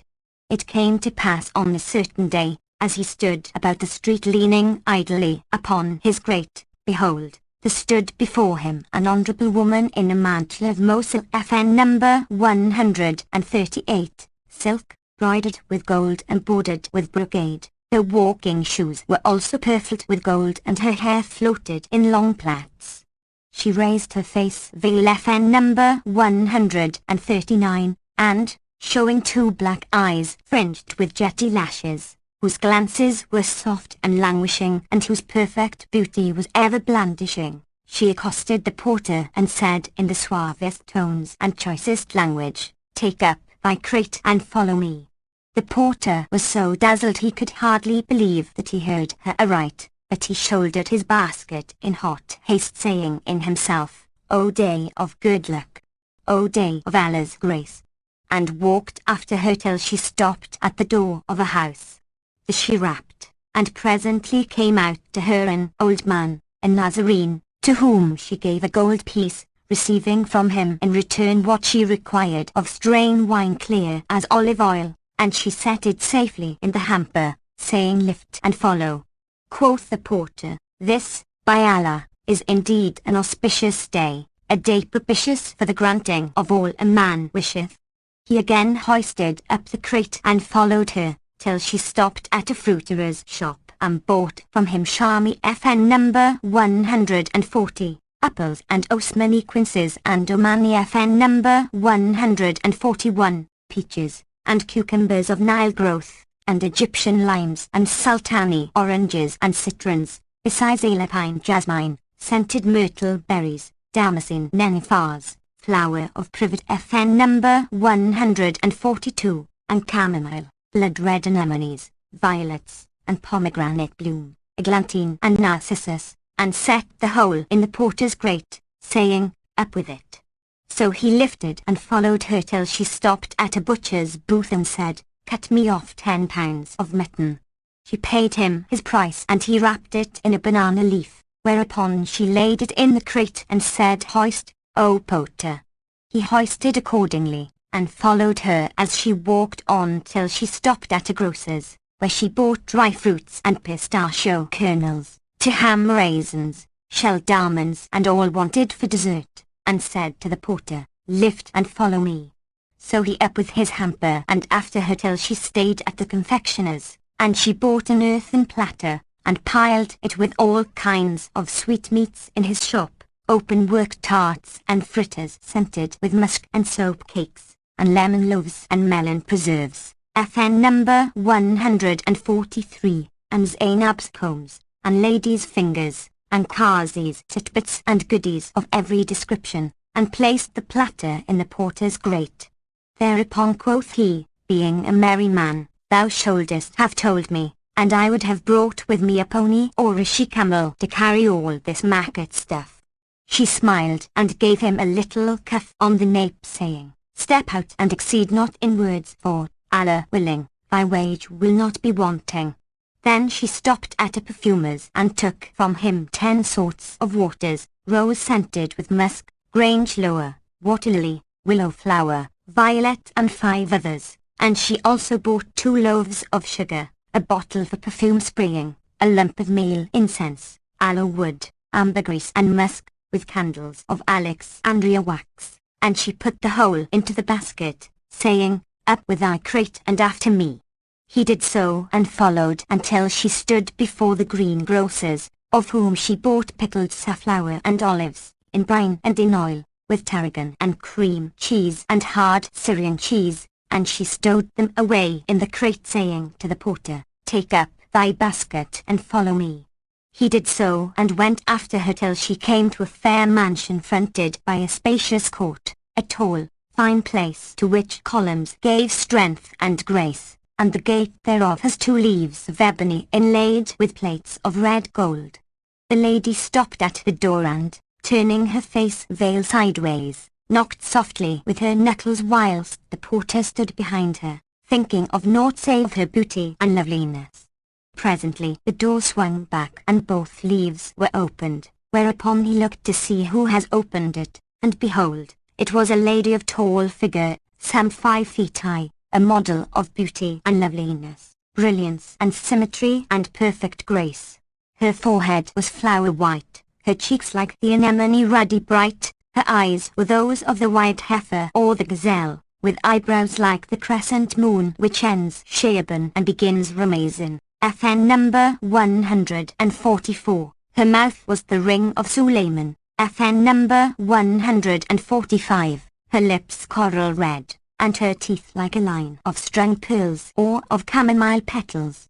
Her throat recalled the antelope's, and her breasts, like 2 pomegranates of even size, stood at bay as it were. FN number 146. Her body rose and fell in waves below her dress like the rolls of a piece of brocade, and her navel FN number 147, would hold an ounce of Ben's ointment. In fine, she was like her of whom the poet said, On sun and moon of palace cast thy sight, enjoy her flower-like face, her fragrant light. Thine eyes shall never see in hair so black beauty, in case a brow so purely white. The ruddy rosy cheek proclaims her claim, though fail her name whose beauties we indict. As sways her gait I smile at hips so big, and weep to see the waist they bear so slight. When the porter looked upon her, his wits were waylaid, and his senses were stormed, so that his crate went nigh to fall from his head, and he said to himself, Never have I in my life seen a day more blessed than this day. Then quoth the lady portress to the lady cateress, Come in from the gate and relieve this poor man of his load. So the provisioner went in, followed by the portress and the porter, and went on till they reached a spacious ground floor hall, FN number 148, built with admirable skill and beautified with all manner colours and carvings, with upper balconies and grand arches and galleries and cupboards and recesses whose curtains hung before them. In the midst stood a great basin full of water surrounding a fine fountain, and at the upper end on the raised dais was a couch of juniper wood set with gems and pearls, with a canopy like mosquito curtains of red satin silk looped up with pearls as big as filberts and bigger. Thereupon sat a lady bright of blee, with brow beaming brilliancy, the dream of philosophy, whose eyes were fraught with Babel's grammar FN number 149, and her eyebrows were arched as for archery. Her breath breathed ambergris and perfumery, and her lips were sugar to taste and carnelian to see. Her stature was straight as the letter I, FN number 150, and her face shamed the noon sun's radiancy, and she was even as a galaxy, or a dome with golden marquetry, or a bride displayed in choicest finery, or a noble maid of Araby. FN number 151, right well of her sang the bard when he said, Her smiles twin rows of pearls display chamomile buds, or rhymy spray. Her dresses stray as night let down, and shames her light the dawn o' day. FN number 152. The third lady, rising from the couch, stepped forward with graceful swaying gait till she reached the middle of the saloon, when she said to her sisters, Why stand ye here? Take it down from this poor man's head. Then the cateress went and stood before him, and the portress behind him, while the third helped them, and they lifted the load from the porter's head, and, emptying it of all that was therein, set everything in its place. Lastly they gave him 2 gold pieces, saying, Wend thy ways, O porter. But he went not, for he stood looking at the ladies and admiring what uncommon beauty was theirs, and their pleasant manners and kindly dispositions. Never had he seen goodlier, and he gazed wistfully at that good store of wines and sweet-scented flowers and fruits and other matters. Also he marvelled with exceeding marvel, especially to see no man in the place, and delayed his going, whereupon quoth the eldest lady, What aileth thee that goest not? Haply thy wage be too little. And, turning to her sister the cateress, she said, Give him another dinar. But the porter answered, By Allah, my lady, it is not for the wage. My hire is never more than 2 dirhams, but in very sooth my heart and my soul are taken up with you and your condition. I wonder to see you single, with nary man about you, and not a soul to bear you company, and well you wot that the minaret toppleth o'er unless it stand upon 4, and you want this same 4th, and women's pleasure without man is short of measure, even as the poet said, Says not we want for joy 4 things, all told, the harp and lute, the flute and flageolet, and be they accompanied with scents 4-fold, rose, myrtle, anemone and violet, nor please all 8, and for thou wouldest withhold good wine and youth and gold and pretty pet. You be there and want a 4th, who shall be a person of good sense and prudence, smart-witted, and one apt to keep careful counsel. His words pleased and amused them much, and they laughed at him and said, And who is to assure us of that? We are maidens, and we fear to entrust our secret where it may not be kept, For we have read in a certain chronicle the lines of one Ibn al-Samam: Hold fast thy secret and to none unfold. Lost is a secret when that secret's told, and fail thy breast thy secret to conceal. How canst thou hope another's breast shall hold? And Abu Nawas FN number 153 said well on the same subject: Who trusteth secret to another's hand, upon his brow deserveth burn of brand. When the porter heard their words, he rejoined, By your lives, I am a man of sense and a discreet, who hath read books and perused chronicles. I reveal the fair and conceal the foul, and I act as the poet adviseth: None but the good a secret keep, and good men keep it unrevealed. It is to me a well-shut house with keyless locks and door unsealed. FN number 154. When the maidens heard his verse and its poetical application addressed to them, they said, Thou knowest that we have laid out all our monies on this place. Now say, hast thou aught to offer us in return for entertainment? For surely we will not suffer thee to sit in our company and be our cup companion, and gaze upon our faces so fair and so rare without paying a ransom. FN number 155. Wottest thou not the saying: Sam's hope of gain love's not worth a grain? Whereto the lady poetress added, If thou bring anything, thou art to something; if no thing, be off with thee, thou art in nothing. But the procuratrix interposed, saying, Nay, O my sisters, leave teasing him, for by Allah he hath not failed us this day, and had he been other he never had kept patience with me. So whatever be his shot and scot, I will take it upon myself. The porter, overjoyed, kissed the ground before her and thanked her, saying, By Allah, these monies are the first fruits this day hath given me. Hearing this, they said, Sit thee down and welcome to thee. And the eldest lady added, By Allah, we may not suffer thee to join us save on one condition, and this it is, that no questions be asked as to what concerneth thee not, and frowardness shall be soundly flogged. Answered the porter, I agree to this, O my lady, on my head and my eyes be it. Look, I am dumb, I have no tongue. Then arose the provisioneress, and tightening her girdle set the table by the fountain, and put the flowers and sweet herbs in their jars, and strained the wine and ranged the flasks in row, and made ready every requisite. Then sat she down, she and her sisters, placing amidst them the porter who kept deeming himself in a dream, and she took up the wine flagon, and poured out the first cup, and drank it off, and likewise the second and the third.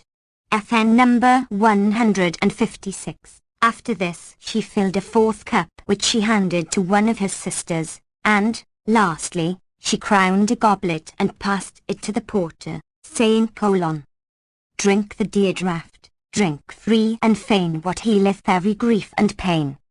He took the cup in his hand and, lighting low, returned his best thanks and improvised: Drain not the bowl save with a trusty friend, a man of worth was good old for wine, like wind, sucks sweetness from the sweet and stinks when over stench it haply blow. Adding: Drain not the bowl, save from dear hand like thine, the cup recall thy gifts, thou, gifts of wine. After repeating this couplet he kissed their hands and drank and was drunk, and sat swaying from side to side and pursued: All drinks were in his blood, the law unclean doth hold save one, the bloodshed of the vine. Fill, fill. Take all my wealth bequeathed, O one thou fawn, a willing ransom for those ear. Then the cateress ground a cup and gave it to the portress, who took it from her hand and thanked her and drank. Thereupon she poured again and passed to the eldest lady who sat on the couch, and filled yet another and handed it to the porter. He kissed the ground before them, and, after drinking and thanking them, he again began to recite: Here, here, by Allah, here, cups of the sweet, the dear, fill me a brimming bowl, the fount o' life I spear.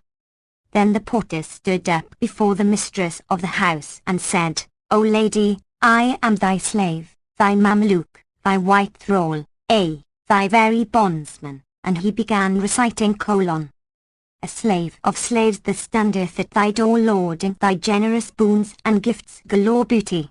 May he come in a while to joy thy charms? For love and I part nevermore. She said to him, drink, and health and happiness attend thy drink. So he took the cup and kissed her hand and recited these lines in sing-song. I gave her brave old wine that like her cheeks blushed red or flame from furnace flaring up. She burst the brim and said with many a smile, how durst thou deal folks' cheek for folk to sup?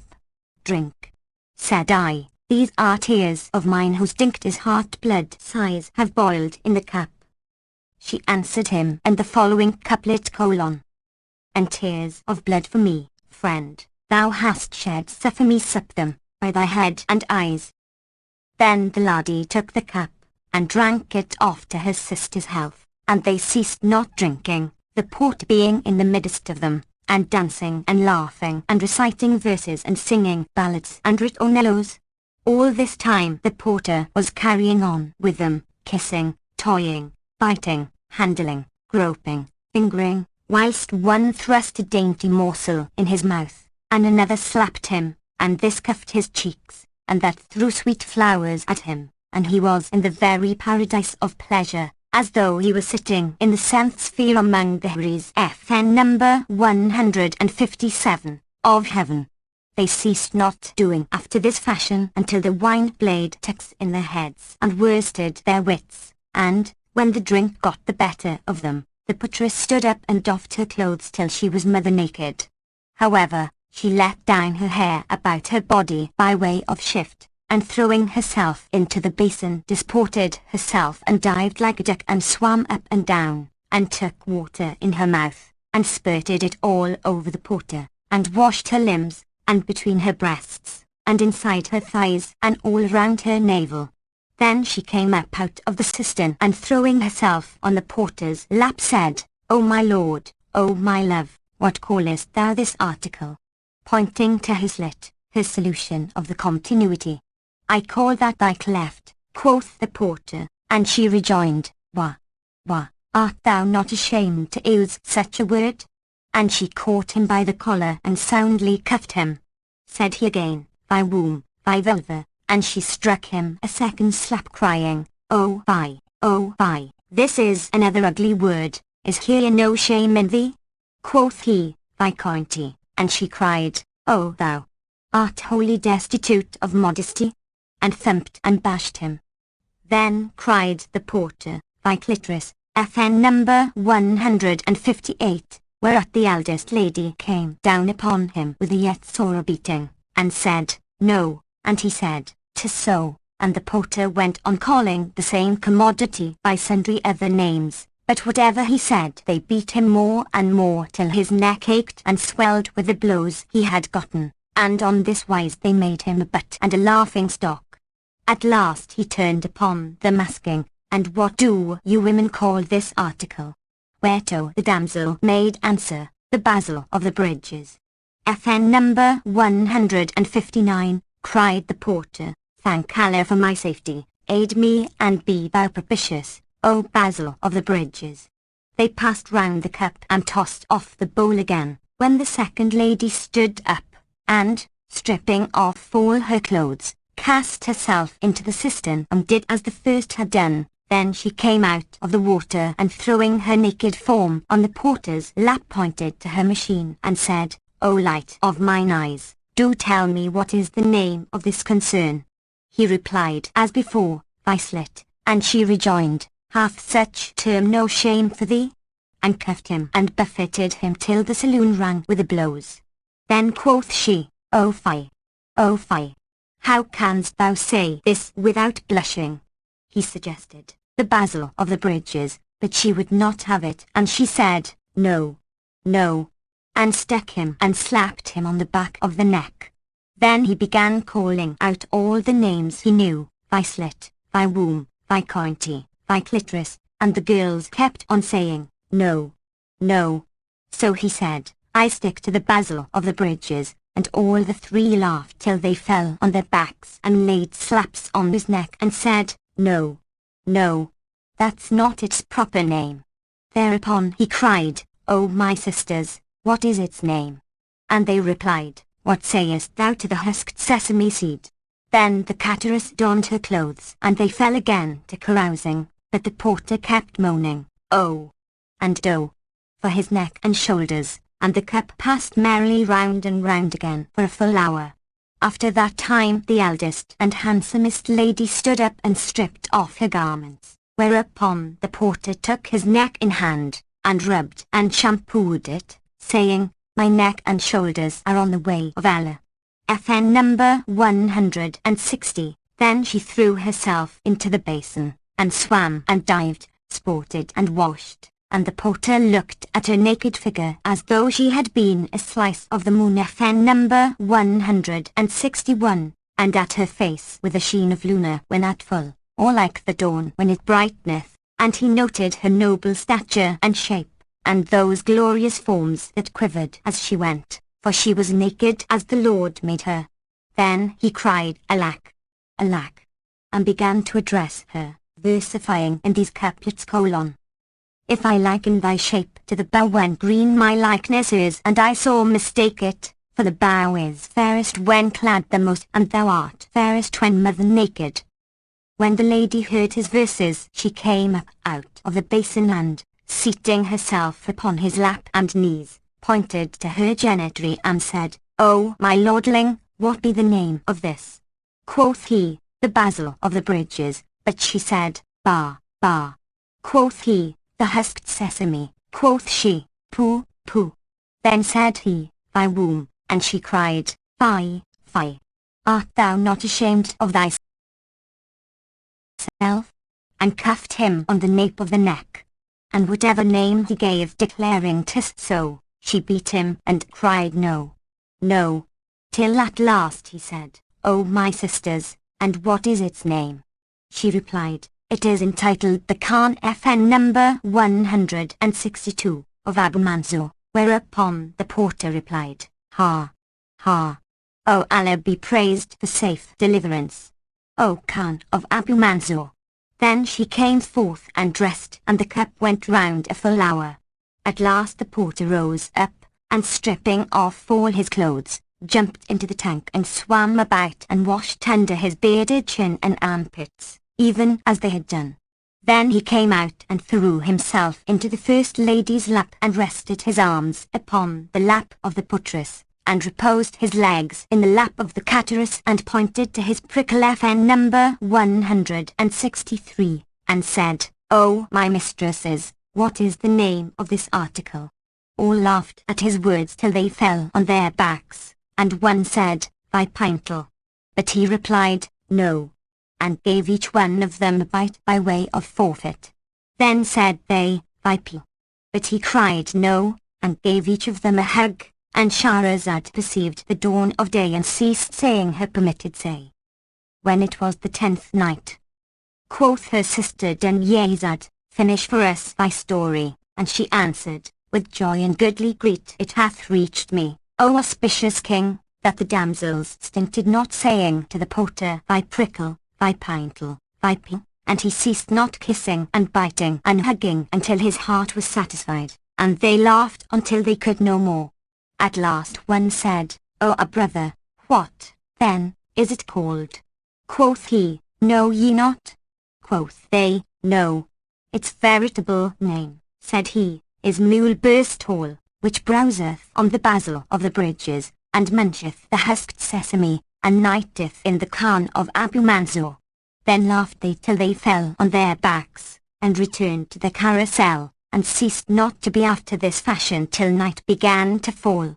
Thereupon said they to the porter, Bismillah, FN number 164, O our master, up and on with those sorry old shoes of thine, and turn thy face and show us the breadth of thy shoulders. Said he, By Allah, depart with my soul would be easier for me than departing from you. Come, let us join night today, and tomorrow morning we will each wend our own way. My life on you, said the procuratrix, suffer him to tarry with us, that we may laugh at him, we may live out our lives and never meet with his like, for surely he is a right merry rogue and a witty. FN number 165, So they said, Thou must not remain with us this night save on condition that thou submit to our commands, and that whatso thou sayest, thou ask no questions thereanent, nor inquire of its cause. All right, rejoined he, and they said, Go read the writing over the door. So he rose and went to the entrance, and found written in letters of gold wash, Whoso speaketh of what concerneth him not, shall hear what pleaseth him not. FN number 166, the porter said, Be ye witnesses against me that I will not speak on whatso concerneth me not. Then the cateress arose, and set food before them, and they ate, after which they changed their drinking place for another, and she lighted the lamps and candles, and burned ambergris and aloes wood, and set on fresh fruit and the wine service, when they fell to carousing and talking of their lovers. And they ceased not to eat and drink and chat, nibbling dry fruits and laughing and playing tricks for the space of a full hour, when lo, a knock was heard at the gate. The knocking in no wise disturbed the seance, but one of them rose and went to see what it was, and presently returned, saying, Truly our pleasure for this night is to be perfect. How is that? Asked they, and she answered, At the gate be 3 Persian Kalinars FN number 167, with their beards and heads and eyebrows shaven, and all 3 blind of the left eye, which is surely a strange chance. They are foreigners from Roomland, with the mark of travel plain upon them. They have just entered Baghdad, this being their first visit to our city, and the cause of their knocking at our door is simply because they cannot find a lodging. Indeed, one of them said to me, Happily the owner of this mansion will let us have the key of his stable or some old outhouse wherein we may pass this night, for evening had surprised them, and, being strangers in the land, they knew none who would give them shelter. And, oh my sisters, each of them is a figure of fun after his own fashion, and if we let them in we shall have matter to make sport of. She gave not over persuading them till they said to her, Let them in, and make thou the usual condition with them that they speak not of what concerneth them not, lest they hear what pleaseth them not. So she rejoiced, and going to the door presently returned with the 3 monoculars, whose beards and mustachios were clean shaven. FN number 168, they salaamed and stood afar off by way of respect, but the 3 ladies rose up to them and welcomed them and wished them joy of their safe arrival, and made them sit down. The Kalinas looked at the room and saw that it was a pleasant place, clean swept and garnished with flowers, and the lamps were burning, and smoke of perfumes was spearing in air, and beside the dessert and fruits and wine, there were 3 fair girls who might be maidens, so they exclaimed with one voice, By Allah, 'tis good. Then they turned to the porter and saw that he was a merry-faced wight, albeit he was by no means sober and was sore after his slappings. So they thought that he was one of themselves, and said, A mendicant like us, whether Arab or foreigner. FN number 169, but when the porter heard the words, he rose up, and fixing his eyes fiercely upon them, said, Sit ye here without exceeding in talk. Have you not read what is writ over the door? Surely it befitteth not fellows who come to us like paupers to wag your tongues at us. We crave thy pardon, O fakir. FN number 170, rejoined they, and our heads are between thy hands. The ladies laughed consumedly at the squabble, and, making peace between the Kalinas and the porter, seated the new guests before meat, and they ate. Then they sat together, and the portress served them with drink, and, as the cup went round merrily, quoth the porter to the askers, And you, O brothers mine, have ye no story or adventure to amuse us withal? Now the warmth of wine having mounted to their heads, they called for musical instruments, and the portress brought them a tambourine of Mosul, and a lute of Iraq, and a Persian harp, and each mendicant took one and tuned it, this the tambourine, and those the lute and the harp, and struck up a merry tune, while the ladies sang so lustily that there was a great noise. FN number 171, and whilst they were carrying on, behold, some one knocked at the gate, and the portress went to see what was the matter there. Now the cause of that knocking, O king, quoth Shahrazad, was this: the Caliph, Harun al-Rashid, had gone forth from the palace, as was his wont now and then, to solace himself in the city that night, and to see and hear what new thing was stirring. He was in Merchant Square, and he was attended by Ja'afar, his wazir, and by Masrur, his soldier of vengeance.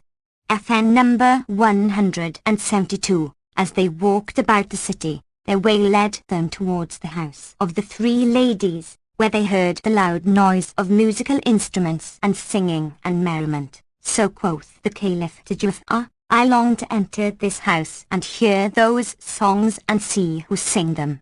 Quoth Ja'afar, O Prince of the Faithful, these folk are surely drunken with wine, and I fear some mischief betide us if we get amongst them. There is no help but that I go in there, replied the Caliph, and I desire thee to contrive some pretext for our appearing among them. Ja'afar replied, I hear and I obey. FN number 173, and knocked at the door, whereupon the portress came out and opened. Then Ja'afar came forward and kissing the ground before her said, O my lady, we be merchants from Tiberias town. We arrived at Baghdad 10 days ago, and, alighting at the merchant's caravanserai, we sold all our merchandise. Now a certain trader invited us to an entertainment this night, so we went to his house and he set food before us and we ate. Then we sat at wine and wassailed with him for an hour or so when he gave us leave to depart, and we went out from him in the shadow of the night and, being strangers, we could not find our way back to our Khan.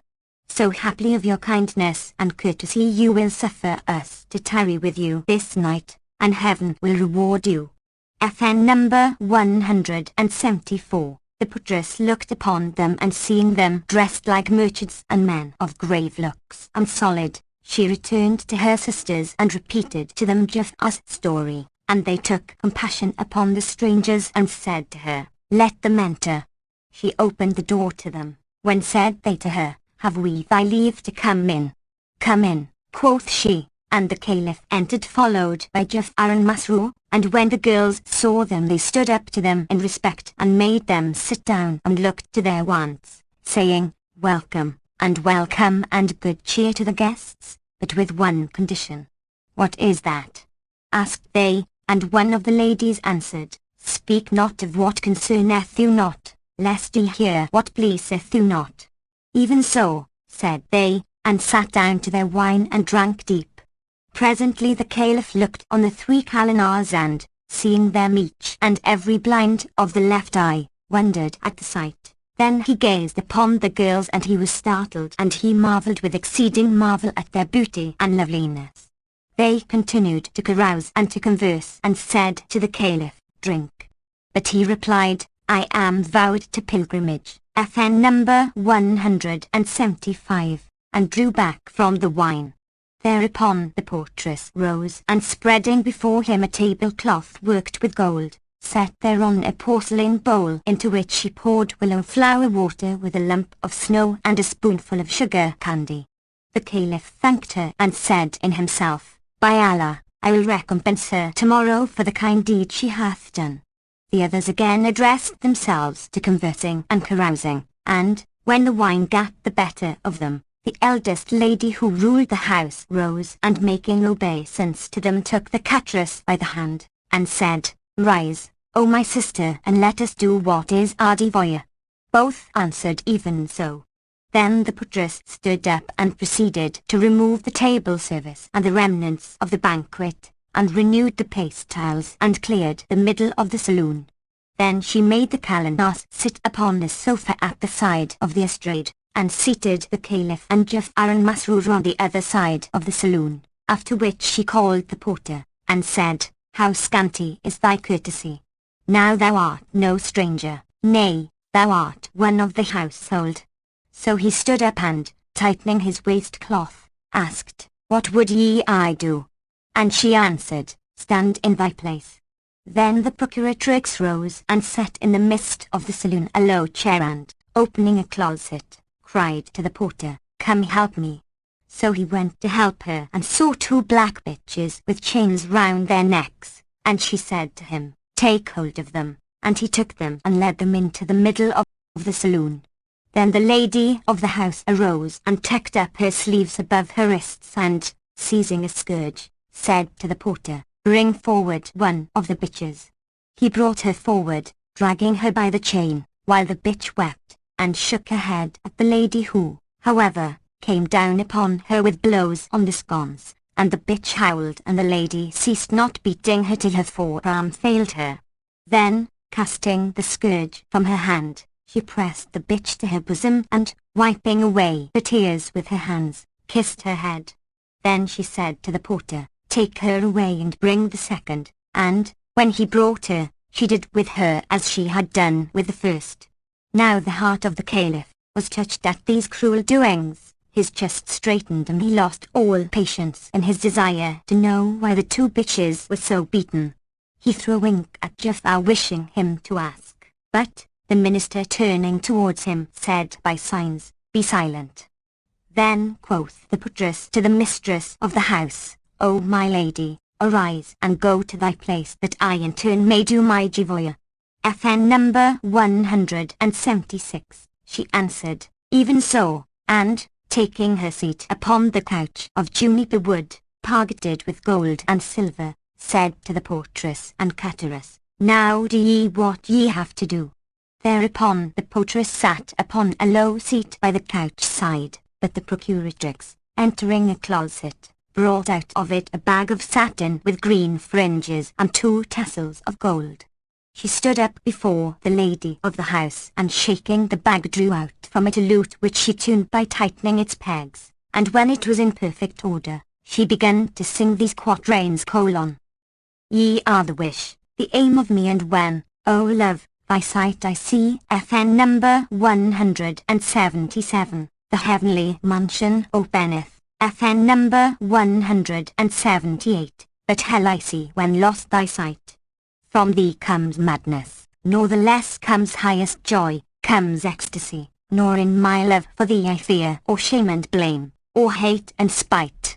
When love was throned within my heart I rent the veil of modesty, and stints not love to rend that veil, garring disgrace on grace to alight. The robe of sickness then I donned, but rent to rags was secrecy, wherefore my love and longing heart proclaim your high supremest might. The teardrop railing adown my cheek telleth my tale of ignominy, and all the head was seen by all, and all my riddle read aright.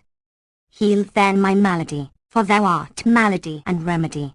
But she whose cure is in thy hand shall ne'er be free of bane and blight. Burn me those e'en that radiance reign, slay me the swords of fantasy. How many hath the sword of love laid low, their high degree despite? Yet will I never cease to bind, nor to oblivion will I flee. Love is my health, my faith, my joy public and private, wrong or right. O happy eyes that sight thy charms, that gaze upon thee at their gree. Ye, of my purest wish and will the slave of love I lie behight. When the damsel heard this elegy in quatrains, she cried out, "Alas! Alas!" and rent her raiment, and fell to the ground fainting, and the caliph saw scars of the palm rod FN number 179, on her back and welts of the whip, and marvelled with exceeding wonder. Then the portress arose and sprinkled water on her and brought her a fresh and very fine dress and put it on her. But when the company beheld these doings their minds were troubled, for they had no inkling of the case nor knew the story thereof. So the caliph said to Jafar, "Dost thou not see the scars upon the damsel's body? I cannot keep silence or be at rest till I learn the truth of her condition and the story of this other maiden and the secret of the 2 black bitches." But Jafar answered, "O our lord, they made it a condition with us that we speak not of what concerneth us not, lest we come to hear what pleaseth us not." Then said the portress, "By Allah, O my sister, come to me and complete this service for me." Replied the procuratrix, with joy and goodly gree. So she took the lute, and leaned it against her breasts, and swept the strings with her fingertips, and began singing: "Give back mine eyes their sleep long ravished, and say me whither be my reason fled. I learnt that lending to thy love a place sleep, to mine eyelids mortal foe was made. They said, we held thee righteous, who waylaid thy soul. Go ask his glorious eyes, I said. I pardon all my blood he pleased to spill, owning his troubles drove him blood to shed. On my mind's mirror sun-like sheen he cast, whose keen reflection fire in vitals bred. Waters of life let all waste, at will suffice my wage those lips of dewy red. And thou address my love, thou'lt find a cause for plaint and tears, or ruth or lustre. In water pure his form shall greet your ear, and when fails the bowl nor need ye drink of wine. FN number 180. Then she quoted from the same ode: I drank, but the draught of his glance, not wine, and his swaying gait swayed to sleep these e'en. 'Twas not grape juice grips me, but grasp of past. 'Twas not bowl o'erbold me, but gifts divine. His coiling curl lets my soul netted, and his cruel will all my wits outwitted. FN number 181. After a pause, she resumed: If we plain of absence, what shall we say? Or if pain afflict us, where wend our way? And I hire a truchman, FN number 182. To tell my tale. The lover's plaint is not told for pay. If I put on patience, a lover's life after loss of love will not last today. Naught is left me now but regret, repine and tears flooding cheeks forever. And I, O thou, who the babes of these eyes, FN number 183, hast fled. Thou art homed in heart that shall never stray. Would heaven I what hast thou kept our pact long, a stream shall flow, to have firmest faith? Or hast forgotten the weeping slave, whom groans afflict and whom griefs waylay? Ah, when severance ends and we side by side couch, I'll blame thy rigours and chide thy pride. Now when the portress heard his second ode, she shrieked aloud and said, By Allah, 'tis right good, and laying hands on her garments tore them, as she did the first time, and fell to the ground fainting. Thereupon the procuratrix rose and brought her a second change of clothes after she had sprinkled water on her. She recovered and sat upright and said to her sister the cateress, Onwards, and help me in my duty, for there remains but this one song. So the provisioneress again brought out the lute and began to sing these verses: How long shall last? How long this rigour rife of woe may not suffice thee? All these tears thou seest flow. Our parting thus with purpose fell thou dost prolong. Is't not enough to glad the heart of envious foe? Were but this lying world once true to live, a heart he had not watched the weary night in tears of woe. Oh, pity me, whom overwhelmed thy cruel will, my lord, my king. 'Tis time some ruth to me thou show, to whom reveal my wrongs. O thou who murdered me, sad, who of broken troth the pangs must undergo. Increase wild live for thee and frenzy hour by hour, and days of exile minute by so long, so slow. O Muslims, claim the debt to FN number 184, for this slave of love, whose sleep love ever wastes, whose patience love lays low, doth law of love allow thee, O my wish, to lie lapped in another's arms and unto me cry go? Yet in thy presence, say, what joys shall I enjoy when he I love but works my love to overthrow? When the portress heard the third song, she cried aloud, and, laying hands on her garments, rent them down to the very skirt and fell to the ground fainting a third time, again showing the scars of the scourge. Then said the three Kalanars, would heaven we had never entered this house, but had rather lighted on the mounds and heaps outside the city. For verily our visit hath been troubled by sights which cut to the heart. The Caliph turned to them and asked, Why so? And they made answer, Our minds are so troubled by this matter. Quoth the Caliph, Are ye not of the household? And quoth they, No, nor indeed did we ever set eyes on the place till within this hour. Hereat the Caliph marvelled and rejoined, This man who sitteth by you, would he not know the secret of the matter? And so saying he winked and made signs at the porter. So they questioned the man, but he replied, By the All-Might of Allah, in love all are alike. FN number 185. I am the growth of Baghdad, yet never in my born days did I darken these doors till today, and my communing with him was a curious matter. By Allah, they rejoined, we took thee for one of them, and now we see thou art one like ourselves. Then said the Caliph, we be 7 men, and they only 3 women without even a 4th to help them, so let us question them of the case, and, if they answer us not, fain we will be answered by force. All of them agreed to this except Jafar, who said, FN number 186, this is not my wrecking, let them be, for we are their guests, and, as ye know, they made a compact and condition with us which we accepted and promised to keep, wherefore it is better that we be silent concerning this matter, and, as but little of the night remaineth, let each and every of us gang his own gate.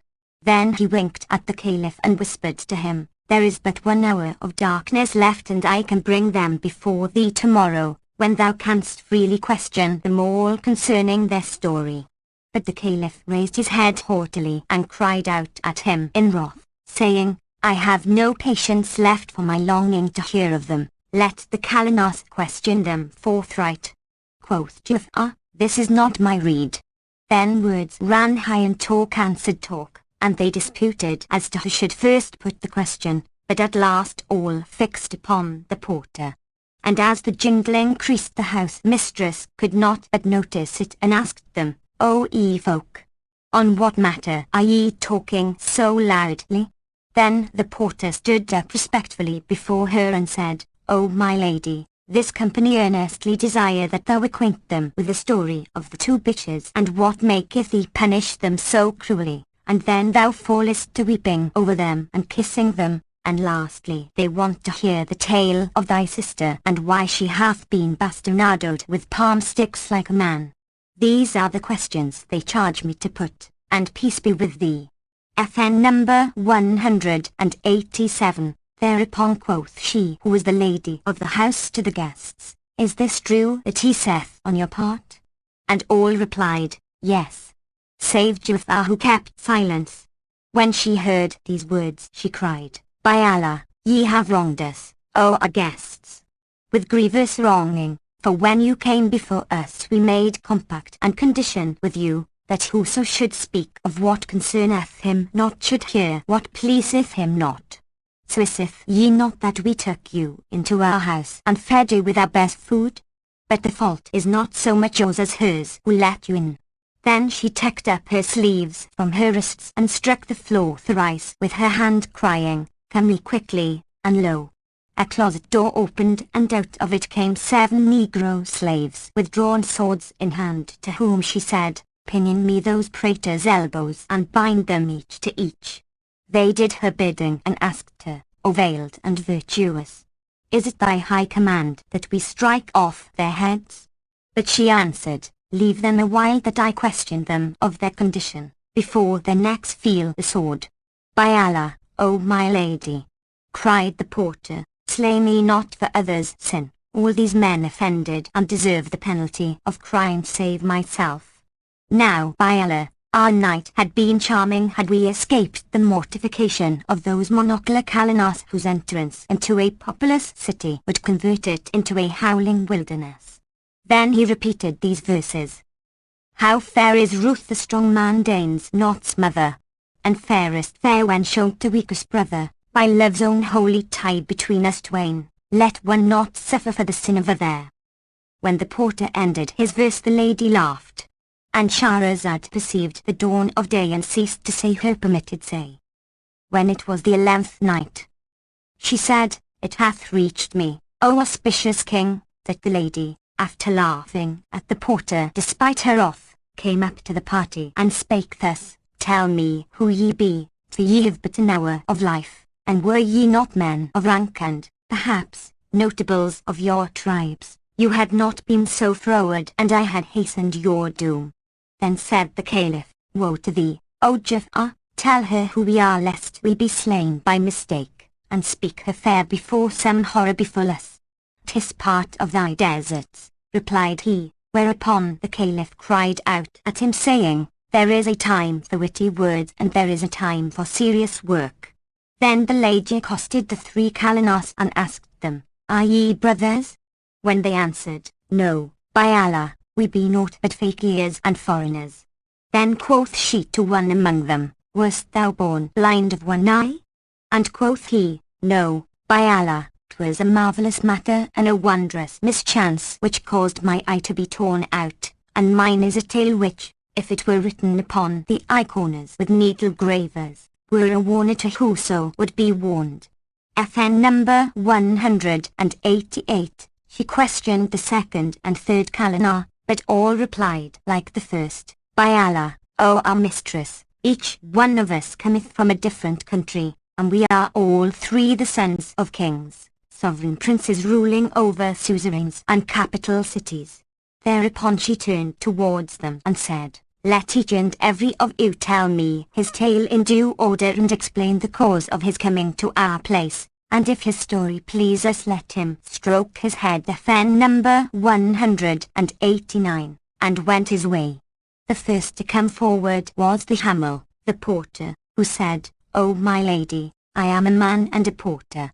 This dame, the cateress, hired me to carry a load and took me first to the shop of a vintner, then to the booth of a butcher, thence to the stall of a fruiterer, thence to a grocer who also sold dry fruits, thence to a confectioner and a perfumer cum druggist, and from him to this place where there happened to me with you what happened.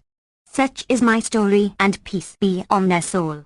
At this the lady laughed and said, Rub thy head and went thy ways, but he cried, By Allah, I will not stump it till I hear the stories of my companions. Then came forward one of the monoculars and began to tell her the first Kalinos tale. Know, O my lady, that the cause of my beard being shorn and my eye being out-torn was as follows. My father was a king, and he had a brother who was a king over another city, and it came to pass that I and my cousin, the son of my paternal uncle, were both born on one and the same day. And years and days rolled on, and, as we grew up, I used to visit my uncle every now and then and to spend a certain number of months with him. Now my cousin and I were sworn friends, for he ever entreated me with exceeding kindness. He killed for me the fattest sheep and strained the best of his wines, and we enjoyed long conversing and carousing.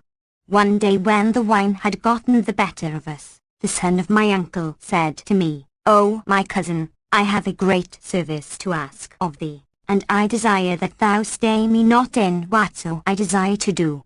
And I replied, with joy and goodly will. Then he made me swear the most binding oaths and left me, but after a little while he returned leading a lady veiled and richly apparelled with ornaments worth a large sum of money.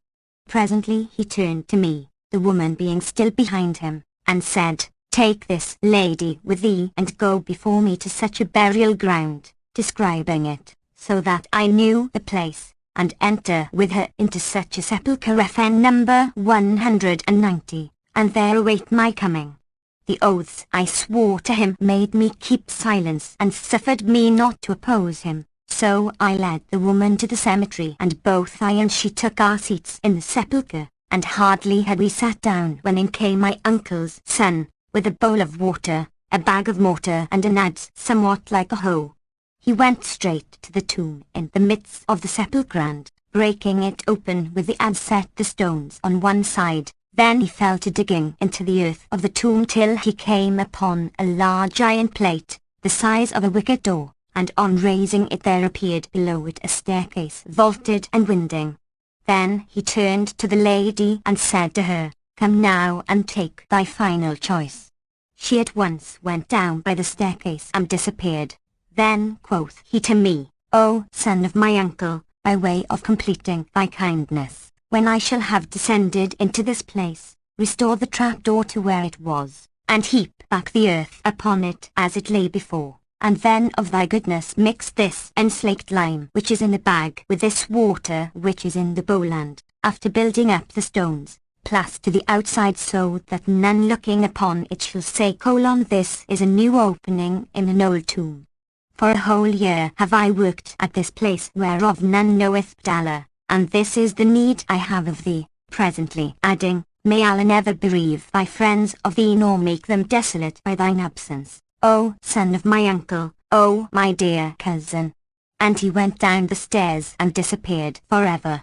When he was lost to sight, I replaced the iron plate and did all his bidding till the tomb became as it was before, and I worked almost unconsciously, for my head was heated with wine.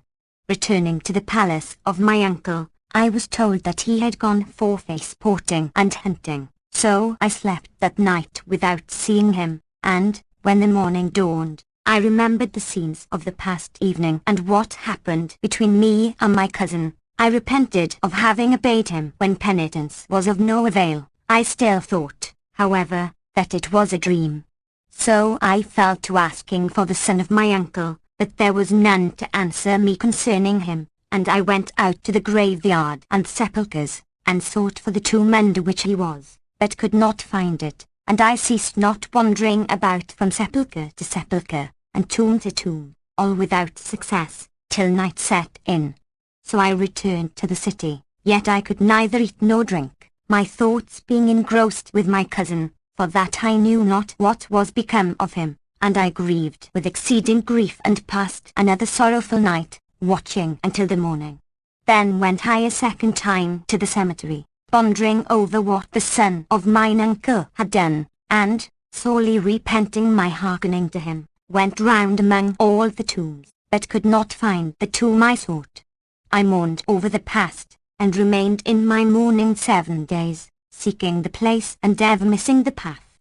Then my torture of scruples FN number 191, grew upon me till I well nigh went mad, and I found no way to dispel my grief save travel and return to my father. So I set out and journeyed homeward, but as I was entering my father's capital a crowd of rioters sprang upon me and pinioned me. FN number 192, I wondered thereat with all wonderment, seeing that I was the son of the Sultan, and these men were my father's subjects, and amongst them were some of my own slaves. A great fear fell upon me, and I said to my soul, FN number 193, would heaven I knew what hath happened to my father. I questioned those that bound me of the cause of their doing, but they returned me no answer. However, after a while one of them said to me, and he has been a hired servant of our house, fortune hath been false to thy father, his troops betrayed him, and the wazir who slew him now reigneth in his stead, and we lay in wait to seize thee by the bidding of him. I was well nigh distraught and felt ready to faint on hearing of my father's death, when they carried me off and placed me in presence of the usurper.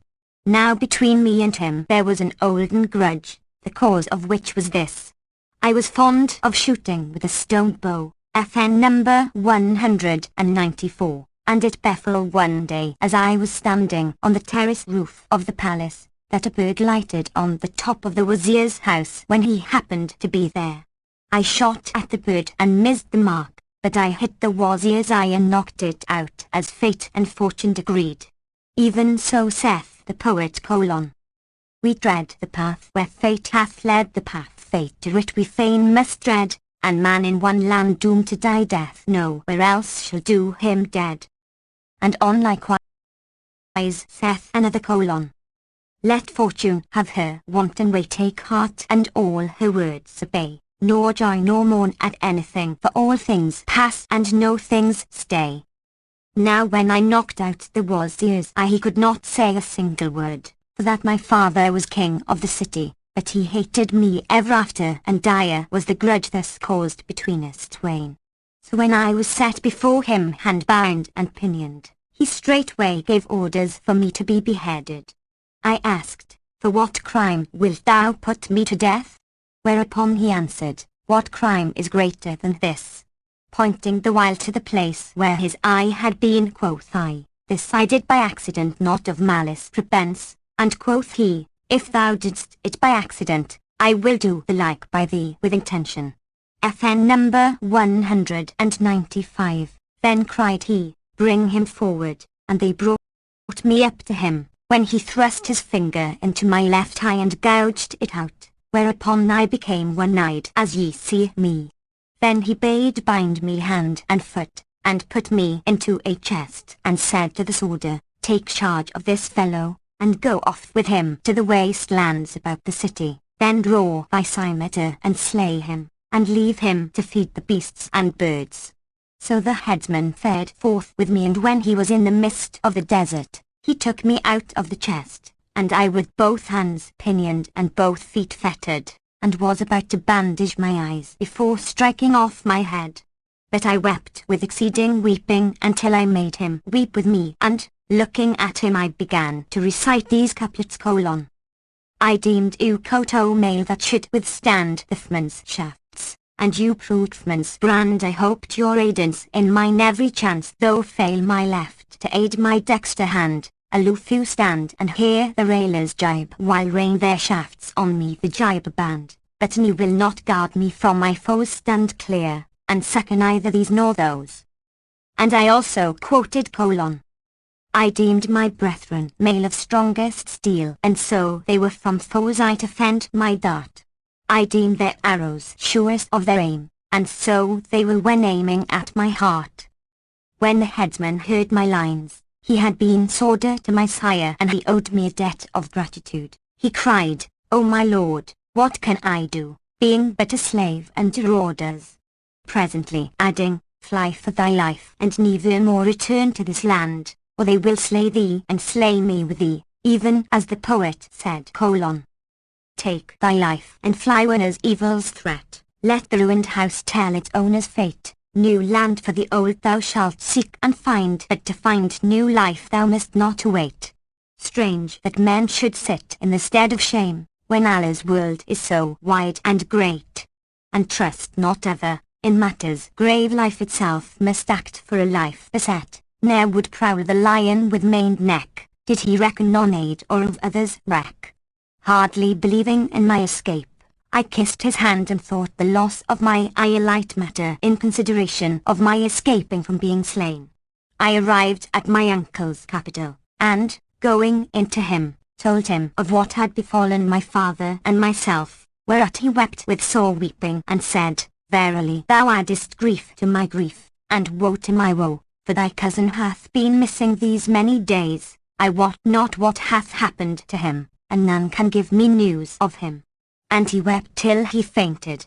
I sorrowed and condoled with him, and he would have applied certain medicaments to my eye, but he saw that it was become as a walnut with a shell empty. Then said he, O my son, better to lose eye and keep life. After that I could no longer remain silent about my cousin, who was his only son and one dearly loved, so I told him all that had happened. He rejoiced with extreme joyance to hear a news of his son, and said, Come now and show me the tomb. But I replied, By Allah, O my uncle, I know not its place, though I sought it carefully full many times, yet could not find the site.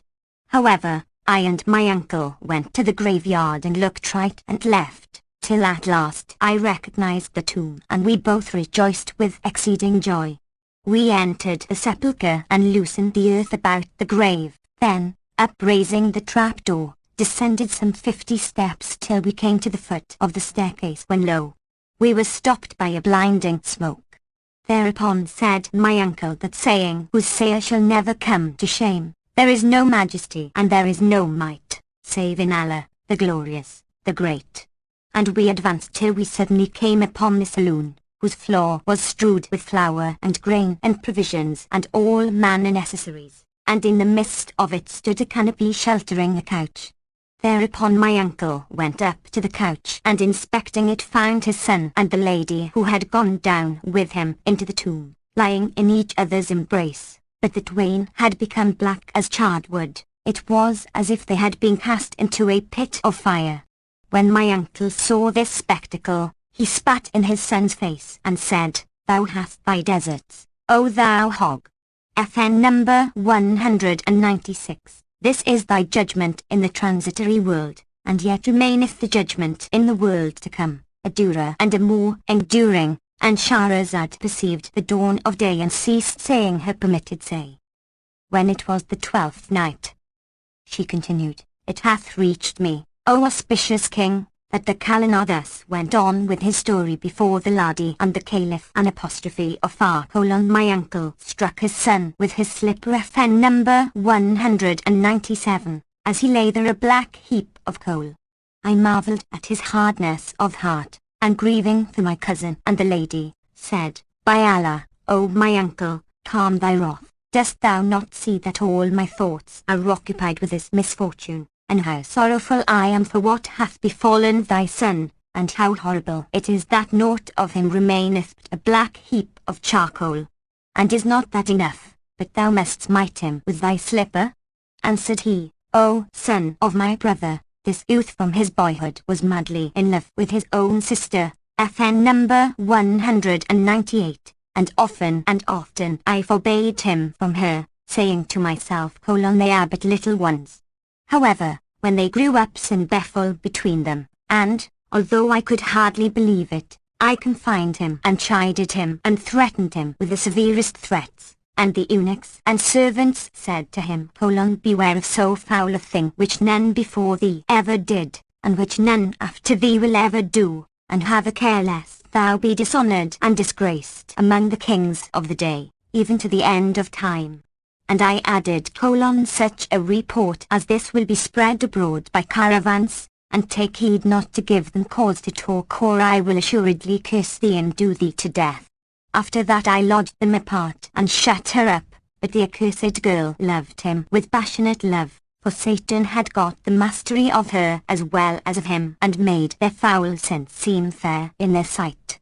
Now when my son saw that I separated them, he secretly built this souterrain and furnished it and transported to it victuals, even as thou sayest, and, when I had gone out a-sporting, came here with his sister and hid from me.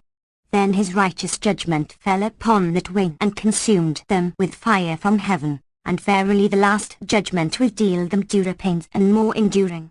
Then he wept and I wept with him, and he looked at me and said, Thou art my son in his stead. And I bethought me a while of the world and of its chances, how the wazir had slain my father and had taken his place and had put out my eye, and how my cousin had come to his death by the strangest chance, and I wept again and my uncle wept with me. Then we mounted the steps and let down the iron plate and heaped up the earth over it, and, after restoring the tomb to its former condition, we returned to the palace. But hardly had we sat down ere we heard the tom-toming of the kettle drum and tantara of trumpets and clash of cymbals, and the rattling of war men's lances, and the clamours of assailants and the clanking of bits and the neighing of steeds, while the world was canopied with dense dust and sand clouds raised by the horses' hoofs.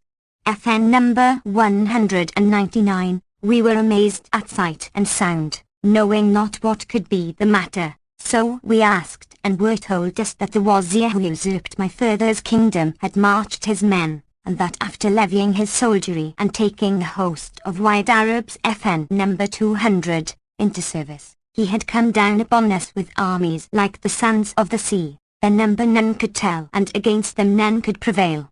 They attacked the city unawares, and the citizens, being powerless to oppose them, surrendered the place. My uncle was slain, and I made for the suburbs, saying to myself, If thou fall into this villain's hands, he will assuredly kill thee. On this wise all my troubles were renewed, and I pondered all that had betided my father and my uncle, and I knew not what to do, for if the city people or my father's troops had recognized me, they would have done their best to win favor by destroying me, and I could think of no way to escape save by shaving off my beard and my eyebrows. So I shore them off, and, changing my fine clothes for a Kalinar's rags, I fared forth from my uncle's capital and made for this city, hoping that peradventure someone would assist me to the presence of the Prince of the Faithful, FN number 201, and the Caliph who is the viceregent of valor upon earth. Thus have I come hither that I might tell him my tale and lay my case before him. I arrived here this very night, and was standing in doubt whither I should go, when suddenly I saw this second Kalinar, so I salaamed to him, saying, I am a stranger. And he answered, I too am a stranger. And as we were conversing, behold, up came our companion, this third Kalina, and saluted us saying, I am a stranger. And we answered, we too be strangers. Then we three walked on and together till darkness overtook us and destiny drave us to your house. Such, then, is the cause of the shaving of my beard and moustachios and eyebrows, and the manner of my losing my right eye. They marvelled much at this tale, and the Caliph said to Ja'far, by Allah, I have not seen nor have I heard the like of what hath happened to this calendar. Quoth the lady of the house, rub thy head and wend thy ways. But he replied, I will not go, till I hear the history of the two others. Thereupon the second calender came forward, and, kissing the ground, began to tell the second calender's tale. Know, O my lady, that I was not born one night, and mine is a strange story, and it were graven with needle graver on the eye corners. It were a warner to whoso would be warned. I am a king, son of a king, and was brought up like a prince.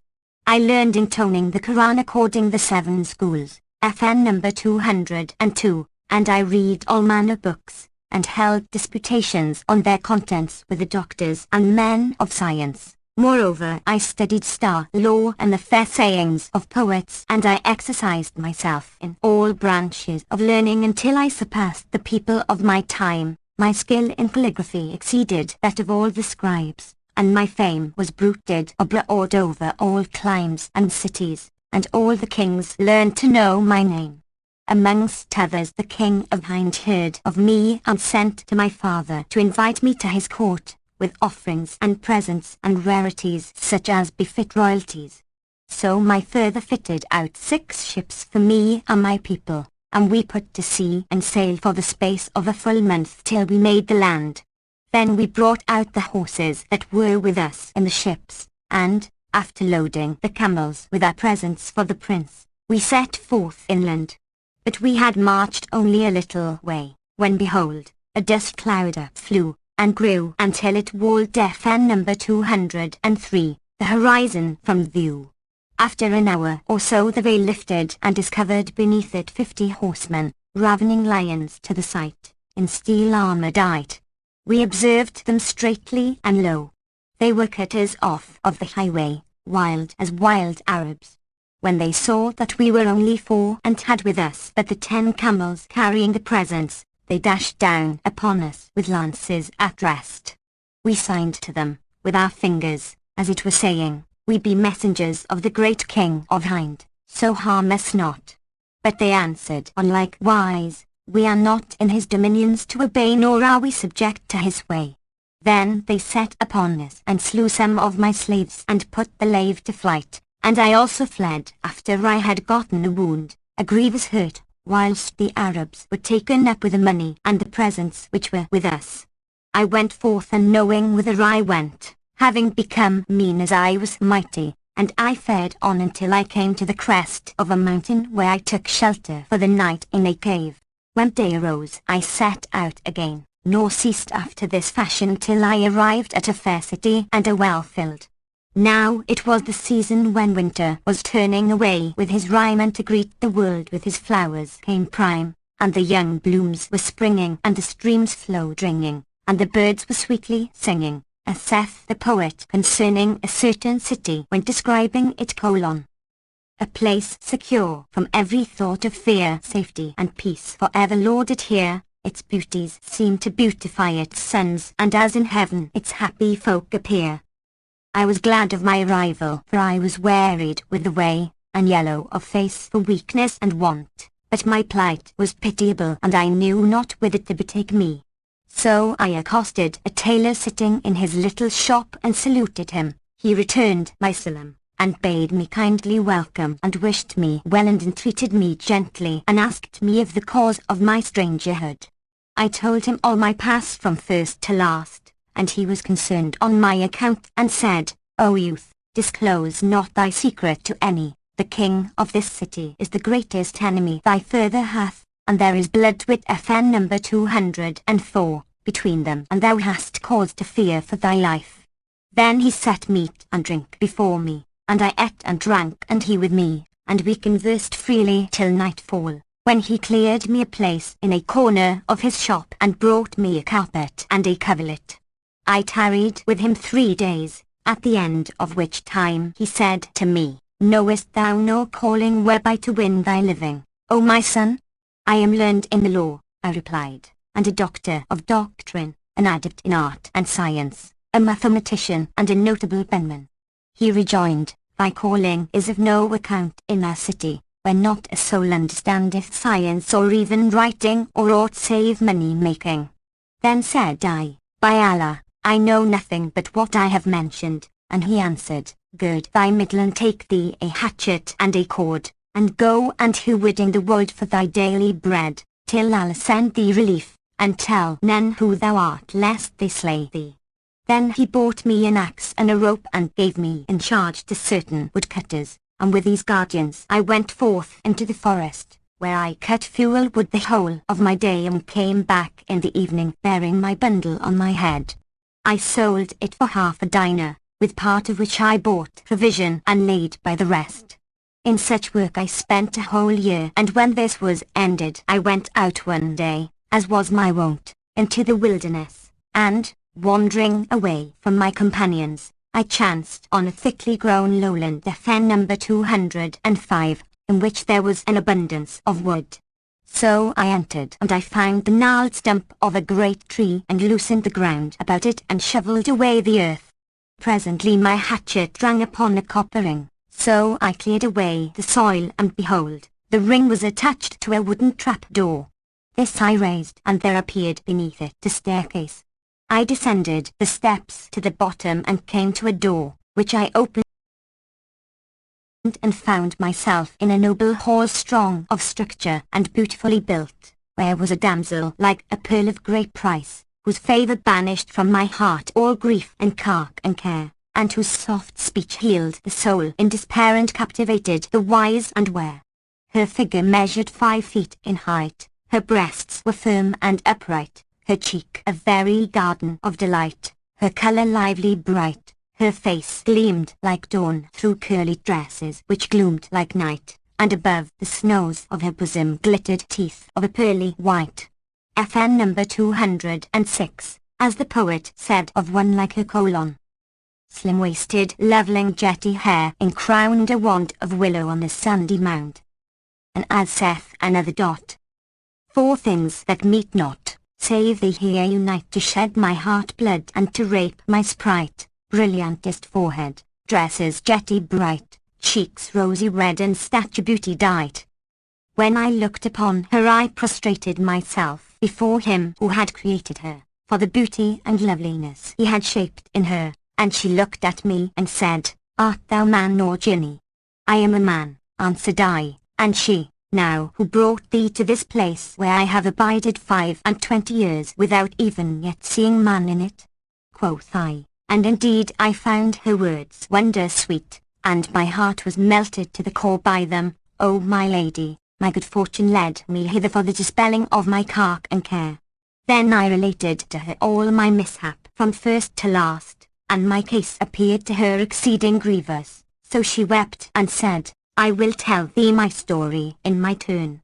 I am the daughter of the King Nephitimus, Lord of the Islands of Abnus, FN number 207, who married me to my cousin, the son of my paternal uncle, but on my wedding night an Ifrit named Jurgis FN number 208, bin Rajmas, first cousin that is, mother's sister's son, of Abli, the foul fiend, snatched me up and, flying away with me like a bird, set me down in this place, whither he conveyed all I needed of fine stuffs, raiment and jewels and furniture, and meat and drink and other else. Once in every 10 days he comes here and lies a single night with me, and then wends his way, for he took me without the consent of his family, and he hath agreed with me that if ever I need him by night or by day, I have only to pass my hand over yonder 2 lines engraved upon the alcove, and he will appear to me before my fingers cease touching. 4 days have now passed since he was here, and, as there remain 6 days before he come again, say me, wilt thou abide with me 5 days, and go hence the day before his coming? I replied yes, and yes again. O rare, if all this be not a dream. Hear it. She was glad and, springing to her feet, seized my hand and carried me through an arched doorway to a hammam bath, a fair hall and richly decorate. I doffed my clothes, and she doffed hers, then we bathed and she washed me, and when this was done we left the bath, and she seated me by her side upon a high divan, and brought me sherbet scented with musk. When we felt cool after the bath, she set food before me and we ate and fell to talking, but presently she said to me, "Lay thee down and take thy rest, for surely thou must be weary." So I thanked her, my lady, and lay down and slept soundly, forgetting all that had happened to me. When I awoke I found her rubbing and shampooing my feet, FN number 209. So I again thanked her and blessed her, and we sat for a while talking. Said she, "By Allah, I was sad at heart, for that I have dwelt alone underground for these 25 years, and praise be to Allah, who hath sent me someone with whom I can converse." Then she asked, "O youth, what sayest thou to wine?" And I answered, "Do as thou wilt." Whereupon she went to a cupboard and took out a sealed flask of right old wine and set off the table with flowers and scented herbs and began to sing these lines: Had we known of thy coming, we fain had dispread the cause of our hearts, saw the balls of our eyes, our cheeks as a carpet to greet thee had thrown, and our eyelids had strown for thy feet to be tread. Now when she finished her verse I thanked her, for indeed love of her had gotten hold of my heart, and my grief and anguish were gone. We sat at converse and carousel till nightfall, and with her I spent the night. Such night never spent I in all my life.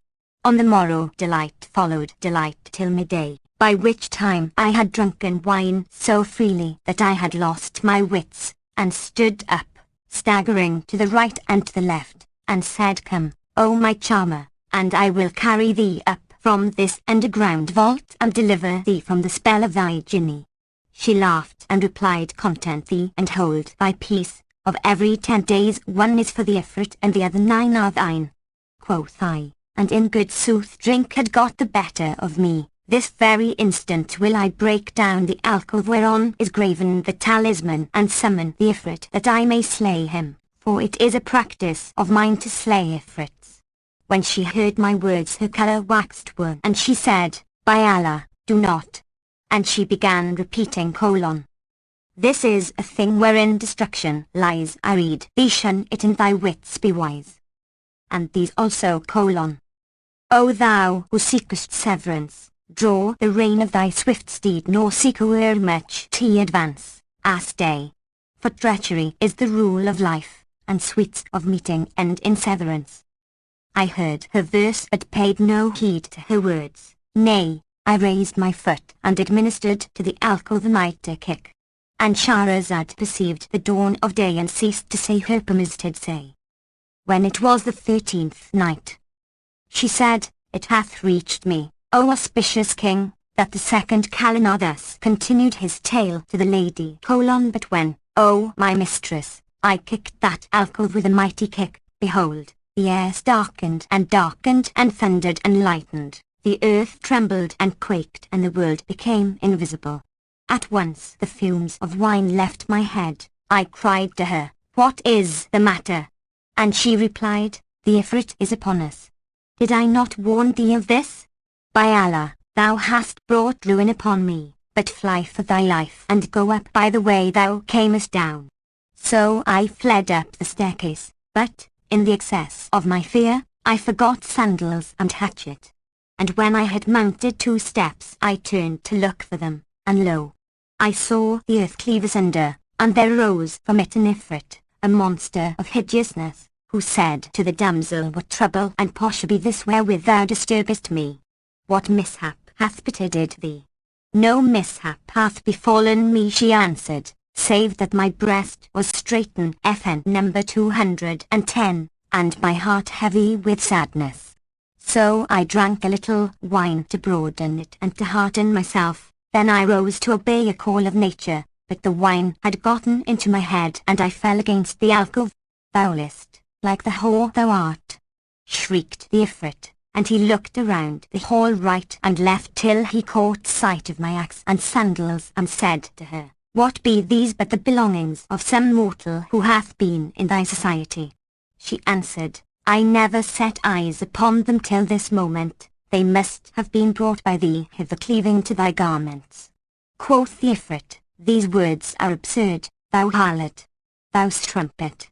Then he stripped her stark naked and, stretching her upon the floor, bound her hands and feet to 4 stakes, like one crucified, FN number 211, and set about torturing and trying to make her confess.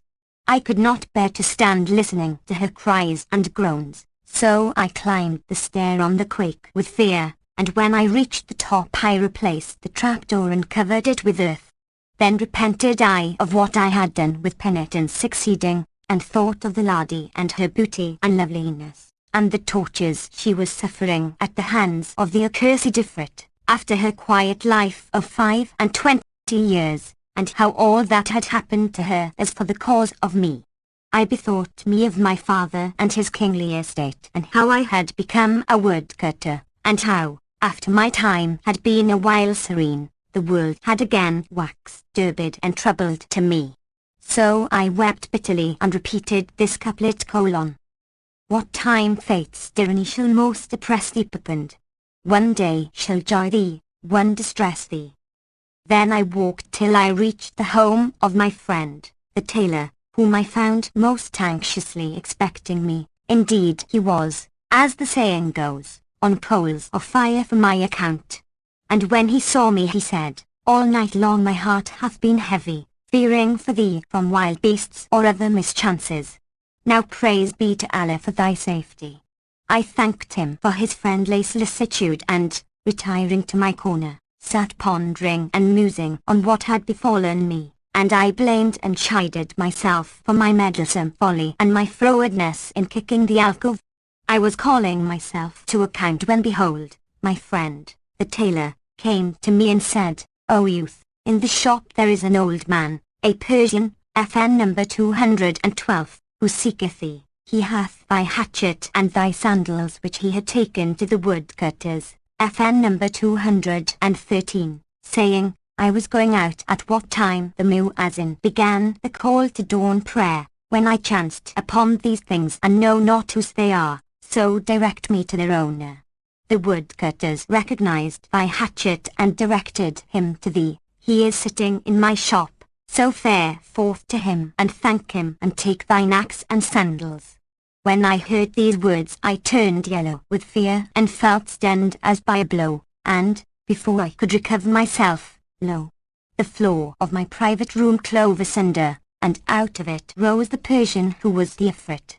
He had tortured the lady with exceeding tortures. Natheless she would not confess to him aught, so he took the hatchet and sandals and said to her, As surely as I am judges of the seed of a blood, I will bring thee back the owner of this and these.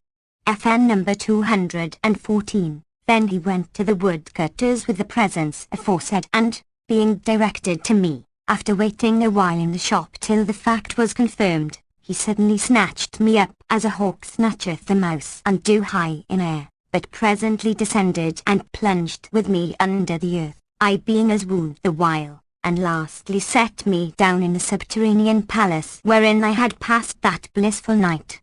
And there I saw the lady stripped to the skin, her limbs bound to 4 stakes and blood welling from her sides. At the sight my eyes ran over with tears, but the Ifrit covered her person and said, O wanton, is not this man thy lover? She looked upon me and replied, I wot him not, nor have I ever seen him before this hour. Quoth the Ifrit, What? This torture and yet no confessing, and quoth she, I never saw this man in my born days, and it is not lawful in Allah's sight to tell lies on him. If thou know him not, said the Ifrit to her, take this sword and strike off his head. FN number 215. She hent the sword in hand and came close up to me, and I signalled to her with my eyebrows, my tears the while flowing down my cheeks. She understood me and made answer, also by signs, How couldst thou bring all this evil upon me? And I rejoined after the same fashion, this is the time for mercy and forgiveness. And the mute tongue of my case FN number 216, spake aloud saying : Mine eyes were dragomans, for my tongue bettered and told full clear the love I fain would hide, when last we met, and tears in torrents railed, for tongue struck dumb my glances testified. She signed with eye glance, while her lips were mute I signed with fingers, and she can th implied. Our eyebrows did all duty twixt us twain, and we being speechless, love spake loud and plain. Then, O my mistress, the lady threw away the sword and said, How shall I strike the neck of one I wot not, and who hath done me no evil? Such deed were not lawful in my law. And she held her hand. Said the Ifrit, 'Tis grievous to thee to slay thy lover, and, because he hath lain with thee, thou endurest these torments and obstinately refusest to confess. After this it is clear to me that only like loveth and pitieth like. Then he turned to me and asked me, O man, haply thou also dost not know this woman, whereto I answered, and pray who may she be? Assuredly I never saw her till this instant. Then take the sword, said he, and strike off her head, and I will believe that thou wottest her not, and will leave thee free to go, and will not death hardly with thee. I replied, That will I do, and, taking the sword, went forward sharply and raised my hand to smite. But she signed to me with her eyebrows, Have I failed thee in aught of love, and is it thus that thou requirest me? I understood what her looks implied, and answered her with an eye glance, I will sacrifice my soul for thee. And the tongue of the case wrote in our hearts these lines: How many a lover with his eyebrows speaketh to his beloved, as his passion pleadeth, with flashing ear and his passion he inspireth, and well she seeth what kit's pleading needeth. How sweet the look when each on other gazeth, and with what swiftness and how sure it speedeth, and this with eyebrows all his passion writeth, and that with eyeballs all his passion readeth. Then my eyes filled with tears to overflowing, and I cast the sword from my hand, saying, O mighty Ifrit and hero, if a woman lacking wits and faith deem it unlawful to strike off my head, how can it be lawful for me, a man, to smite her neck whom I never saw in my whole life? I cannot do such misdeed, though thou cause me drink the cup of death and perdition. Then said the Ifrit, Ye twain show the good understanding between you, that I will let you see how such doings end. He took the sword, and struck off the lady's hands first, with 4 strokes, and then her feet, whilst I looked on and made sure of death, and she farewelled me with her dying eyes. So the Ifrit cried at her, Thou whorest and makest me a whittle with thine eyes, and struck her so that her head went flying. Then he turned to me and said, O mortal, we have it in our law that, when the wife committeth advoutry, it is lawful for us to slay her. As for this damsel, I snatched her away on her bride night when she was a girl of 12, and she knew no one but myself. I used to come to her once every 10 days and lie with her the night, under the semblance of a man, a Persian, and when I was well assured that she had cuckolded me, I slew her. But as for thee, I am not well satisfied that thou hast wronged me in her. Nevertheless I must not let thee go unharmed, so ask a boon of me and I will grant it. Then I rejoiced, O my lady, with exceeding joy, and said, What boon shall I crave of thee? He replied, Ask me this boon, into what shape I shall bewitch thee. Wilt thou be a dog, or an ass, or an ape? I rejoined, and indeed I had hoped that mercy might be shown me. By Allah, spare me, that Allah spare thee for sparing a Muslim and a man who never wronged thee.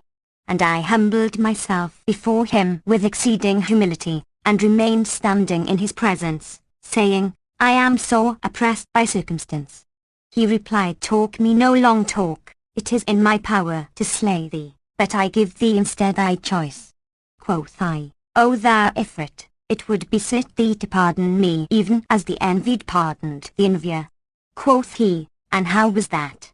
And I began to tell him the tale of the envier and the envied.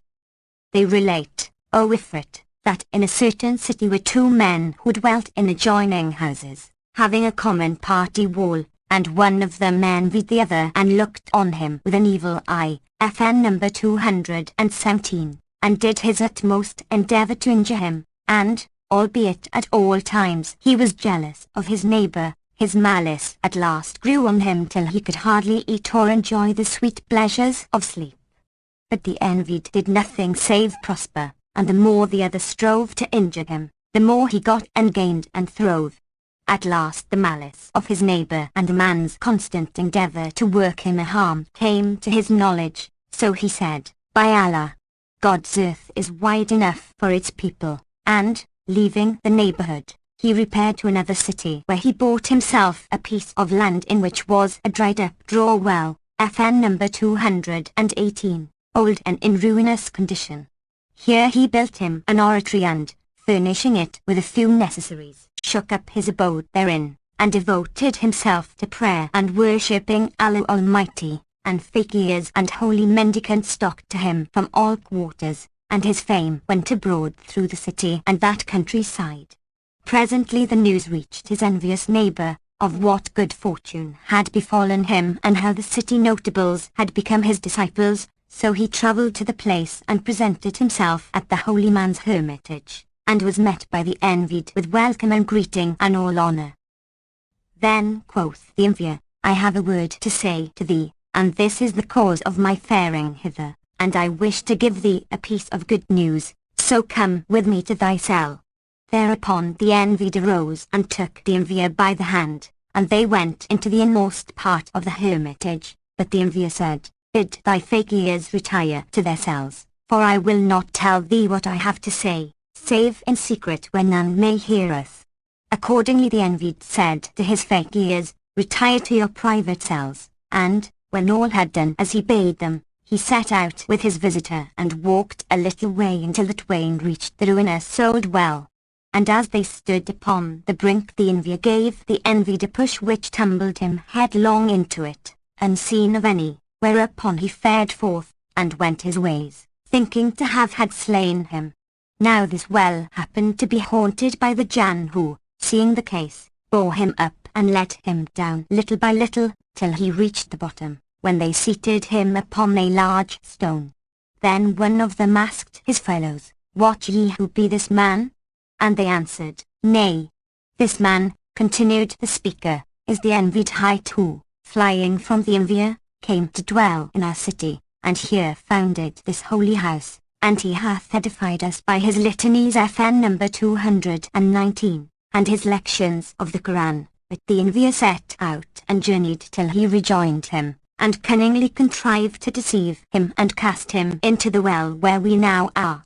But the fame of this good man hath this very night come to the Sultan of our city, who designeth to visit him on the morrow on account of his daughter. "What aileth his daughter?"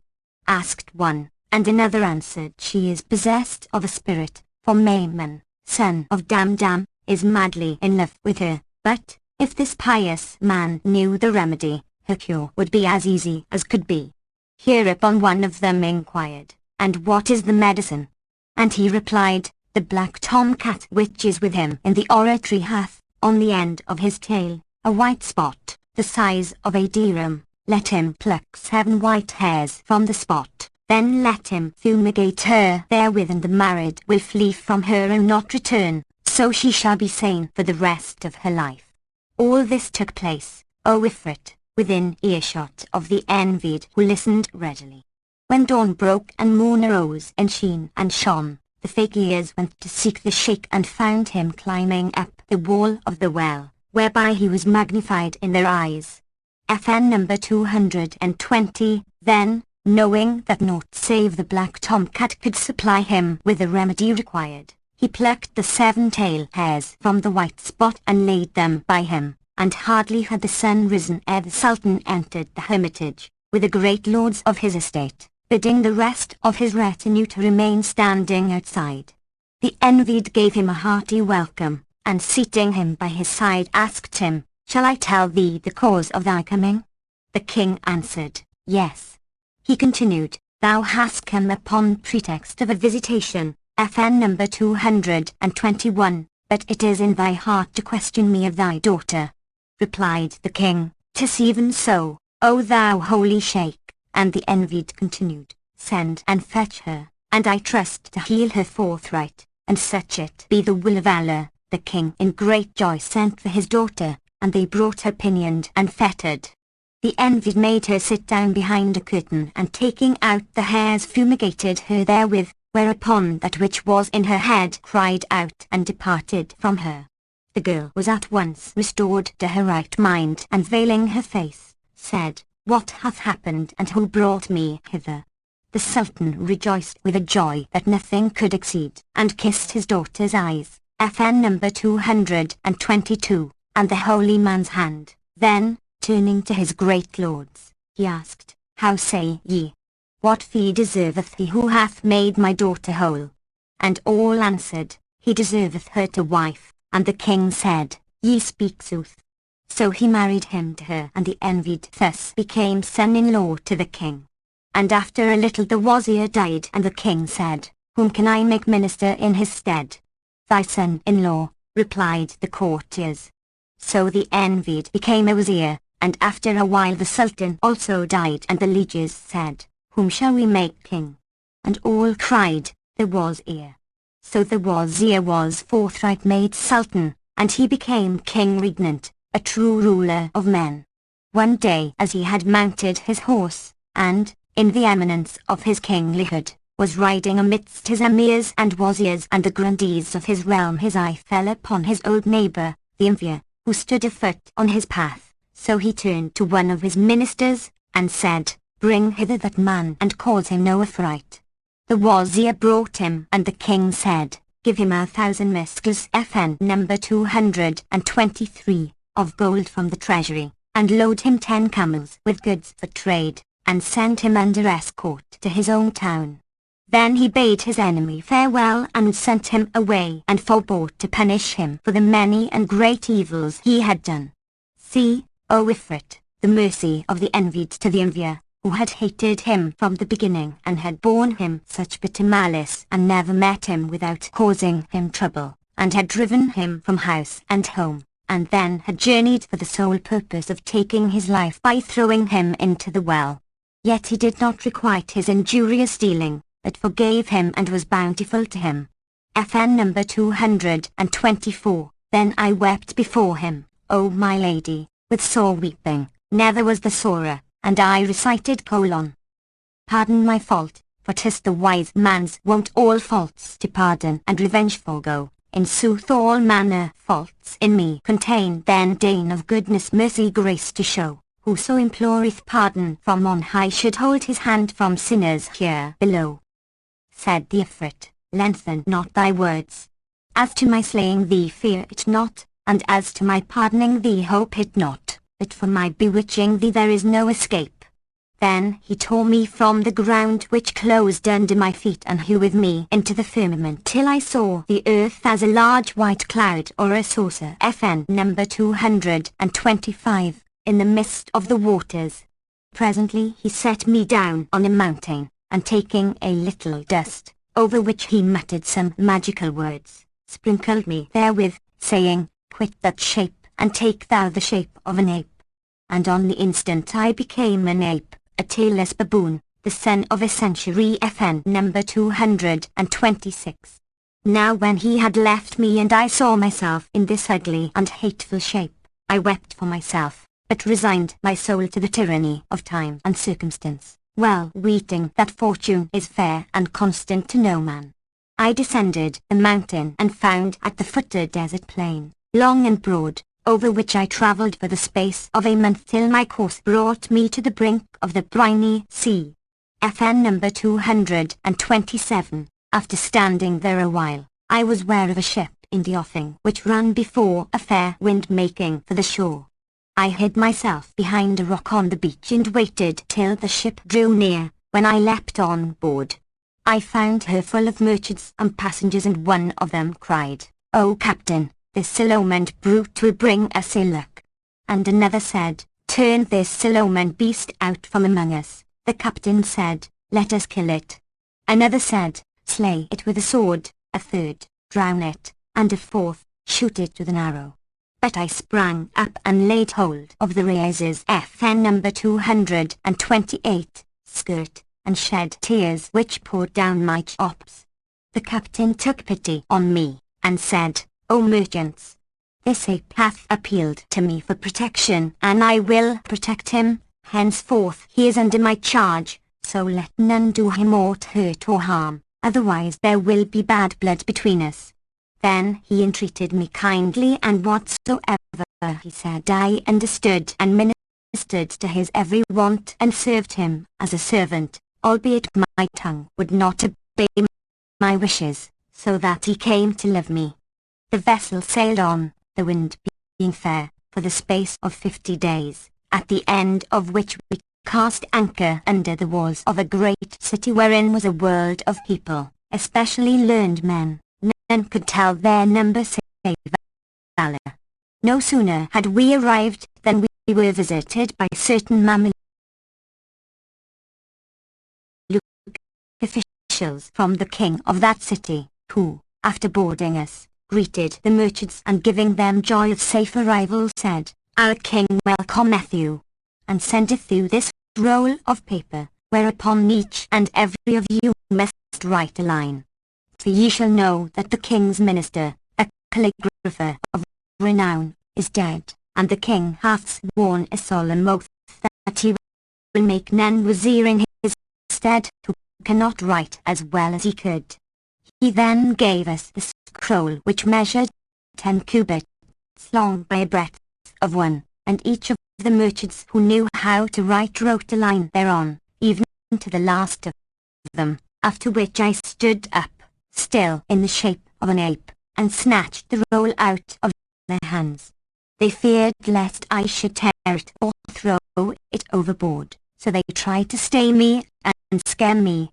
But I signed to them that I could write, whereat all marvelled, saying, "We never yet saw an ape write." And the captain cried, "Let him write, and if he scribble and scrabble we will kick him out, and kill him. But if he write fair and scholarly I will adopt him as my son, for surely I never yet saw a more intelligent and well-mannered monkey than he. Would heaven my real son were his match in morals and manners." I took the reed, and stretching out my paw, dipped it in ink and wrote, in the hand used for letters, FN number 229, these 2 couplets: "Time hath recorded gifts she gave the great, but none recorded thine which be far higher. Allen ere orphan men by loss of thee who be of goodness mother, bounty's sire." And I wrote in Rayhani or larger letters elegantly curved FN number 230 dash. Thou hast a reed FN number 231, of reed to every land, whose driving causeth all the world to thrive. Nil is the Nile of Misraim by thy boons, who makest misery smile with fingers 5. Then I wrote in the cells FN number 232, character : "There be no writer who from death shall fleet, but what his hand hath writ men shall repeat. Write, therefore, naught save what shall serve thee when thou seest on judgment day, and so thou seest." Then I wrote in the character Nask FN number 233, dash. "When to sore parting fate our love shall doom, to distant life by destiny decreed, we cause the inkhorn's lips to plain our pains, and tongue our utterance with a talking reed." And I wrote in the Tuma character FN number 234, dash. "Kingdom with none endures, if thou deny this truth, where be the kings of earlier earth? Set trees of goodliness while rule endures, and when thou art fallen they shall tell thy worth." And I wrote in the character Muhakkak FN number 235, dash. "When up the inkhorn of thy wealth and fame take ink of generous heart and gracious hand, write brave and noble deeds while write thou can, and win thee praise from point of pen and brand." Then I gave the scroll to the officials, and, after we all had written our line, they carried it before the king. When he saw the paper no writing pleased him save my writing, and he said to the assembled courtiers, "Go seek the writer of these lines and dress him in a splendid robe of honor, then mount him on a she-mule, FN number 236, let a band of music precede him and bring him to the presence. At these words they smiled, and the king was wroth with them and cried, O accursed! I give you an order and you laugh at me? O king, replied they, if we laugh 'tis not at thee and not without a cause. And what is it? Asked he, and they answered, O king, thou orderest us to bring to thy presence the man who wrote these lines. Now the truth is that he who wrote them is not of the sons of Adam, FN number 237, but an ape, a tailless baboon, belonging to the ship captain. Quoth he, Is this true that you say? Quoth they, Yea. By the rights of thy munificence. The king marvelled at their words and shook with mirth and said, I am minded to buy this ape of the captain. Then he sent messengers to the ship with the mule, the dress, the guard and the staterooms, saying, Not the less do you clothe him in the robe of honor and mount him on the mule and let him be surrounded by the guards and preceded by the band of music. They came to the ship and took me from the captain and robed me in the robe of honor and, mounting me on the she-mule, carried me in state procession through the streets, whilst the people were amazed and amused. And folk said to one another, Hello! Is our sultan about to make an ape his minister? And came all agog crowding to gaze at me, and the town was astir and turned topsy-turvy on my account. When they brought me up to the king and set me in his presence, I kissed the ground before him 3 times, and once before the high chamberlain and great officers, and he bade me be seated, and I sat respectfully on shins and knees, FN number 238, and all who were present marvelled at my fine manners, and the king most of all. Thereupon he ordered the lieges to retire, and, when none remained save the king's majesty, the eunuch on duty and a little white slave, he bade them set before me the table of food, containing all manner of birds, whatever hoppeth and fleeth and treadeth in nest, such as quail and sandgrouse. Then he signed me to eat with him, so I rose and kissed ground before him, then sat me down and ate with him. And when the table was removed, I washed my hands in 7 waters and took the reed case and read, and wrote instead of speaking these couplets: Wail for the little partridges on porringer and plate, cry for the ruin of the fries and stews well marinate, keen as I keen for loved, lost daughters of the carter grouse, FN number 239, and omelette round the fair and browned fowls agglomerate, O fire in heart of me for fish, those deux poissons I saw, bedded and new-made scones FN number 240, and cakes in piles to laniate. For thee, O vermicelli, aches my very maw. I hold without thee every taste and joy are clean annihilate. Those eggs have rolled their yellow eyes in torturing pains of fire ere served with hash and fritters hot, that delicatest Kate. Praise be Allah for his baked and roast and how good this pulse, these pot herbs steeped in oil with earsil combinate.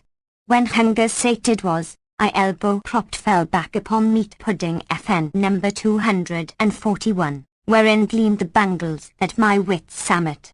Then woke I sleeping appetite to eat as though in sport sweets from receded trays and kickshaws most elaborate. Be patient, soul of me. Time is a haughty, jealous wight. Today he seems dark lowering and tomorrow fair to sight. FN number 242. Then I rose and seated myself at a respectful distance while the king read what I had written, and marvelled, exclaiming, Oh the miracle, that an ape should be gifted with this graceful style and this power of penmanship. By Allah, 'tis a wonder of wonders. Presently they set before the king choice wines in flagons of glass and he drank, then he passed on the cup to me, and I kissed the ground and drank and wrote on it : With fire they boiled me to loose my tongue, FN number 243, and pain and patience gave for fellowship, hence comes it hands of men bear me high and honeydew from lips of maid I sip. And these also : Morn saith tonight, withdraw and let me shine, so drain we draughts that dull all pain and pine, FN number 244, I doubt, so find the glass, The wine so clear, if 'tis the wine in glass or glass into wine.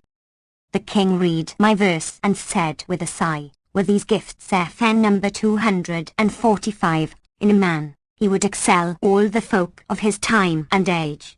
Then he called for the chessboard, and said, say, wilt thou play with me? And I signed with my head, yes. Then I came forward and ordered the pieces and played with him 2 games, both of which I won. He was speechless with surprise, so I took the pen case and, drawing forth a reed, wrote on the board these 2 couplets: 2 hosts fair fighting through the livelong day, nor is their battling ever finished, until, when darkness girdeth them about, the twain go sleeping in a single bed. FN number 246. The king read these lines with wonder and delight and said to his eunuch, FN number 247, O Maqbul, go to thy mistress, Sit al-Husn, FN number 248, and say her, come, speak the king who biddeth thee hither to take thy solace in seeing this right wondrous ape. So the eunuch went out and presently returned with the lady who, when she saw me, veiled her face and said, O my father, hast thou lost all sense of honour? How cometh it thou art pleased to send for me and show me to strange men? O Sit al-Husn, said he, no man is here save this little foot page and the eunuch who reared thee and I, thy father. From whom, then, cost thou veil thy face? She answered, this whom thou deemest an ape is a young man, the clever and polite, a wise and learned and the son of a king, but he is ensorcelled, and the Ifrit Jerjeries, who is of the seed of a black, cast a spell upon him, after putting to death his own wife, the daughter of King Ifritmus, lord of the islands of Babness. The king marvelled at his daughter's words and, turning to me, said, is this true that she saith of thee? And I signed by a nod of my head the answer, yea, verily, and wept sore. Then he asked his daughter, whence knewest thou that he is ensorcelled?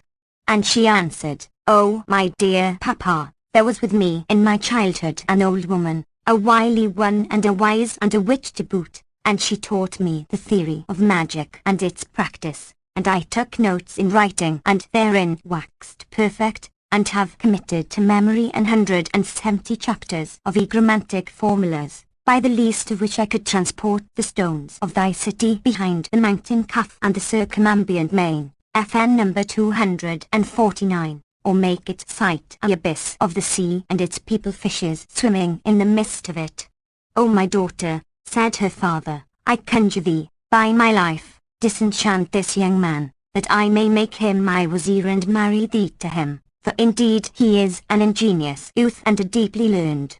With joy and goodly gree, she replied, and, handing in hand an iron knife whereon was inscribed the name of Allah in Hebrew characters, she described a wide circle, and Shahrazad perceived the dawn of day and ceased saying her permitted say.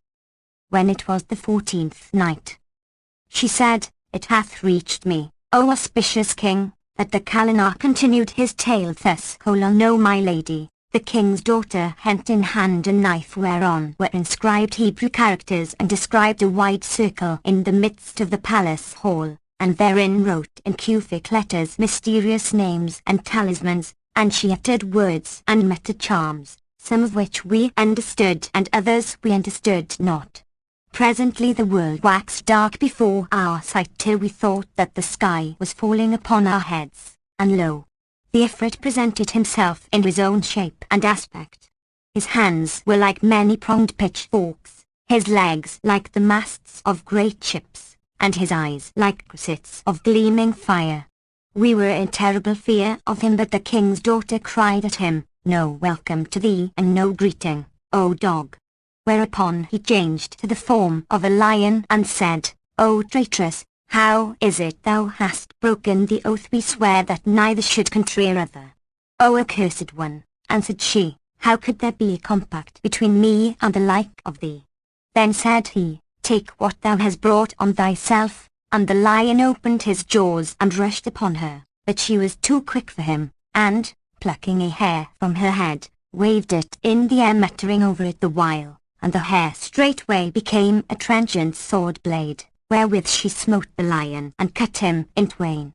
Then the two halves flew away in air, and the head changed to a scorpion, and the princess became a huge serpent and set upon the accursed scorpion, and the two fought, coiling and uncoiling, a stiff fight for an hour at least. Then the scorpion changed to a vulture, and the serpent became an eagle which set upon the vulture, and hunted him for an hour's time, till he became a black tomcat, which miauled and grinned and spat.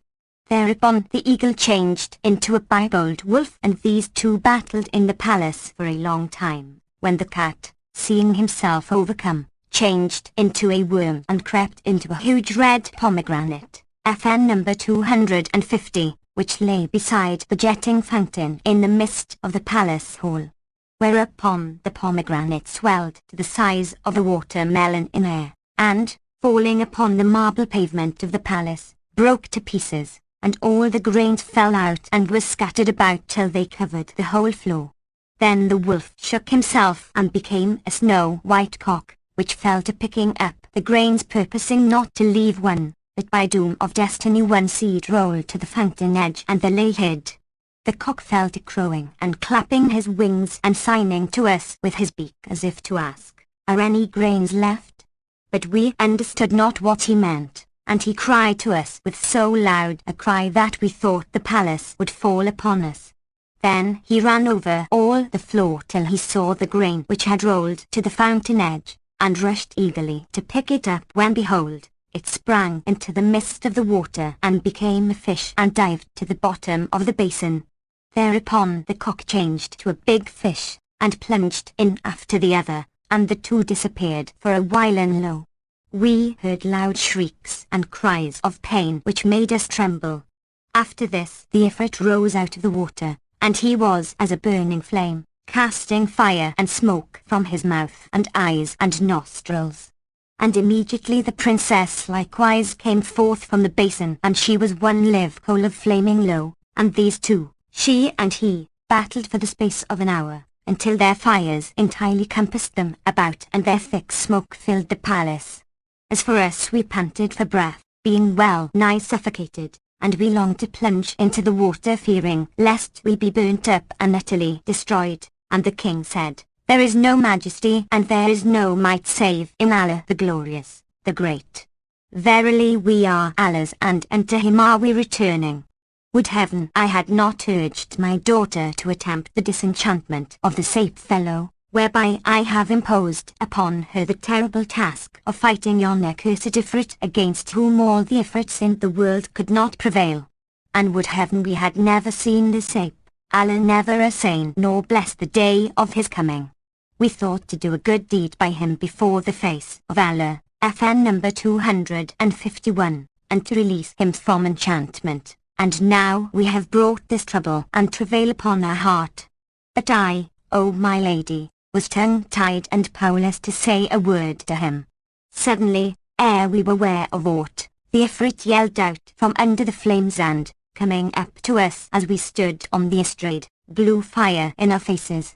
The damsel overtook him and breathed blasts of fire at his face, and the sparks from her and from him rained down upon us, and her sparks did us no harm, but one of his sparks lighted upon my eye and destroyed it, making me a monocular rape, and another fell on the king's face, scorching the lower half, burning off his beard and mustachios and causing his under teeth to fall out, while a third alighted on the castrato's breast, killing him on the spot.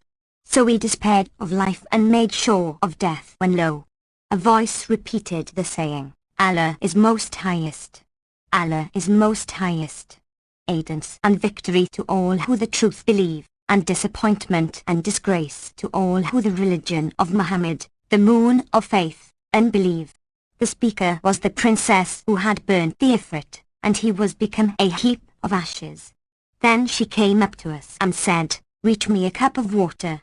They brought it to her, and she spoke over it words we understood not, and sprinkling me with it cried, "By virtue of the truth, and by the most great name of Allah, I charge thee, return to thy former shape." And behold, I shook, and became a man as before, save that I had utterly lost an eye. Then she cried out, "The fire! The fire! Oh, my dear papa, an arrow from the accursed hath wounded me to the death, for I am not used to fight with a Jan. Had he been a man I had slain him in the beginning. I had no trouble till the time when the pomegranate burst and the grains scattered, but I overlooked the seed wherein was the very life of the Jinni. Had I picked it up he had died on the spot, but as fate and fortune decreed, I saw it not, so he came upon me all unawares, and there befell between him and me a sore struggle under the earth and high in air and in the water, and, as often as I opened on him a gate, FN number 252, he opened on me another gate and a stronger, till at last he opened on me the gate of fire, and few are saved upon whom the door of fire openeth. But destiny willed that my cunning prevail over his cunning, and I burned him to death after I vainly exhorted him to embrace the religion of Al-Islam. As for me, I am a dead woman. Allah supply my place to you." Then she called upon heaven for help and ceased not to implore relief from the fire, when lo! a black spark shot up from her robed feet to her thighs, then it flew to her bosom and thence to her face. When it reached her face she wept and said, "I testify that there is no God but the God, and that Muhammad is the apostle of God." And we looked at her and saw naught but a heap of ashes by the side of the heap that had been the Ifrit. We mourned for her, and I wished I had been in her place, so had I not seen her lovely face who had worked me such weal become ashes, but there is no gainsaying the will of Allah. When the king saw his daughter's terrible death, he plucked out what was left of his beard and beat his face and rent his raiment, and I did as he did, and we both wept over her. Then came in the chamberlains and grandees and were amazed to find 2 heaps of ashes and the Sultan in a fainting fit, so they stood round him till he revived and told them what had befallen his daughter from the Ifrit, whereat their grief was right grievous, and the women and the slave girls shrieked and keened. FN number 253, and they continued their lamentations for the space of 7 days. Moreover, the king bade build over his daughter's ashes a vast vaulted tomb, and burn therein wax tapers and sepulchral lamps. But as for the Ifrit's ashes, they scattered them on the winds, speeding them to the curse of Allah.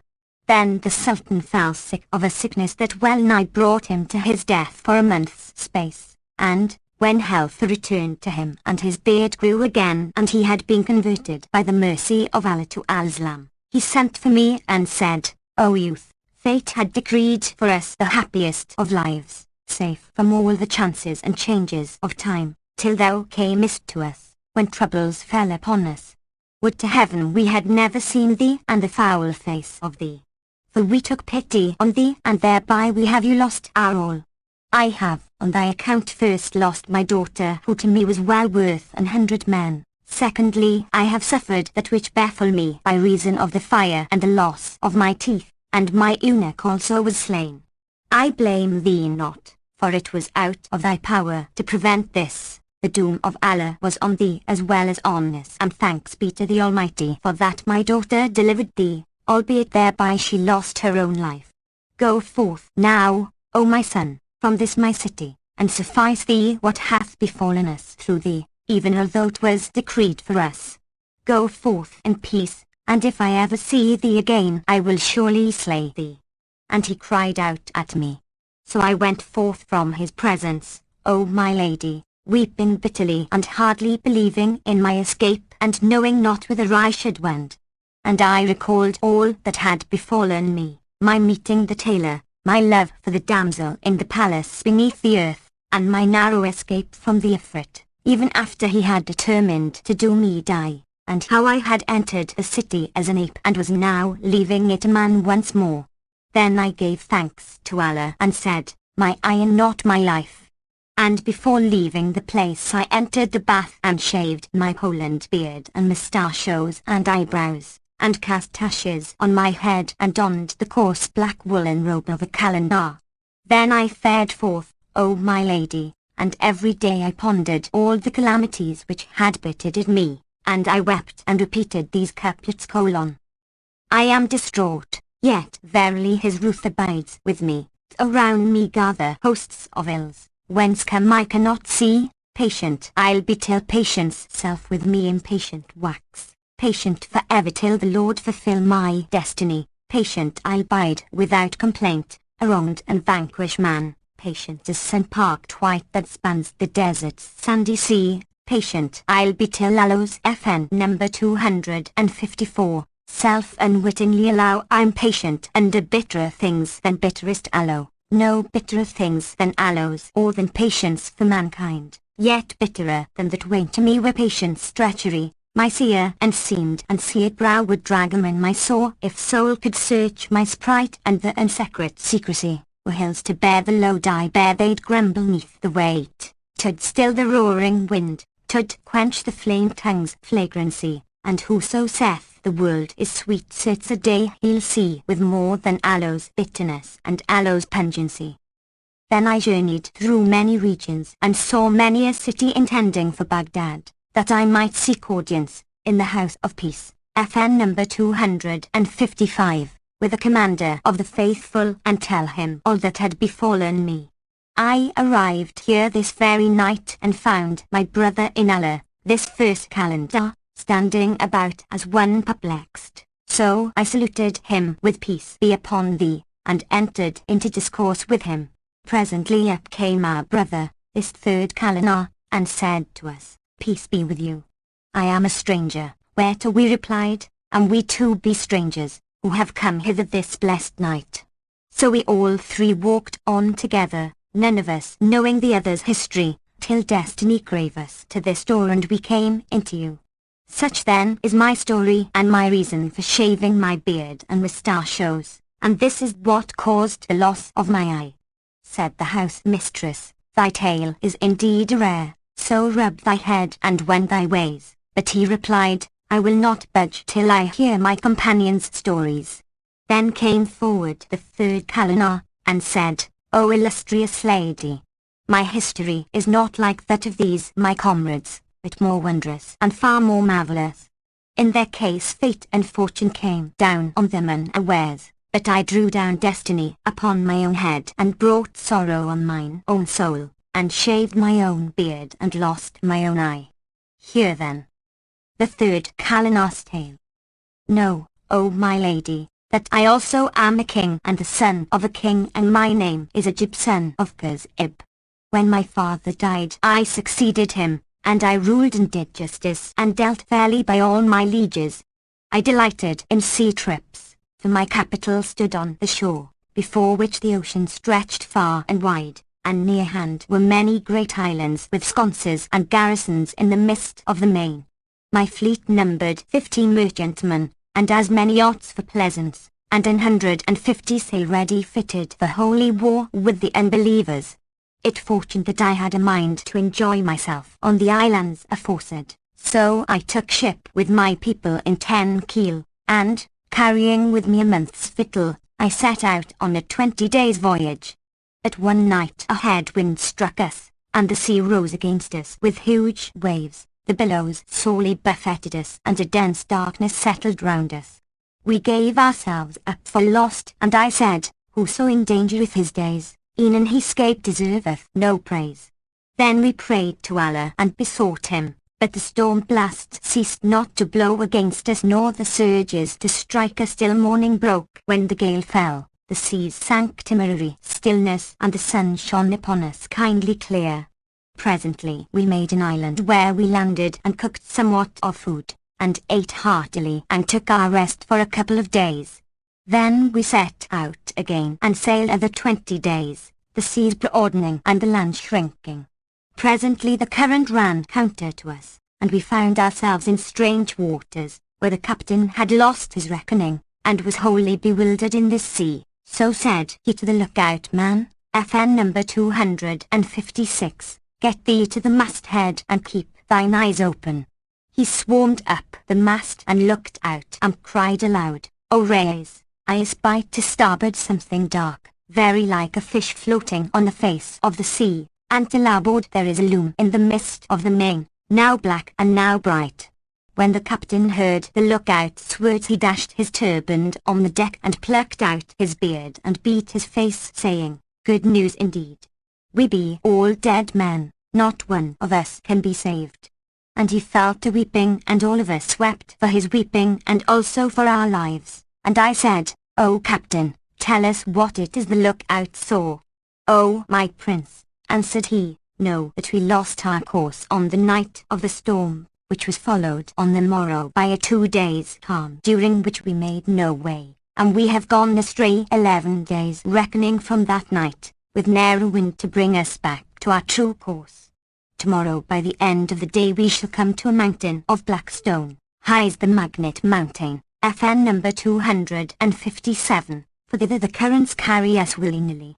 As soon as we are under its lee, the ship's sides will open and every nail in plank will fly out and cleave fast to the mountain, for that Almighty Allah hath gifted the lodestone with a mysterious virtue and a love for iron, by reason whereof all which is iron travelleth towards it, and on this mountain is much iron, how much none knoweth save the Most High, from the many vessels which have been lost there since the days of yore.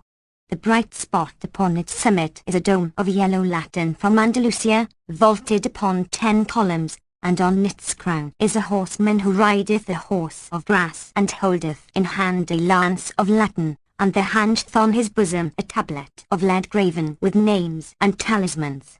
And he presently added, "And, O king, none destroyeth folk save the rider on that steed, nor will the egromancy be dispelled till he fall from his horse."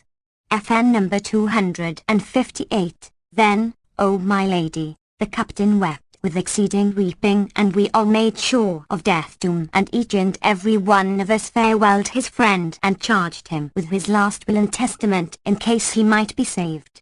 We slept not that night, and in the morning we found ourselves much nearer the Lodestone Mountain, whither the waters crave us with a violent end. When the ships were close under its lee they opened and the nails flew out and all the iron in them sought the Magnet Mountain and clove to it like a network, so that by the end of the day we were all struggling in the waves round about the mountain. Some of us were saved, but more were drowned, and even those who had escaped knew not one another, so stupefied were they by the beating of the billows and the raving of the winds.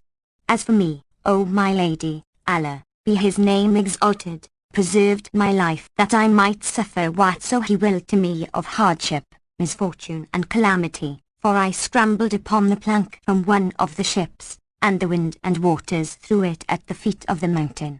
There I found a practicable path leading by steps carved out of the rock to the summit, and I called on the name of Allah Almighty, FN number 259, and Shahrazad perceived the dawn of day and ceased to say her permitted say. When it was the 15th night, she continued, it hath reached me, O auspicious king, that the third Kalina said to the lady, the rest of the party sitting fast bound and the slaves standing with swords drawn over their heads, and after calling on the name of Almighty Allah and passionately beseeching him, I breasted the ascent, clinging to the steps and notches hewn in the stone, and mounted little by little. And the Lord stilled the wind and aided me in the ascent, so that I succeeded in reaching the summit. There I found no resting place save the dome, which I entered, joying with exceeding joy at my escape, and made the wuzu ablution FN number 260, and prayed a 2-bow prayer, FN number 261, a thanksgiving to God for my preservation. Then I fell asleep under the dome, and heard in my dream a mysterious voice FN number 262, saying, O son of Kazib, when thou wakest from thy sleep dig under thy feet and thou shalt find a bow of brass and 3 leaden arrows, inscribed with talismans and characts. Take the bow and shoot the arrows at the horseman on the dome top and free mankind from this sore calamity. When thou hast shot him he shall fall into the sea, and the horse will also drop at thy feet, then bury it in the place of the bow. This done, the mane will swell and rise till it is level with the mountain head, and there will appear on it a skiff carrying a man of Latin, other than he thou shalt have shot, holding in his hand a pair of paddles. He will come to thee, and do thou embark with him, but beware of saying Bismillah or of otherwise naming Allah Almighty. He will row thee for a space of 10 days, till he bring thee to certain islands called the Islands of Safety, and thence thou shalt easily reach a port and find those who will convey thee to thy native land, and all this shall be fulfilled to thee so thou call not on the name of Allah. Then I started up from my sleep in joy and gladness, and, hastening to do the bidding of the mysterious voice, found the bow and arrows and shot at the horseman and tumbled him into the main, whilst the horse dropped at my feet, so I took it and buried it. Presently the sea surged up and rose till it reached the top of the mountain, nor had I long to wait ere I saw a skiff in the offing coming towards me. I gave thanks to Allah, and, when the skiff came up to me, I saw therein a man of brass with a doublet of lead on his breast inscribed with talismans and characts, and I embarked without uttering a word. The boatman rowed and with me through the first day and the second and the third, in all 10 whole days, till I caught sight of the Islands of Safety, whereat I joyed with exceeding joy and for stress of gladness exclaimed, Allah! Allah! In the name of Allah! There is no God but the God, and Allah is Almighty. FN number 263. Thereupon the skiff forthwith upset and cast me upon the sea, then it righted and sank deep into the depths. Now I am a fair swimmer, so I swam the whole day till nightfall, when my forearms and shoulders were numbed with fatigue and I felt like to die, so I testified to my faith, expecting naught but death. The sea was still surging under the violence of the winds, and presently there came a billow like a hillock, and, bearing me up high in air, threw me with a long cast on dry land, that his will might be fulfilled. I crawled up the beach and doffing my raiment wrung it out to dry and spread it in the sunshine, then I lay me down and slept the whole night. As soon as it was day, I donned my clothes and rose to look whither I should walk. Presently I came to a thicket of low trees, and, making a cast round it, found that the spot whereon I stood was an islet, a mere home, girt on all sides by the ocean, whereupon I said to myself, whatso freeth me from one great calamity casteth me into a greater. But while I was pondering my case and longing for death, behold, I saw afar off a ship making for the island, so I clomb a tree and hid myself among the branches. Presently the ship anchored and landed 10 slaves, blackamoors, bearing iron hoes and baskets, who walked on till they reached the middle of the island. Here they dug deep into the ground, until they'd uncovered a plate of metal which they lifted, thereby opening a trap door. After this they returned to the ship and thence brought bread and flour, honey and fruits, clarified butter, FN number 264. Leather bottles containing liquors and many household stuffs, also furniture, table service and mirrors, rugs, carpets, and in fact all needed to furnish a dwelling, and they kept going to and fro, and descending by the trapdoor, till they had transported into the dwelling all that was in the ship. After this the slaves again went on board and brought back with them garments as rich as may be, and in the midst of them came an old man, of whom very little was left, for time had dealt hardly and harshly with him, and all that remained of him was a bone wrapped in a rag of blue stuff through which the winds whistled west and east. Saith the poet of him : Time thus me trembler, how sore the balk, while time in pride of strength cloth ever stalk. Time was I walked nor ever felt I tired, now am I tired alby never walk. And the sheikh held by the hand a youth cast in beauty's mould, all elegance and perfect grace, so fair that his comeliness deserved to be proverbial, for he was as a green bough or the tender young of the roe, ravishing every heart with his loveliness and subduing every soul with his coquetry and amorous ways. FN number 265. It was of him the poet spake when he said: Beauty they brought with him to make compare, but beauty hung her head in shame and care. Quoth they, O beauty, hast thou seen his like? And beauty cried, his like? Not anywhere. They stinted not their going, O my lady, till all went down by the trapdoor and did not reappear for an hour, or rather more, at the end of which time the slaves and the old man came up without the youth and, replacing the iron plate and carefully closing the door slab as it was before, they returned to the ship and made sail and were lost to my sight.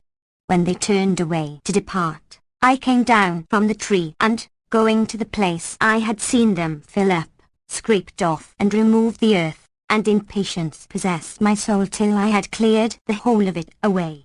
Then appeared the trap-door, which was of wood, in shape and size like a millstone, and when I lifted it up it disclosed the winding staircase of stone. At this I marvelled and, descending the steps till I reached the last, found a fair hall, spread with various kinds of carpets and silk stuffs, wherein was a youth sitting upon a raised couch and leaning back on a round cushion with a fan in his hand and nosegays and posies of sweet-scented herbs and flowers before him. FN number 266, but he was alone and not a soul near him in the great vault. When he saw me he turned pale, but I saluted him courteously and said, "Set thy mind at ease and calm thy fears, no harm shall come near thee. I am a man like thyself and the son of a king to boot, whom the degrees of destiny have sent to bear thee company and cheer thee in thy loneliness. But now tell me, what is thy story and what causeth thee to dwell thus in solitude under the ground?"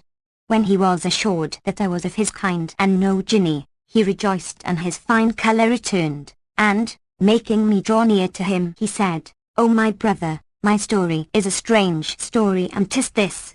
My father is a merchant jeweller possessed of great wealth, who hath white and black slaves travelling and trading on his account in ships and on camels, and trafficking with the most distant cities, but he was not blessed with a child, not even one. Now on the certain night he dreamed a dream that he should be favoured with a son, who would be short-lived, so the morning dawned on my father bringing him woe and weeping. On the following night my mother conceived and my father noted down the date of her becoming pregnant. FN number 267, the time being fulfilled she bare me, whereat my father rejoiced and made banquets and called together the neighbours and fed the fakirs and the poor, for that he had been blessed with issue near the end of his days.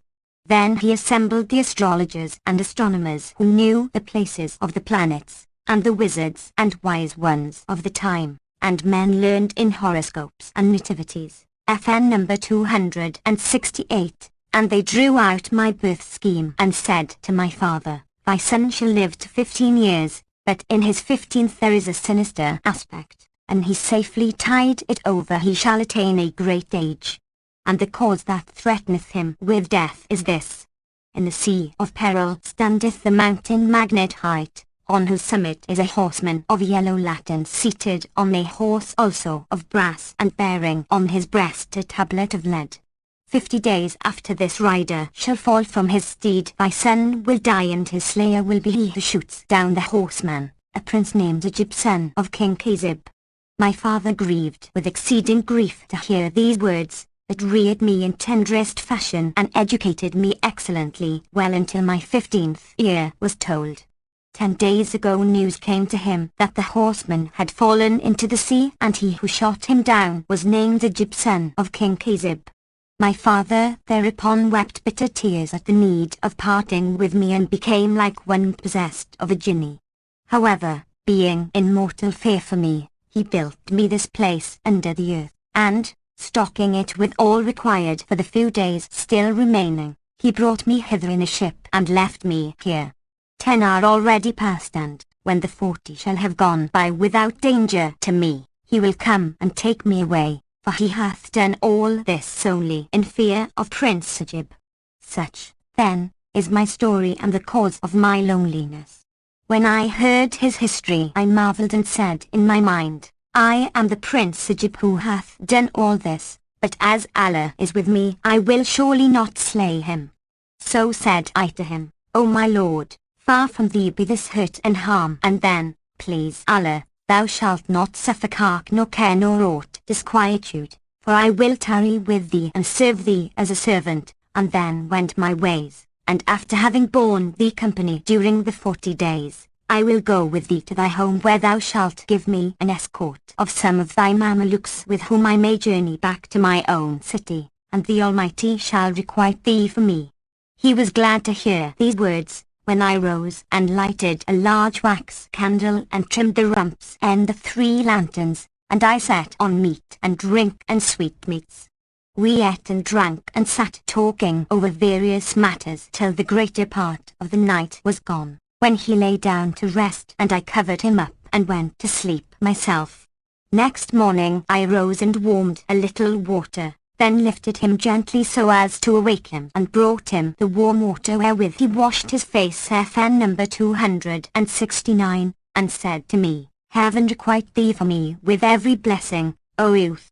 By Allah, if I get quit of this danger and am saved from him whose name is Ajib bin Kazib, I will make my father reward thee and send thee home healthy and wealthy, and, if I die, then my blessing be upon thee."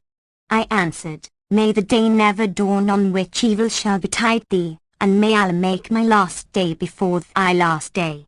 Then I set before him somewhat of food, and we ate, and I got ready perfumes for fumigating the hall, wherewith he was pleased.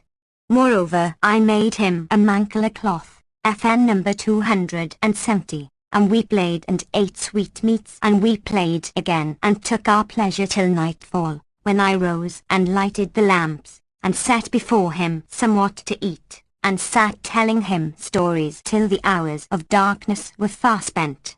Then he lay down to rest, and I covered him up and rested also. And thus I continued to do, O my lady, for days and nights, and affection for him took root in my heart, and my sorrow was eased, and I said to myself, the astrologers lied, FN number 271, when they predicted that he should be slain by Ajib bin Kazib. By Allah, I will not slay him. I ceased not ministering to him and conversing and carousing with him and telling him all manner tales for 39 days. On the 40th night, FN number 272, the youth rejoiced and said, "O my brother, Alhamdulillah, praise be to Allah who hath preserved me from death, and this is by thy blessing and the blessing of thy coming to me, and I pray God that he restore thee to thy native land. But now, O my brother, I would thou warm me some water for the ghusl ablution, and do thou kindly bathe me and change my clothes."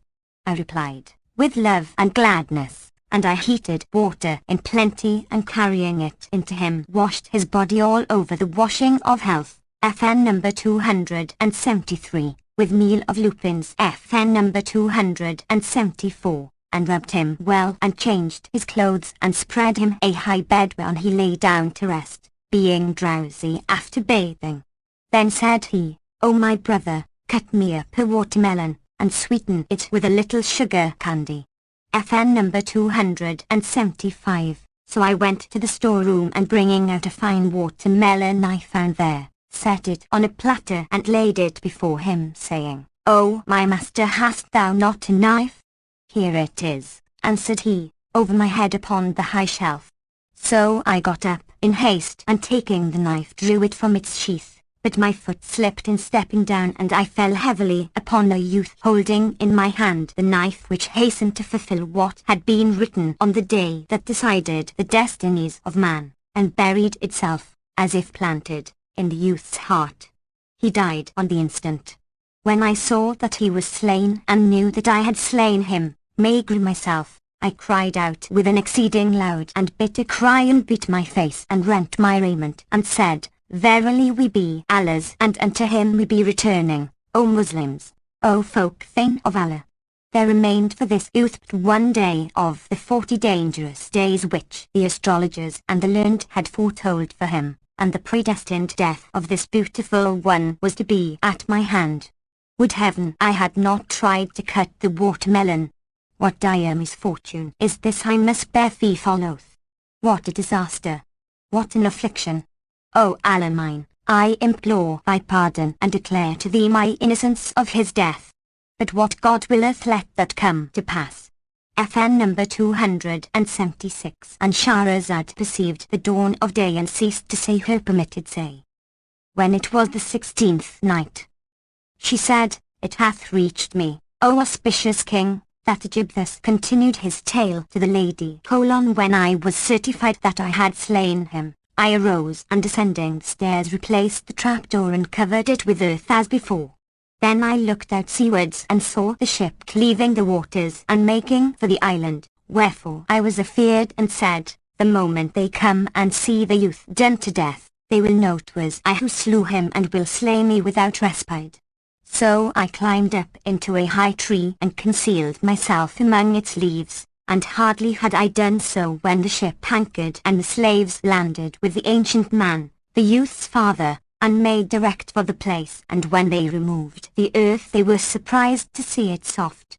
FN number 277. Then they raised the trapdoor and went down and found the youth lying at full length, clothed in fair new garments, with a face beaming after the bath, and the knife deep in his heart. At the sight they shrieked and wept and beat their faces, loudly cursing the murderer, whilst a swoon came over the sheikh so that the slaves deemed him dead, unable to survive his son. At last they wrapped the slain youth in his clothes and carried him up and laid him on the ground, covering him with a shroud of silk. Whilst they were making for the ship the old man revived, and, gazing on his son who was stretched out, fell on the ground and strewed dust over his head and smote his face and plucked out his beard, and his weeping redoubled as he thought of his murdered son, and he swooned away once more. After a while a slave went and fetched a strip of silk whereupon they laid the old man and sat down at his head. All this took place and I was on the tree above them watching everything that came to pass, and my heart became hoary before my head waxed grey, for the hard lot which was mine, and for the distress and anguish I had undergone, and I fell to reciting: How many a joy by Allah's will hath fled with flight, escaping sight of wisest head. How many a sadness shall begin the day, yet grow right gladsome ere the day is sped. How many a wheel trips on the heels of ill, causing the mourner's heart with joy to thrill. FN number 278.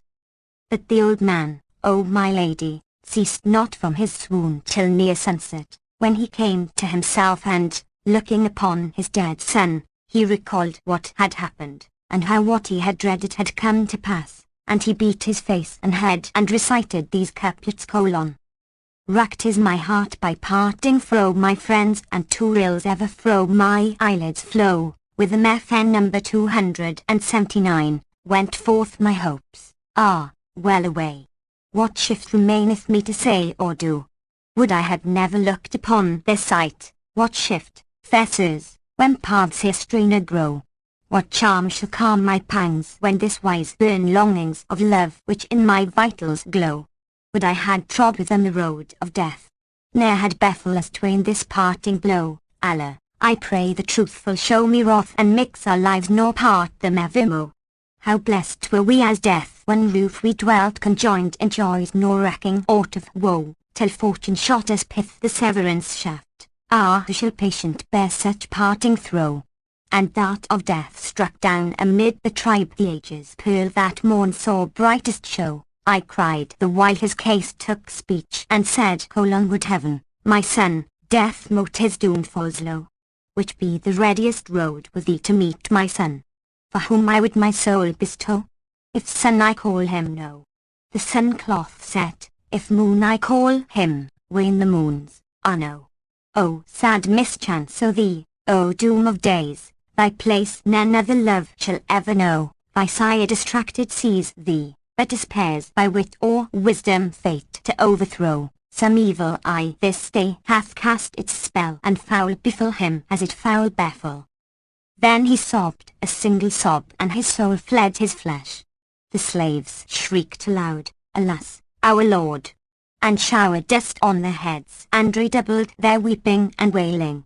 Presently they carried their dead master to the ship side by side with his dead son, and, having transported all the stuff from the dwelling to the vessel, set sail and disappeared from mine eyes. I descended from the tree and, raising the trap-door, went down into the underground dwelling where everything reminded me of the youth, and I looked upon the poor remains of him and began repeating these verses: Their tracks I see, and pine with pain and pang, and on deserted hearths I weep and yearn, and him I pray who doomed them depart some day vouchsafe the boon of safe return. FN number 280. Then, oh my lady, I went up again by the trap door, and every day I used to wander round about the island, and every night I returned to the underground hall. Thus I lived for a month, till at last, looking at the western side of the island, I observed that every day the tides ebbed, leaving shallow water for which the flow did not compensate, and by the end of the month the sea showed dry land in that direction. At this I rejoiced, making certain of my safety, so I arose and fording what little was left of the water got me to the mainland, where I fell in with great heaps of loose sand in which even a camel's hoof would sink up to the knee. FN number 281. However I emboldened my soul, and wading through the sand behold, a fire shone from afar burning with a blazing light. FN number 282. So I made for it, hoping haply to find succor, and broke out into these verses: Belike fortune may her bridle turn, and time bring weal, although he's jealous height, forward my hopes, and further all my needs, and past tills with present wheels requite.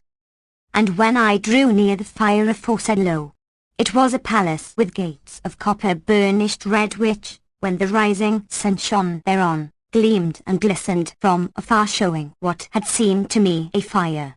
I rejoiced in the sight, and sat down over against the gate, but I was hardly settled in my seat before there met me 10 young men clothed in sumptuous gear, and all were blind of the left eye, which appeared as plucked out. They were accompanied by a sheikh, an old man, and much I marvelled at their appearance, and their all being blind of the same eye. When they saw me, they saluted me with the salam, and asked me of my case and my history, whereupon I related to them all what had befallen me, and what full measure of misfortune was mine.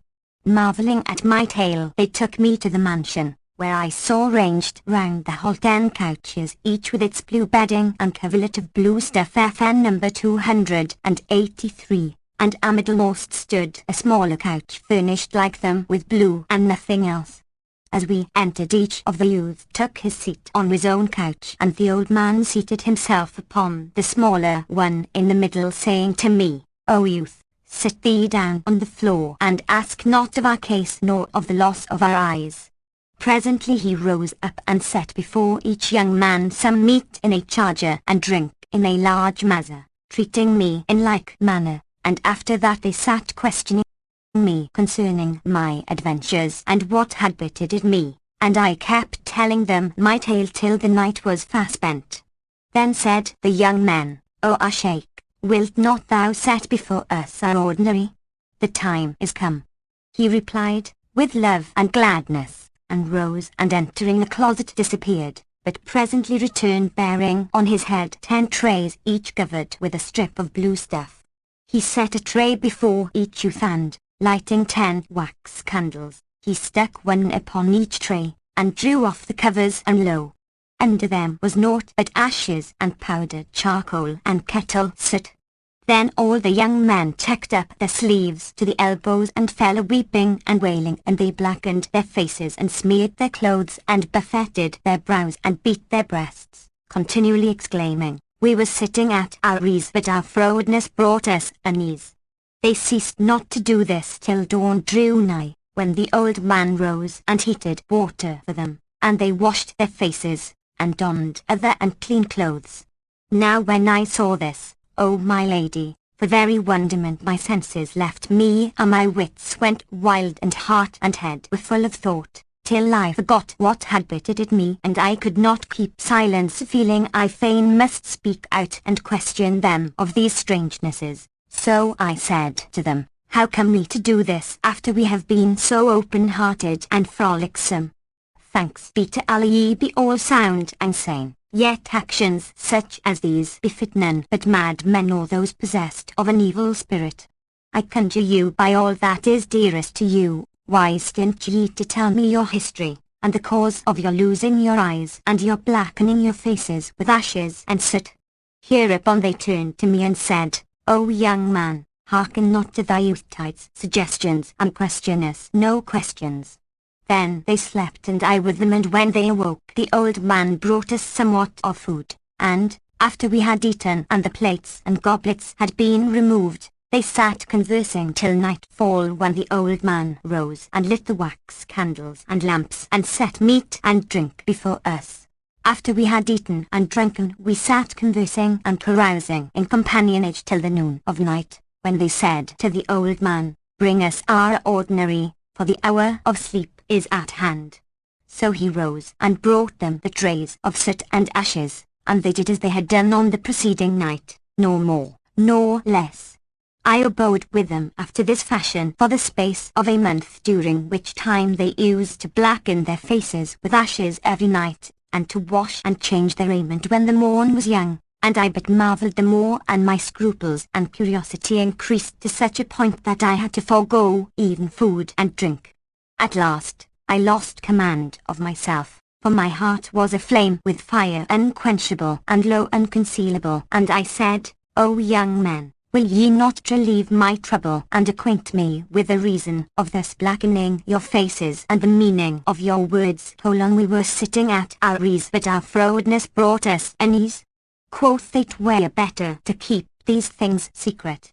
Still I was bewildered by their doings to the point of abstaining from eating and drinking, and, at last wholly losing patience, quoth I to them, There is no help for it, ye must acquaint me with what is the reason of these doings. They replied, We kept our secret only for thy good, to gratify thee will bring down evil upon thee, and thou wilt become a monocular even as we are. I repeated, There is no help for it, and, if ye will not, let me leave you and return to mine own people and be at rest from seeing these things, for the proverb saith, Better ye bide and I take my leave, for what I see's not heart shall never grieve. Thereupon they said to me, Remember, O youth, that should ill befall thee we will not again harbour thee nor suffer thee to abide amongst us. And bringing a ram they slaughtered it and skinned it. Lastly they gave me a knife, saying, Take this skin and stretch thyself upon it, and we will sew it around thee. Presently there shall come to thee a certain bird, high troop, FN number 284, that will catch thee up in his pounces and tower high in air, and then set thee down on a mountain. When thou feelest he is no longer flying, rip open the pelt with his blade and come out of it. The bird will be scared and will fly away and leave thee free. After this fare for half a day, and the march will place thee at a palace wondrous fair to behold, towering high in air and builded of carlounge FN number 285, linaloes and sandalwood, plated with red gold, and studded with all manner emeralds and costly gems fit for seal rings. Enter it and thou shalt win thy wish, for we have all entered that palace, and such is the cause of our losing our eyes and of our blackening our faces. Were we now to tell thee our stories, it would take too long a time, for each and every of us lost his left eye by an adventure of his own. I rejoiced at their words, and they did with me as they said, and the bird rook bore me off and set me down on the mountain. Then I came out of the skin and walked until I reached the palace. The door stood open as I entered, and found myself in a spacious and goodly hall, wide exceedingly, even as a horse course, and around it were 100 chambers with doors of sandal and aloes woods plated with red gold and furnished with silver rings by way of knockers. FN number 286, at the head or upper end FN number 287, of the hall I saw 40 damsels, sumptuously dressed and ornamented, and one and all bright as moons. None could ever tire of gazing upon them, and all so lovely that the most ascetic devotee on seeing them would become their slave and obey their will. When they saw me, the whole bevy came up to me and said, Welcome and welcome and good cheer FN number 288, to thee, O our Lord. This whole month have we been expecting thee. Praise be Allah, who hath sent us one who is worthy of us, even as we are worthy of him. Then they made me sit down upon a high divan and said to me, This day thou art our Lord and Master, and we are thy servants and thy handmaids, so order us as thou wilt. And I marvelled at the case. Presently one of them arose and set meat before me, and I ate, and they ate with me, whilst others warmed water and washed my hands and feet and changed my clothes, and others made ready sherbets and gave us to drink, and all gathered round me, being full of joy and gladness at my coming. Then they sat down and conversed with me till nightfall, when 5 of them arose and laid the trays and spread them with flowers and fragrant herbs and fruits, fresh and dried, and confections in profusion. At last they brought out a fine wine service with rich old wine, and we sat down to drink, and some sang songs, and others played the lute and psaltery and recorders and other instruments, and the bowl went merrily round. Hereupon such gladness possessed me that I forgot the sorrows of the world one and all, and said, This is indeed life, oh sad that 'tis fleeting.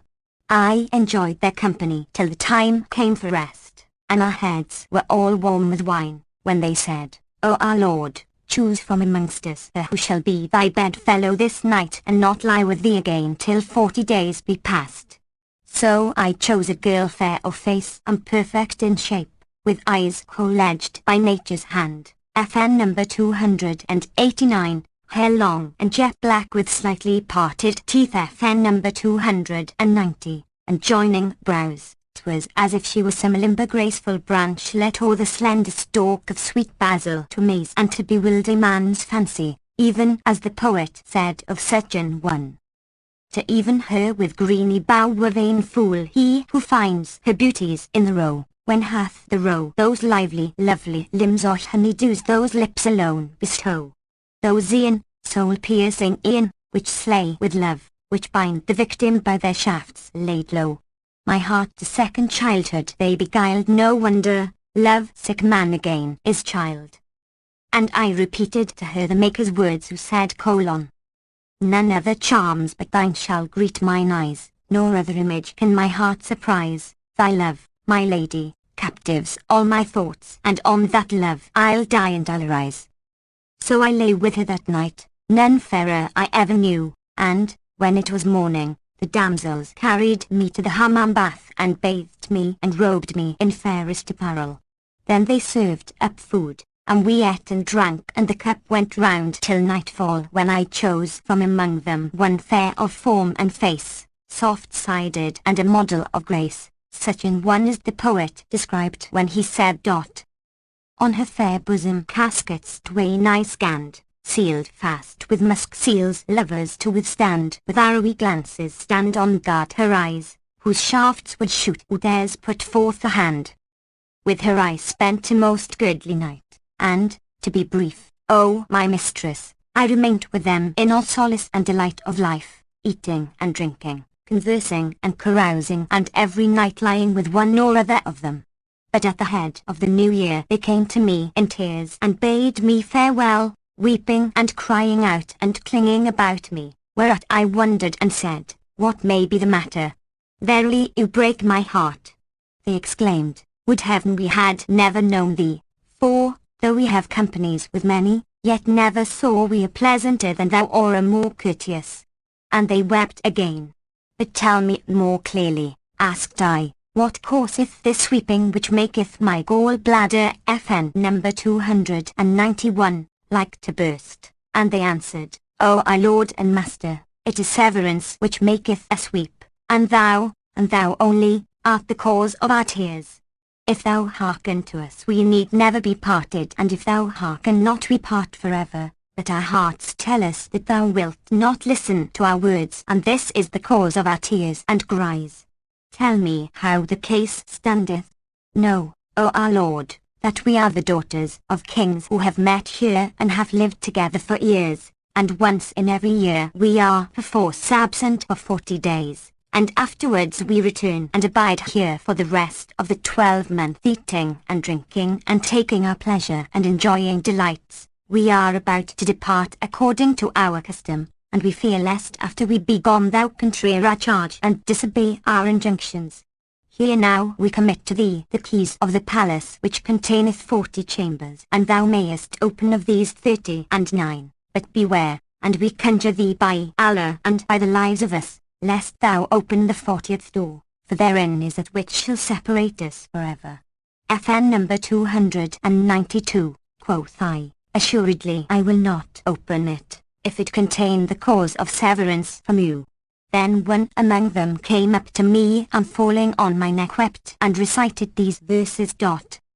If time unite us after absent while, but the world harsh frowning on our lot shall smile, and if thy semblance deign adorn mine eyes, FN number 293, I'll pardon time past wrongs and bygone guile.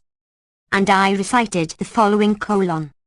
When drew she near to bid adieu with heart unstrung, while care and longing on the day her bosom wrung wet pearls she wept, and mine like red carnelians rolled and, joined in sad riviere, around her neck they hung. When I saw her weeping I said, by Allah I will never open that 40th door, never and no wise. And I bade her farewell. Thereupon all departed flying away like birds, signalling with their hands farewells as they went, and leaving me alone in the palace. When evening drew near I opened the door of the first chamber, and entering it found myself in a place like one of the pleasaunces of paradise. It was a garden with trees of freshest green and ripe fruits of yellow sheen, and its birds were singing clear, and keener rills ran wimpling through the fair ta'een. The sight and sounds brought solace to my sprite, and I walked among the trees, and I smelt the breath of the flowers on the breeze, and heard the birdies sing their melodies, hymning the One, the Almighty in sweetest litanies, and I looked upon the apple whose hue is parcel red and parcel yellow, as said the poet colon. Apple whose hue combines in union mellow my fair's red cheek, her hapless lover's yellow. Then I looked upon the quince, and inhaled its fragrance, which to shame musk and ambergris, even as the poet hath said. Quince every taste conjoins, in her are found gifts which for queen of fruits the quince have crowned. Her taste is wine, her scent the waft of musk, pure gold to hue, her shape the moon's fair round.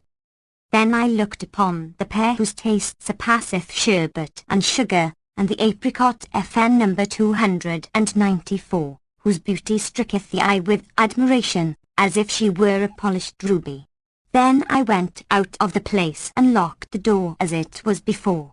When it was the morrow I opened the second door, and entering found myself in a spacious plain set with tall date palms and watered by a running stream whose banks were shrubbed with bushes of rose and jasmine, while privet and eglantine, oak-eye, violet and lily, narcissus, origane and the winter gillyflower carpeted the borders, and the breath of the breeze swept over these sweet-smelling growths, diffusing their delicious odors right and left, perfuming the world and filling my soul with delight.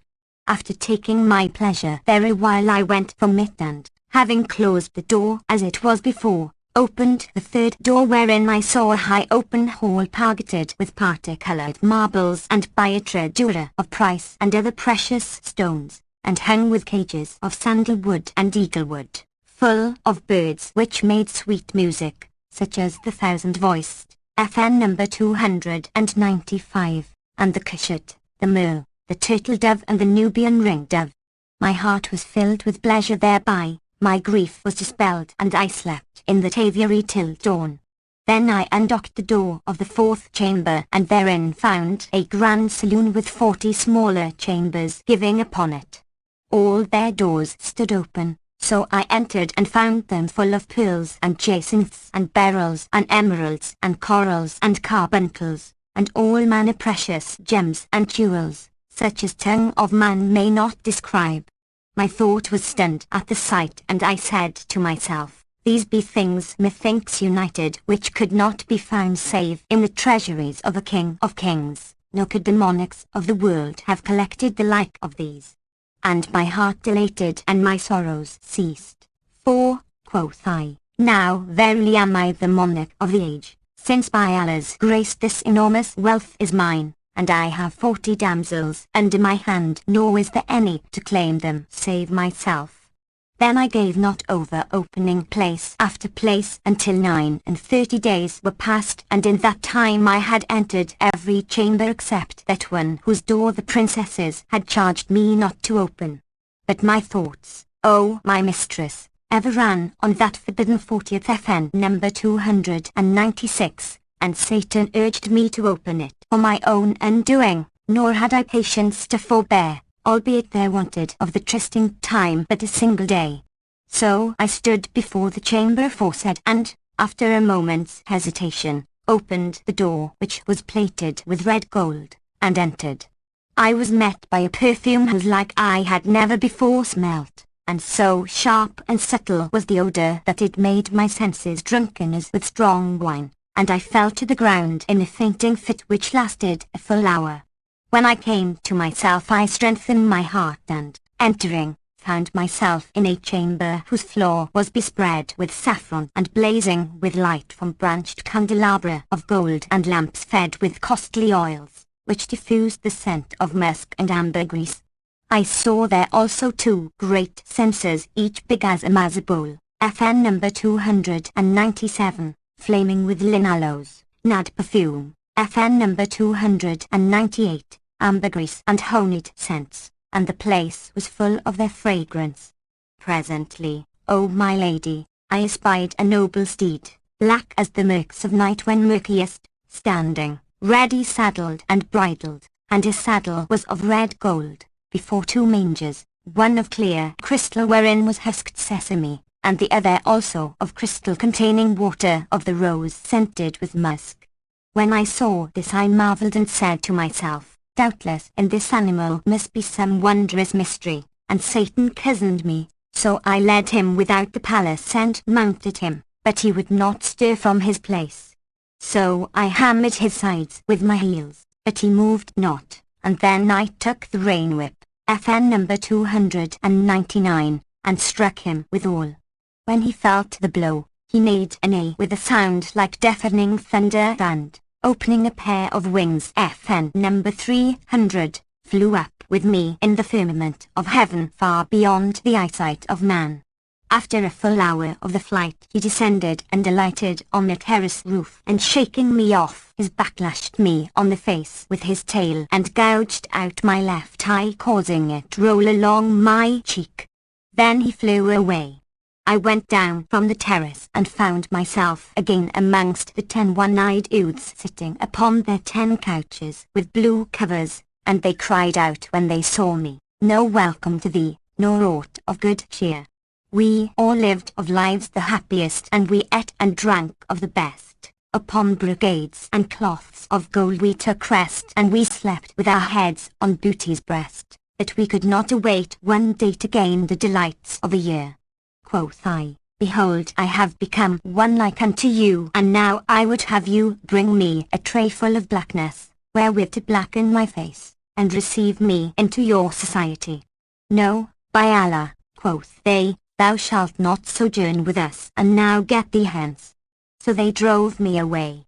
Finding them reject me thus, I foresaw that matters would go hard with me, and I remembered the many miseries which destiny had written upon my forehead, and I fared forth from among them heavy-hearted and tearful-eyed, repeating to myself these words. I was sitting at my knees, but my frowardness brought me to unease. Then I shaved beard and mustachios and eyebrows, renouncing the world, and wandered in Kalinagab about Allah's earth, and the Almighty decreed safety for me till I arrived at Baghdad, which was on the evening of this very night. Here I met these 2 other Kalinas standing bewildered, so I saluted them saying, "I am a stranger." And they answered, "And we likewise be strangers." By the freak of fortune he were like to like, 3 Kalinas and 3 monoculars, all blind of the left eye. Such, O my lady, is the cause of the shearing of my beard and the manner of my losing an eye. Said the lady to him, "Rub thy head and wend thy ways." But he answered, "By Allah, I will not go until I hear the stories of these others." Then the Ladi, turning towards the Caliph and Ja'far and Masrur, said to them, "Do ye also give an account of yourselves, you men?" Whereupon Juffa stood forth and told her what he had told the portress as they were entering the house, and when she heard his story of there being merchants and Mussulmen who had outrun the watch, she said, I grant you your lives each for each sake, and now away with you all. So they all went out, and when they were in the street, quoth the Caliph to the Kalanars, O company, whither go ye now, seeing that the morning hath not yet dawned?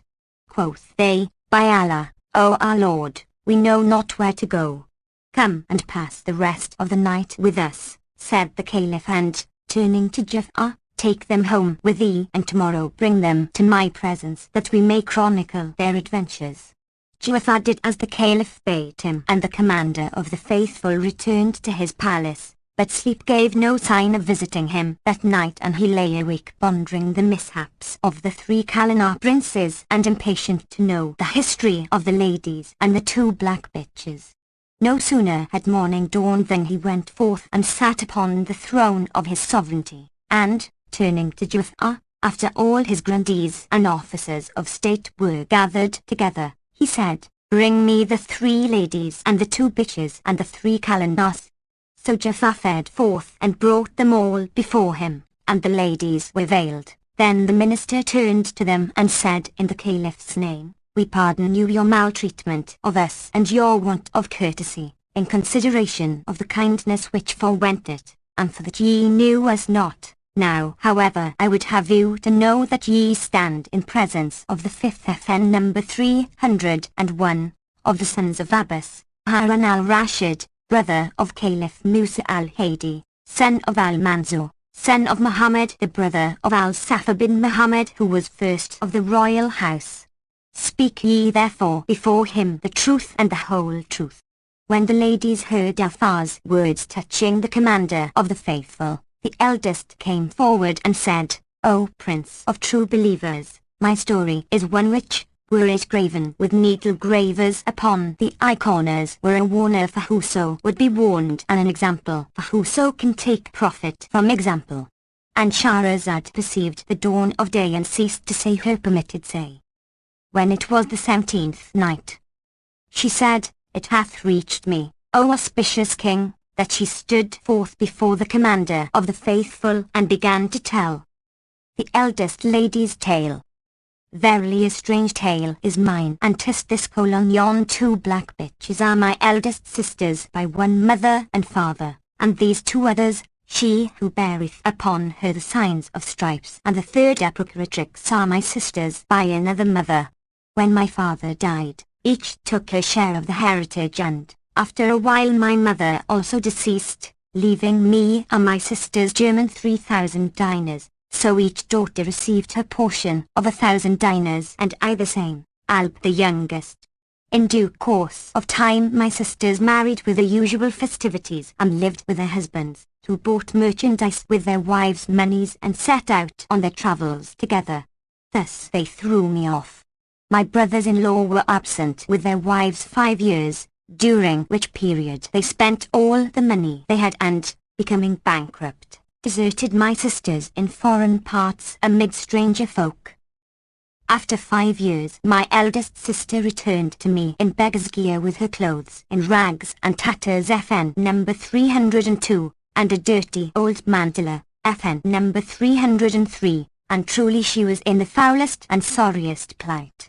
At first sight I did not know my own sister, but presently I recognized her and said, What state is this?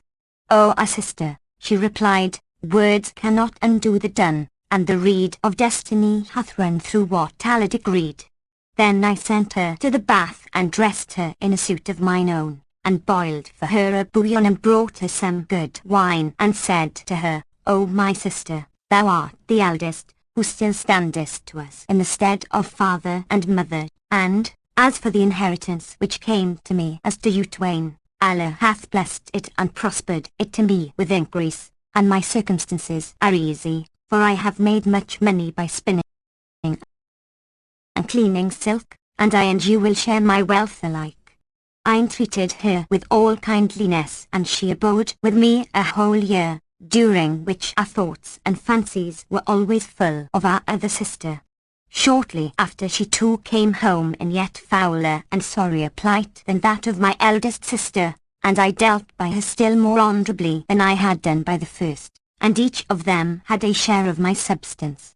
After a time they said to me, "O our sister, we desire to marry again, for indeed we have not patience to drag on our days without husbands and to lead the lives of widows bewitched." And I replied, "O eyes of me, FN number 304, ye have hitherto seen scanty weal in wedlock, for nowadays good men and true are become rarities and curiosities, nor do I deem your projects advisable, as ye have already made trial of matrimony and have failed."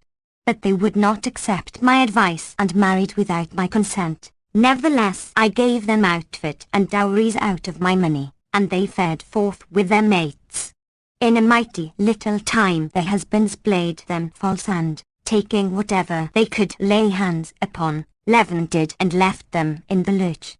Thereupon they came to me ashamed and in abject case and made their excuses to me, saying, "Pardon our fault and be not wroth with us." FN number 305, for although thou art younger in years yet art thou older in wit, henceforth we will never make mention of marriage, so take us back as thy handmaidens that we may eat our mouthful. Quoth I, "Welcome to you, O my sisters, there is naught dearer to me than you." And I took them in and redoubled my kindness to them. We ceased not to live after this loving fashion for a full year, when I resolved to sell my wares abroad and first to fit me a conveyance for Bassorah. So I equipped a large ship, and loaded her with merchandise and valuable goods for traffic, and with provaunt and all needful for a voyage, and said to my sisters, "Will ye abide at home whilst I travel, or would ye prefer to accompany me on the voyage?" "We will travel with thee," answered they, "for we cannot bear to be parted from thee." So I divided my monies into two parts, one to accompany me and the other to be left in charge of a trusty person, for, as I said to myself, haply some accident may happen to the ship and yet we remain alive, in which case we shall find on our return what may stand us in good stead. I took my two sisters and we went a-voyaging some days and nights, but the master was careless enough to miss his course, and the ship went astray with us and entered a sea other than the sea we sought. For a time we knew naught of this, and the wind blew fair for us 10 days, after which the look-out man went aloft to see about him and cried, "Good news." Then he came down rejoicing and said, "I have seen what seemeth to be a city as 'twere a pigeon." Hereat we rejoiced, and, ere an hour of the day had passed, the buildings showed plain in the offing, and we asked the captain, "What is the name of yonder city?" And he answered, "By Allah, I wot not, for I never saw it before and never sailed these seas in my life, but, since our troubles have ended in safety, remains for you only to land there with your merchandise and, if you find selling profitable, sell and make your market of what is there, and if not, we will rest here 2 days and provision ourselves and fare away."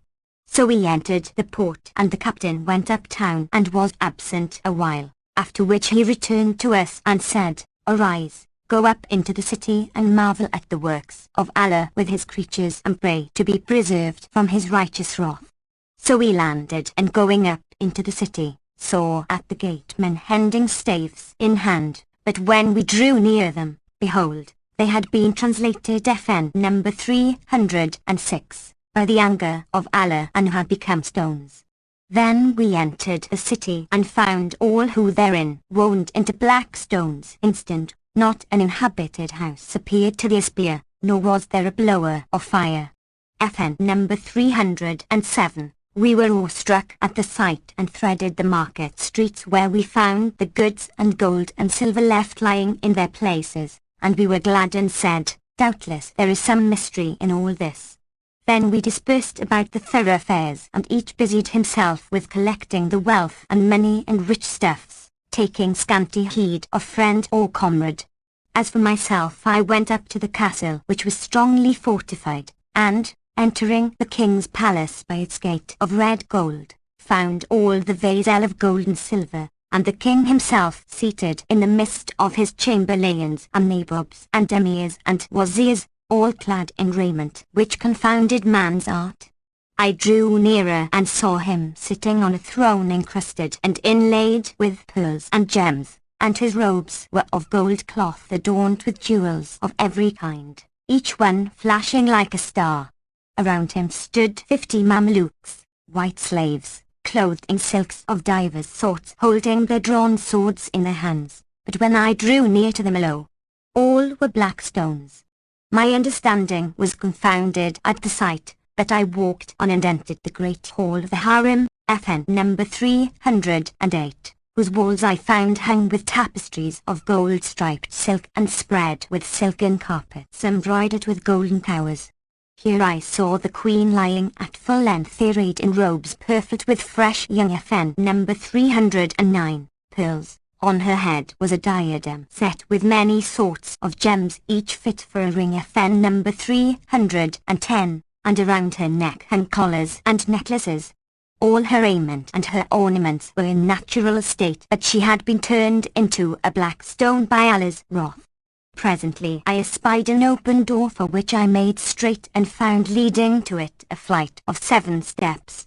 So I walked up and came upon the place pargeted with marble and spread and hung with gold-worked carpets and tapestry, amid of which stood a throne of juniper wood inlaid with pearls and precious stones and set with bosses of emeralds. In the further wall was an alcove whose curtains, bestrung with pearls, were let down, and I saw a light issuing therefrom, so I drew near and perceived that the light came from a precious stone as big as an ostrich egg, set at the upper end of the alcove upon a little chryselephantine couch of ivory and gold, and this jewel, blazing like the sun, cast its rays wide and side. The couch also was spread with all manner of silken stuffs, amazing the gazer with a richness and beauty. I marvelled much at all this, especially when seeing in that place candles ready lighted, and I said in my mind, needs must some one have lighted these candles. Then I went forth and came to the kitchen, and thence to the buttery and the king's treasure chambers, and continued to explore the palace and to pace from place to place. I forgot myself in my awe and marvel at these matters, and I was drowned in thought till the night came on. Then I would have gone forth, but knowing not the gate I lost my way, so I returned to the alcove whither the lighted candles directed me, and sat down upon the couch, and wrapping myself in a coverlet, after I had repeated somewhat from the Quran, I would have slept but could not, for restlessness possessed me. When night was at its noon I heard a voice chanting the Quran in sweetest accents, but the tone thereof was weak, so I rose, glad to hear the silence broken, and followed the sound until I reached a closet whose door stood ajar. Then peeping through a chink I considered the place, and lo! It was an oratory wherein was a prayer niche FN number 311, with 2 wax candles burning and lamps hanging from the ceiling. In it too was spread a prayer carpet whereupon sat a youth fair to see, and before him on its stand FN number 312 was a copy of the Quran, from which he was reading. I marvelled to see him alone alive amongst the people of the city, and entering saluted him, whereupon he raised his eyes and returned my salam. Quoth I, now by the truth of what thou readest in Allah's holy book, I conjure thee to answer my question. He looked upon me with a smile and said, O handmaid of Allah, first tell me the cause of thy coming hither, and I in turn will tell what hath befallen both me and the people of this city, and what was the reason of my escaping their doom. So I told him my story, whereat he wondered, and I questioned him of the people of the city, when he replied, have patience with me for a while, O my sister. And, reverently closing the holy book, he laid it up in a satin bag. Then he seated me by his side, and I looked at him, and behold, he was as the moon at its full, fair of face and rare of form, soft-sided and slight, of well-proportioned height, and cheek smoothly bright and diffusing light, in brief or sweet, a sugar stick, FN number 313. Even as saith the poet of the like of him in these couplets: That night th astrologer a scheme of planets drew, and lo! A graceful shape of youth appeared in view. Saturn had stained his locks with Saturninist jet, and spots of nut brown musk on rosy side face blue. FN number 314, masting should either cheek with tinct of martial red, sagittal shots from eyelids Sagittarius through, dowered him Mercury with bright mercurial wit, bore off the bear. FN number 315, what all man's evil glances drew, amazed stood Astrophil to sight the marvel birth when louted low the moon at full to bless the earth.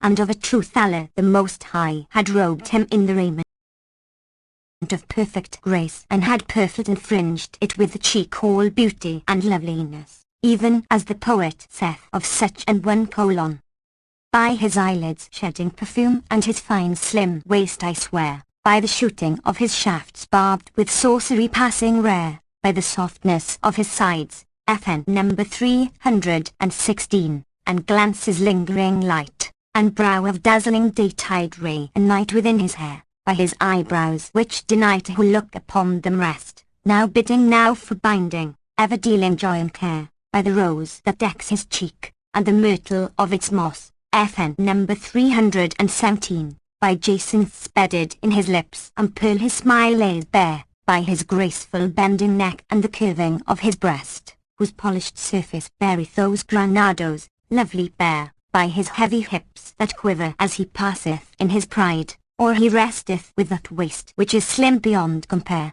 by the satin of his skin, by that fine unsullied sprite, by the beauty that containeth all things bright and debonair, by that ever open hand, by the candour of his tongue, by noble blood and high degree whereof he's hope and air. Musk from him borrows muskiness he loveth to exhale, and all the airs of ambergris through him perfume the air. The sun, methinks, the broad bright sun, before my love would pale, and sans his splendour would appear a paring of his nail. FN number 318. I glanced at him with one glance of eyes which caused me 1,000 sighs, and my heart was at once taken captive wise. So I asked him, O my lord and my love, tell me that whereof I questioned thee, and he answered, hearing is obeying. Know, O handmaid of Allah, that this city was the capital of my father who is the king thou sawest on the throne transfigured by Allah's wrath to a black stone, and the queen thou foundest in the alcove is my mother. They and all the people of the city were Magians who fire adored in lieu of the omnipotent Lord. FN number 319. And were wont to swear by low and heat and shade and light and the spheres revolving day and night. My father had ne'er a son till he was blessed with me near the last of his days, and he reared me till I grew up and prosperity anticipated me in all things. Now it so fortuned that there was with us an old woman well stricken in years, a Muslimah who, inwardly believing in Allah and his apostle, conformed outwardly with the religion of my people, and my father placed thorough confidence in her for that he knew her to be trustworthy and virtuous, and he treated her with ever-increasing kindness believing her to be of his own belief. So when I was well nigh grown up my father committed me to her charge saying: take him and educate him and teach him the rules of our faith, let him have the best instructions and cease not thy fostering care of him. So she took me and taught me the tenets of Al-Islam with the divine ordinances. FN number 320, of the wuzu ablution and the 5 daily prayers, and she made me learn the Quran by rote, often repeating: serve none save Allah Almighty. When I had mastered this much of knowledge she said to me: O my son, keep this matter concealed from thy sire and reveal naught to him lest he slay thee. So I hid it from him, and I abode on this wise for a term of days, when the old woman died, and the people of the city redoubled in their impiety. FN number 321, and arrogance and the error of their ways. One day, while they were as wont, behold, they heard a loud and terrible sound, and a crier crying out with a voice like roaring thunder, so every ear could hear, far and near: O folk of this city, leave ye your fire worshipping and adore Allah the all-compassionate King. At this, fear and terror fell upon the citizens, and they crowded to my father, he being king of the city, and asked him, "What is this awesome voice we have heard, for it hath confounded us with the excess of its terror?" And he answered, "Let not a voice fright you, nor shake your steadfast sprite, nor turn you back from the faith which is right."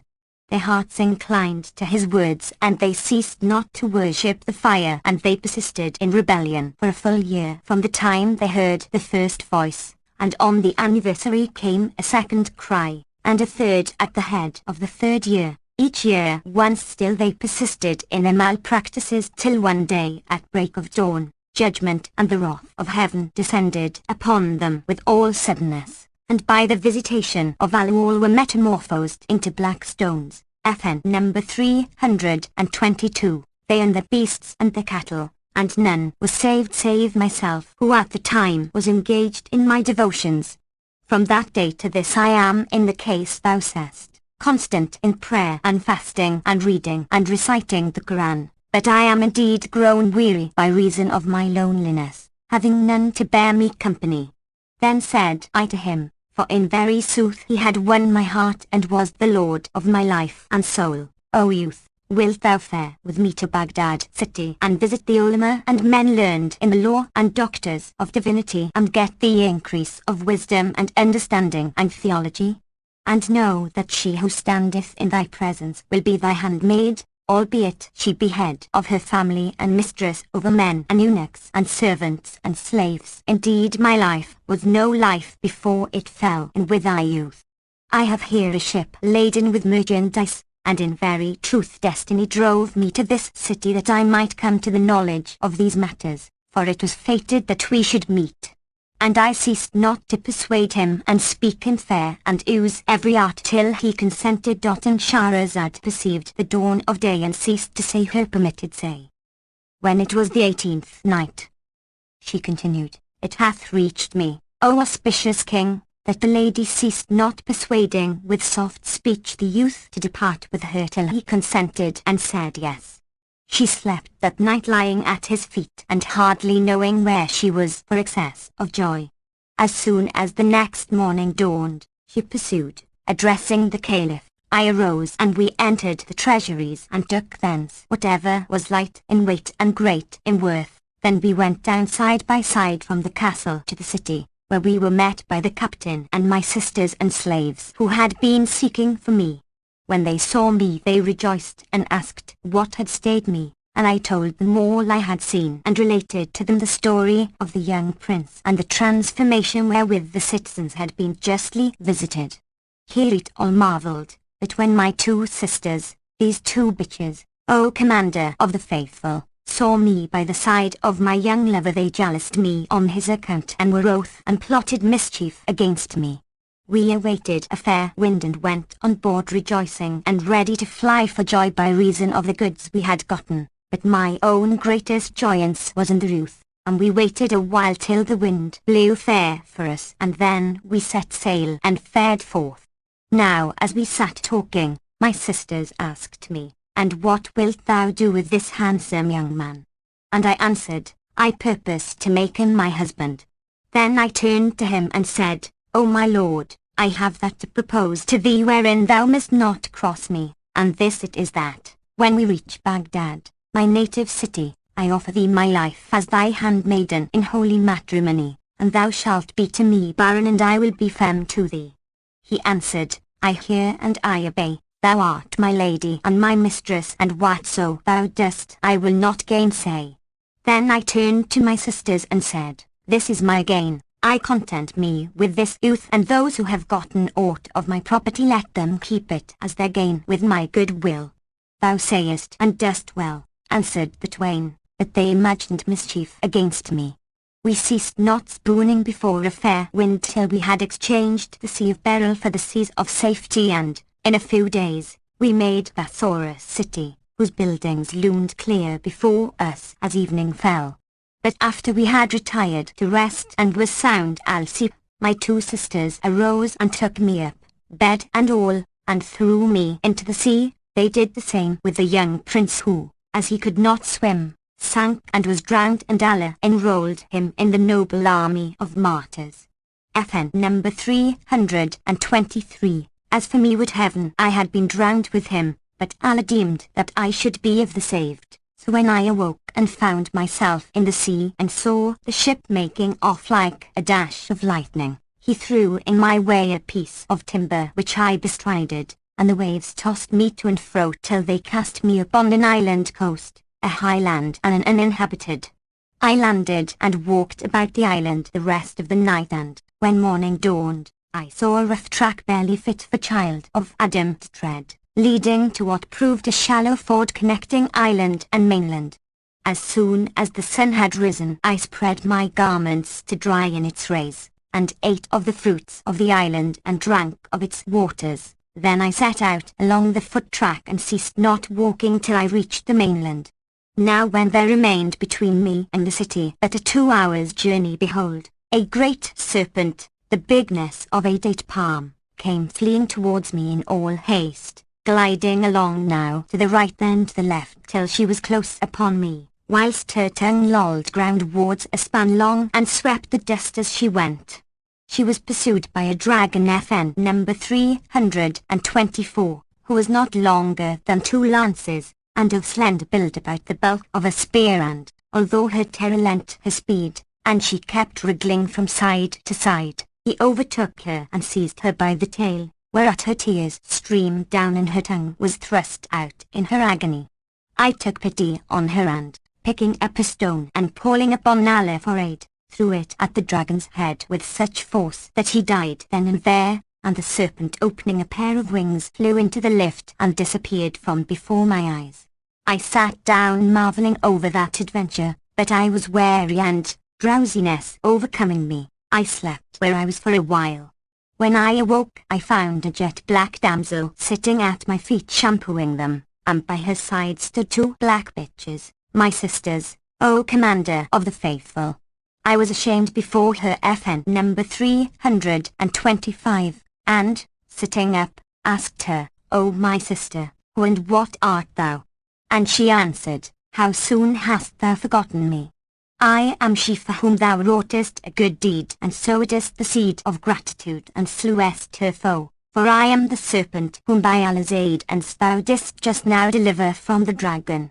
I am a jinnier, and he was a jinn who hated me, and none saved my life from him save thou. As soon as thou freedest me from him I flew on the wind to the ship whence thy sisters threw thee, and removed all that was therein to thy house. Then I ordered my attendant Marids to sink the ship, and I transformed thy 2 sisters into these black bitches, for I know all that hath passed between them and thee, but as for the youth, of a truth he is drowned. So saying, she flew up with me and the bitches, and presently set us down on the terrace roof of my house, wherein I found ready stored the whole of what property was in my ship, nor was aught of it missing. Now, continued the serpent, it was, I swear by all engraver on the seal ring of Solomon FN number 326, with whom be peace, unless thou deal to each of these bitches 300 stripes every day, I will come and imprison thee forever under the earth. I answered, hearkening and obedience, and away she flew. But before going she again charged me, saying, I again swear by him who made the 2 seas flow FN number 327, and this be my second oath, if thou gainsay me I will come and transform thee like thy sisters. Since then I have never failed, O Commander of the Faithful, to beat them with that number of blows till the blood flows with my tears, I pitying them the while. And well they wot that their being scourged is no fault of mine, and they accept my excuses. And this is my tale and my history. The Caliph marvelled at her adventures, and then signed to Jafar, who said to the second lady, the portress, And thou, how camest thou by the welts and wheals upon thy body? So she began there. Tale of the portress. Know, O Commander of the Faithful, that I had a father who, after fulfilling his time, deceased and left me great store of wealth. I remained single for a short time and presently married one of the richest of his day. I abode with him a year when he also died, and my share of his property amounted to 80,000 dinars in gold according to the holy law of inheritance. FN number 328. Thus I became passing rich, and my reputation spread far and wide, for I had made me 10 changes of raiment, each worth 1,000 dinars. One day as I was sitting at home, behold, there came in to me an old woman, FN number 329, with lantern jaws and cheeks sucked in, and eyes wrecked up, and eyebrows scant and scald, and head bare and bald, and teeth broken by time and mould, and back bending, and neck nodding, and face blotched, and rheum running, and hair like a snake black and white speckled, in complexion of very fright, even as saith the poet of the like of her colon. Ill-omened hag, and shriven be her sins, nor mercy visit her on dying bed. 1,000 head strongest he mules would her guiles, despite their bolting lead with spider thread. And as saith another colon, a hag to whom th unlawful lawfulest and witchcraft's wisdom in her sight are grown, a mischief-making brat, a demon maid, a whorish woman and a pimping grown. FN number 330. When the old woman entered, she salaamed to me, and kissing the ground before me, said, I have at home an orphan daughter, and this night are her wedding and her displaying. FN number 331. We be poor folks and strangers in this city, knowing none inhabitant, and we are broken-hearted.